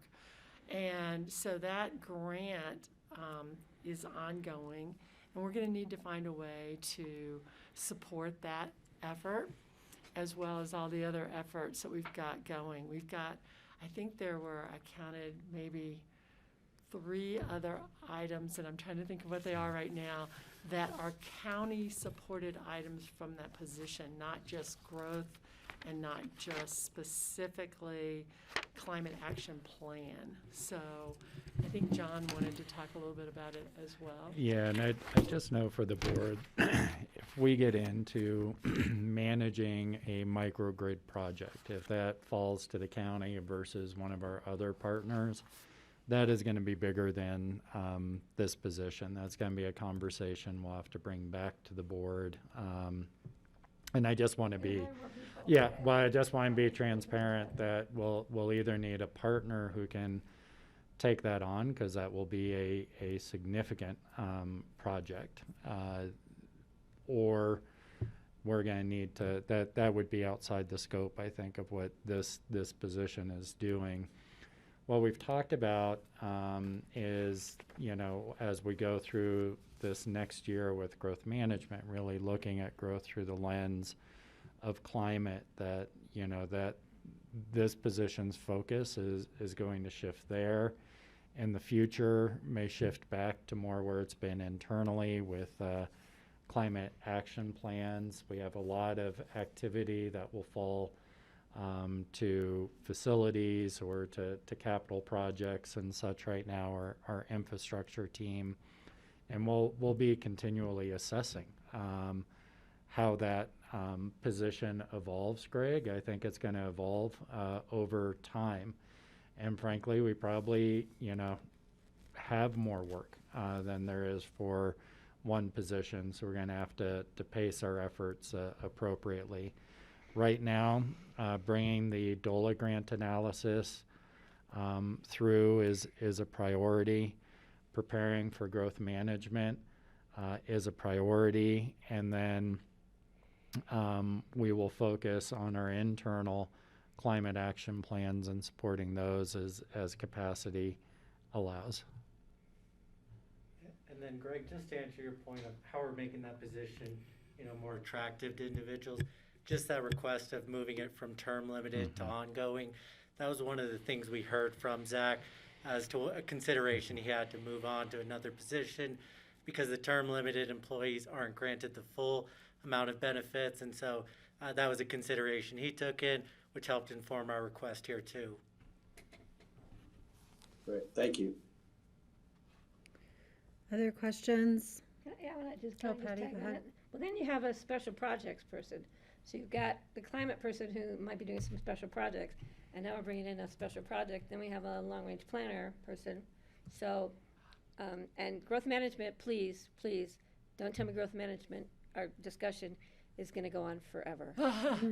I hope That's what not. it sounds like. I And hope I'm not. not going there. No, we hope not. Now, if I could answer your question about the special projects, totally different than climate action. Our understanding is that the board, through your retreat last year, it was your priority to really get on climate action and as a whole.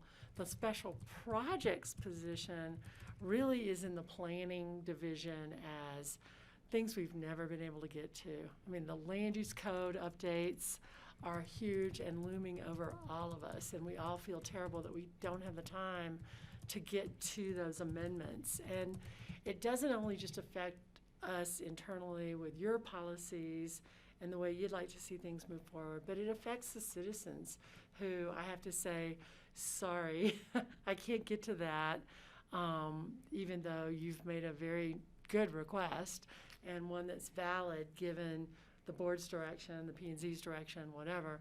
We just can't find the time to get to those code amendments or to other special projects that the board might have. So that is where we're saying, let's do it. Let's really get to the work that we need to get to.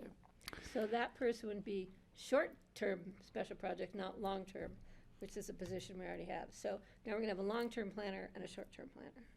Well, And we already got rid have- of the deputy building inspector position in the new Correct. graph. So Right. if, I thought we needed over everything else. yeah, if I could speak to the thinking around ComDev a little bit is we had it broken up functionally, so building and Right. planning and we had both the policy work that the board wants to be done as well as the processing work under each one of those positions. And one of the things in the analysis that, you know, as we worked through it, we needed a separate thought around, okay, once there is a application in, we need someone to really be overseeing the processing of the applications, planning and building side. That's a unique thing. I know you all are getting calls about it. I know we do from time to time.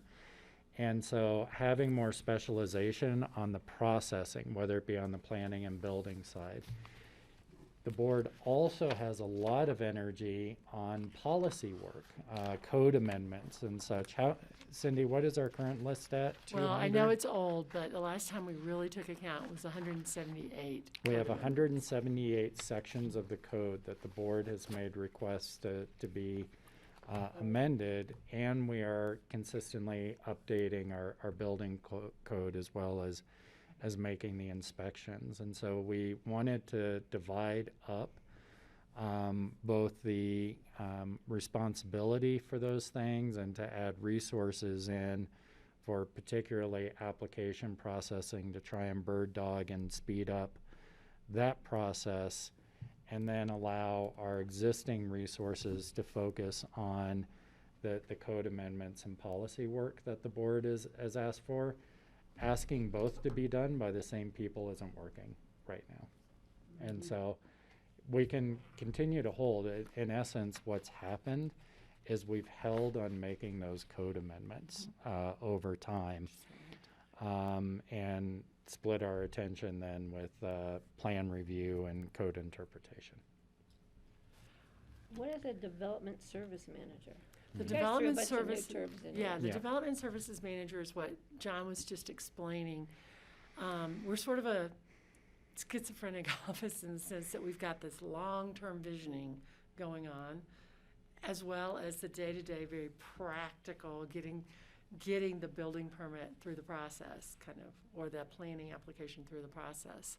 So that development services director or manager is someone who will shepherd applications through the process. So it's not somebody who's developing services, it's somebody who's servicing development. Right, and so this is a trend across the nation, quite frankly, with building departments and planning departments, where there needs to be oversight on the process, and that Other than me. Yeah, Worrying about it. and that person is responsible to the public, questioning, finding out with the data that we now have through SAGES, where is that permit? What I've done too many times is I go to Alex or I go to Tony or someone and I say, tell me where this permit is today and why is it taking so much time?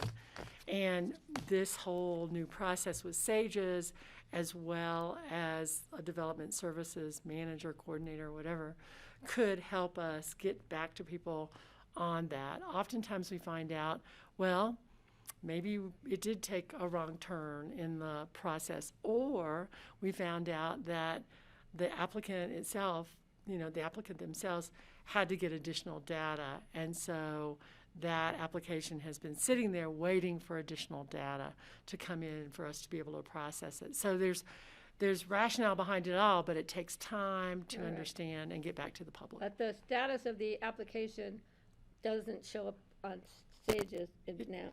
So, but we need somebody to be the computer, or the computer's not gonna do what we need. I thought people could just go into the computer system where they're filing online and track their application as they went through the process. You can, but it doesn't tell the whole story. Okay. That's That's all I needed to hear, so. I want to jump in a little bit here. You know, the airport and ComDev have outsized requests comparatively, but this is a hard conversation to structure in a short period of time, and I'm sensitive to sort of the inequities of the amount of floor time everybody gets here, and recognize some departments will get that opportunity next week. So I just want to bring us back to figure out how we structure this as a board productively, and if there are questions that we need to sort of tee up for ourselves to deliberate whether we accept all these position requests, whether we cut some of them, and how we make that decision and what criteria, or if we need more input from departments about, you know, how would this affect you if this was a term limited position rather than a full-time, would you still pursue it? So I do want to kind of check in with the board here and see how we figure out how to move forward, because we are already over time, and we're going to have to find more time after we hear from all of the departments we haven't heard from yet. So, I'm looking, I know for me, you know, I'll just say some of the enterprise funds are a little bit easier to deal with for me, because they have dedicated funds, they can only be used for that purpose. You know, I'm probably a little less critical about those positions. The same with some of our special revenues. You know, when it comes to more of the administrative things, I think I will need more input. So folks who have the opportunity to present in next week to us, just keep in mind, what would you do if this was only a term limited appointment? Or if we decide not to fulfill it, it would be helpful to hear that from folks in the future. And, you know, I guess I'm looking at my colleagues. I think one of the things I'm struggling with is that I know, you know, I'm seeing all of you on the screen who work so hard and are so super dedicated and have given so much over years and are probably tired. And all of your staff requests are like fundamental and just help with a healthy balance. And so I'm really sensitive to that.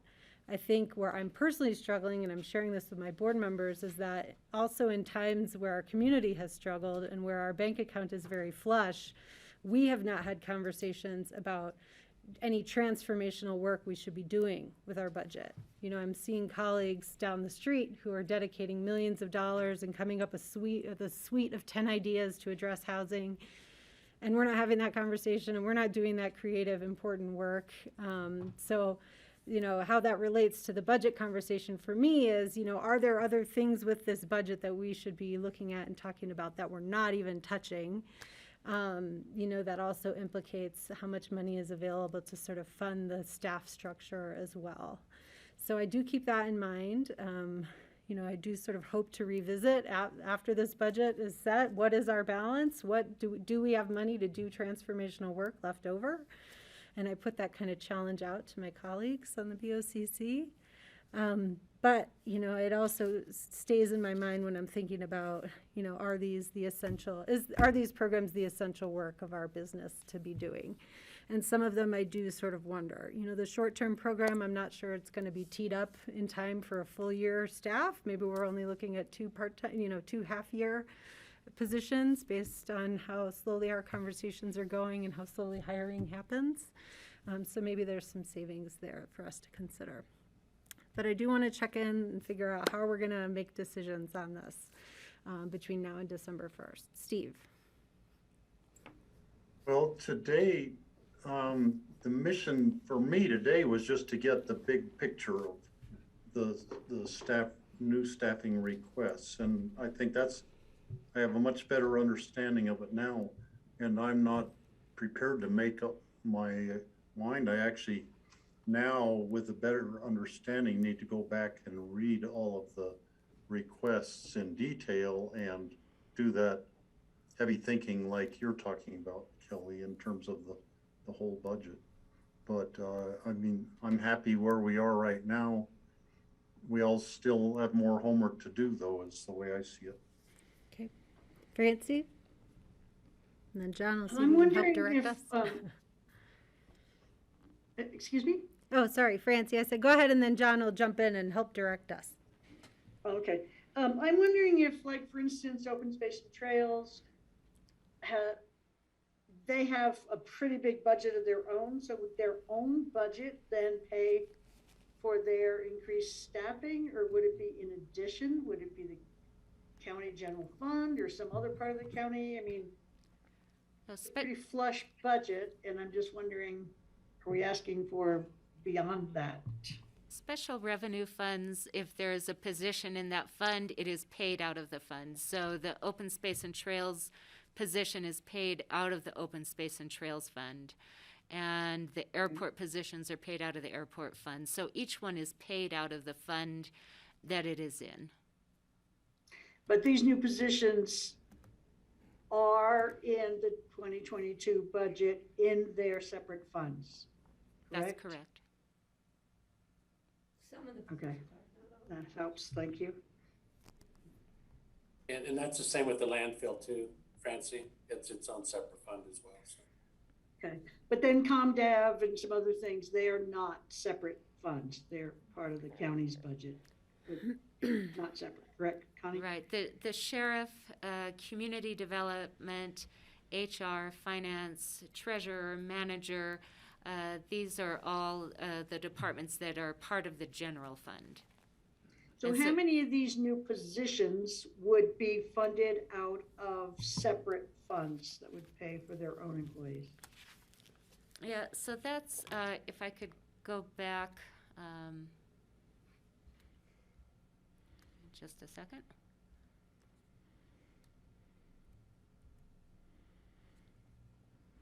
Sorry, get my computer to respond. So this is where it's broken up, that these are all of the departments in the general fund, and the position requests that are associated with the general fund. For the manager's office, the 2 COVID communications specialists are in community relations, which is part of the manager's office. Human resources is asking for an HR technician. The treasurer is asking for a public trustee specialist. Within finance, it doesn't look like there's a new position in 2022 because one of our term-limited positions is dropping off, but we are requesting a grant and capital asset accountant. The positions within community development, and then in the sheriff's office, the digital records manager for the body cams. So those are all. 9.5. So 9.5 FTEs. Yes, for the general fund. I see it now, okay. And then all of Okay. the other funds where there are other revenue sources available and they're paid out of their own funds are the ones shown on this page. The risk position, human services, it looks like they're dropping a position. That's because the housing grant associated position is dropping off. But they're asking to continue their eligibility specialist, which has already been there since 2020, continue that position ongoing. Open space and trails, then the public health positions, that's actually shown as a negative since some of their COVID positions are dropping off, but some are ongoing through June 2023. The airport, and then the solid waste center. So these are all of the different areas where they have their own funding. Thank you so much, Connie. John? Yeah, so I think from staff's perspective, this conversation has been helpful to understand the different concerns that the board has, because each of you are coming to this discussion with a slightly different set of concerns, right? Kelly, I heard you saying, what is the room for additional community needs that we haven't talked about? Pat, I hear you talking a lot about sustainability. I'm hearing specific questions from all our commissioners online about understand the nature of individual positions and what they're doing and how they're funded. What I want to do is just real quick step back, big picture. Big picture, we are in our third year. We really had 2 years of budgets where we were planning for recessionary periods and or redirecting significant resources to new priorities that are COVID related and such. And so a lot of these general positions and requests that I think you're seeing are the result of two things. One, we have had some really disruptive change in our community that's changed our service level demands. And we've had some just incremental where we've held off on departments asking, or at least getting support. They've asked, but maybe haven't gotten support for positions. So on one hand, I think you're seeing some legacy from budgeting tight in anticipation of recessionary periods. We also have always done a good job of maintaining fund balances so that the board isn't in the position, if there is an unexpected downturn, of having to make those precipitous kind of personnel decisions that are so painful that some of you have had to be part of making in the past. And we try and we always have a natural level of turnover and reassessment of positions and realignment that we can usually rely on. So I think the board may want to ask some questions about in the future about how would we manage that? How do we manage those situations, and how do we see the situations that we're worried about and looking forward to playing out? So we can do that. I think for the individual questions about the whys behind positions and how they're being funded, those will continue to be answered. Kelly, I think to some of the concerns you were raising about, hey, we've got some fund balances, should we be applying them in our community? That is true. We do have some unallocated fund balances that we don't have recommendations for. For example, our ARPA funds that are shown on our fund balance sheet. We are going through some processes right now to get community feedback and bring recommendations back to the board about how we might partner with jurisdictions throughout the valley on those. But those discussions do need to happen at this board table. And if the board wants us to have those in a different way, we need to have that discussion too about how we're going to apply that. But we do anticipate spending down 2 million something. The ARPA is a total of 4 million, but I think it's about 900,000 would be for all of the COVID positions through June 2023. We have about 3.1 million that is unallocated, but that we're showing in our fund balance table is going to be spent. That's not in any of these appropriations yet to be decided. So the board does have some room still in this budget for exactly those kinds of discussions. So we've tried to narrow down the requests, understanding what the pressures on the organization are, the demands on the community, maintaining healthy fund balances and sustainable, what we think are sustainable operating surpluses, while still having this chunk to apply to the community.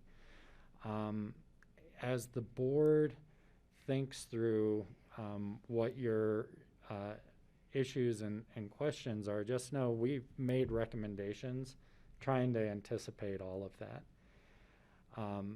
As you have concerns, we need to get those on the table and make decisions so we can have departments have as much lead time to plan for how they're going to deliver their services. But we have tried to account for a lot of the concerns that you brought up, and we will continue to try and answer your questions. As far as going forward, I think we need to probably come back as staff and talk about some of the processes in future budget discussions. What if there's a recession? What does that look like under the staffing? What are the dollars, like the ARPA dollars that we have that we still need to make decisions on, and how does that happen? And hopefully that will help address some of the concerns that have been raised today. Greg, is that a hand? Yeah, thanks. I don't know if Steve had his hand up or not, but I'll jump in. Thanks, John. That really helps a lot. I can't help but think about two things today. First of all, we just heard from our DA about Rio Blanco County that's closing down their jail because they don't have the money to keep the operation going. And I think, well, but for the grace of our incredible economy here, and we could be in the same position someday. So I think Patty thinks about that. I think we all do. And so I just wanted to recognize that it's ironic that came just before this conversation. The other thing I was thinking is wouldn't it be great if every entity, whether it's a restaurant in town or a ski company or the county, anyone else, attached a housing discussion to virtually every new hire? What would it look like if this conversation, as Kelly, hinted at earlier, included the question, where are they going to live? Who's going to house these people? We're going to hire this many people. Where are they going to live?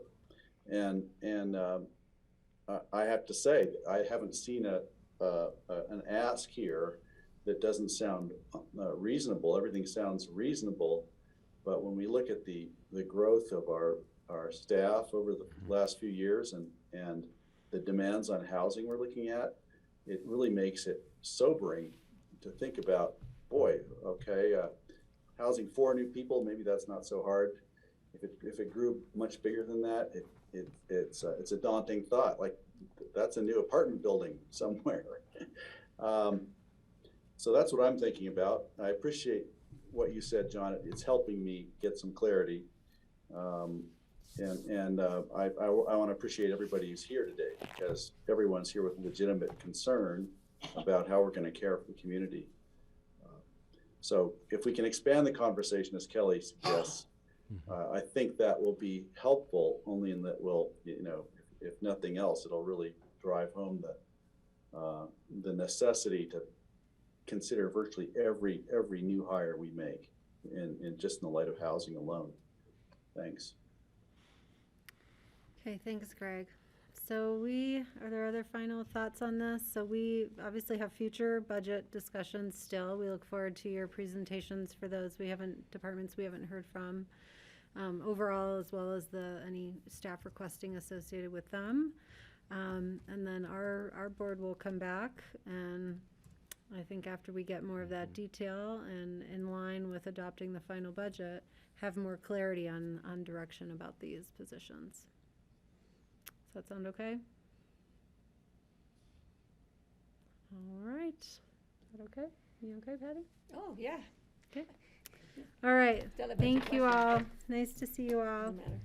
Thank you, everyone. guys. Appreciate it. Thanks, Okay, guys. Thanks thanks, for everybody Connie. tuning in. And I will make it easy on you. I don't have anything for the board today. Okay, no open discussion. Anyone else? If we could be quick, we're running behind. Yep, Francie. I have been talking with Matt, I think his name is, and he's with the Colin Powell Leadership. I don't know if any of you have done the Colin Powell Leadership Training. Have any of you done that? Don't know anything about it. It's his program, and he usually comes in once or twice during it. It's virtual now. Obviously, he's not around anymore, but the program is still going on. And anyway, it sounds like it's an incredible thing, and it's put on. I mentioned it to you once before by Patty. What was the name of that organization when we were talking about it? The counties from all over the country. The NACO, National Association of Counties? Yeah, NACO. It's put on by them. And, Oh, I have heard about it in the past. yeah. So anyway, I'm kind of interested in it. It may just be too much with doing the wolf thing also, but it's not that long, but it's expensive. It's $1,600. So speaking of budget and asking for money, does the county ever pay for people to do things like that? Yeah, we just are concerned about time commitment and missing meetings. Yeah, we Yeah, do have me too. travel and training funds budgeted for the board, We haven't and used it in a long so time. yeah, so that is something that, at the board's discretion, you could definitely do. Okay, well, I'll send on the information to y'all and look at it more closely myself, especially the dates. And we can talk about it again. I'd like to see it, Francie, thank you. Mhm. Okay, thanks, Francie. Other open discussion items?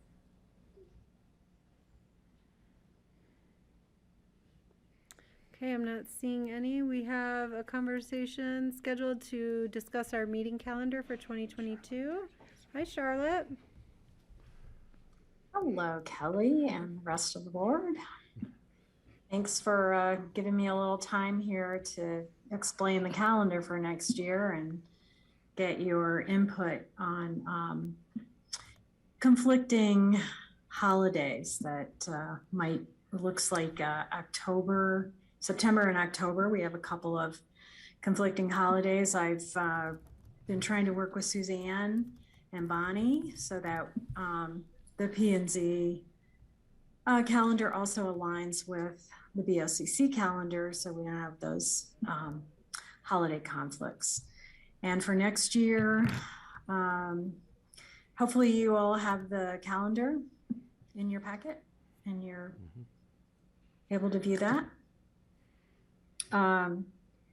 So the conflicts, as I mentioned at the bottom of that calendar, Rosh Hashanah is September 25th to the 27th.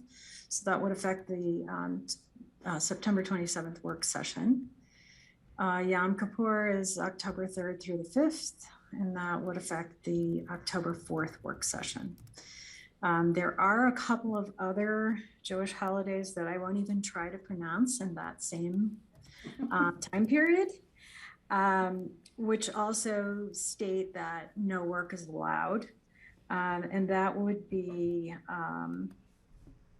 that would affect the October 18th work session. And the other one would be October 10th and 11th. So, we could just write off the month not of sure. October. No, So go we're ahead. not meeting in October? Yeah. Yeah, right. So just wanted you to all have that information to be able to make a decision on whether you want to move meetings, how you want to handle that. I just have a question. Patty. I'm not, excuse me, but I'm not that familiar with the Jewish holidays. So I think I need more information. I mean, we take Christmas off, it's one day. These are multiple days. So I'd like to find out, maybe talk to the local rabbi or,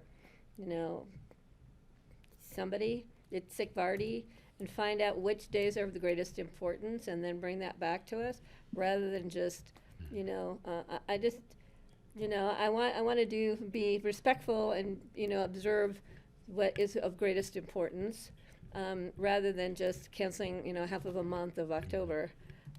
Maybe we could get more information and find out what really is important. Another option that the board, if there's no board members that would be observing, typically no decisions are made during a work session. And so work sessions are something that are an opportunity for the board to work on something. They're recorded. I think that where we've run into more significant issues is around regular meetings. Where those may overlap and it may exclude members of the public from participating in an item that they're concerned about. And that may narrow the window a little bit. I think actually, Charlotte, unless I'm missing something, there are no regular meeting conflicts there? Or are there? That is correct.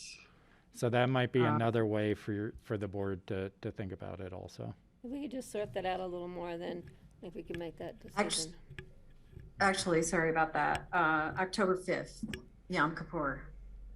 So That's a very high hold. October Yeah, 5th, it we're is. not, we're not in a meeting. We don't have a meeting regular meeting on October 5th. that is correct. Sorry about that. Yeah, the Mhm. 12th is your regular meeting. So if we could bring that back maybe with a little more clarity on that. Yeah, I can do some investigation on Thank that you. as well.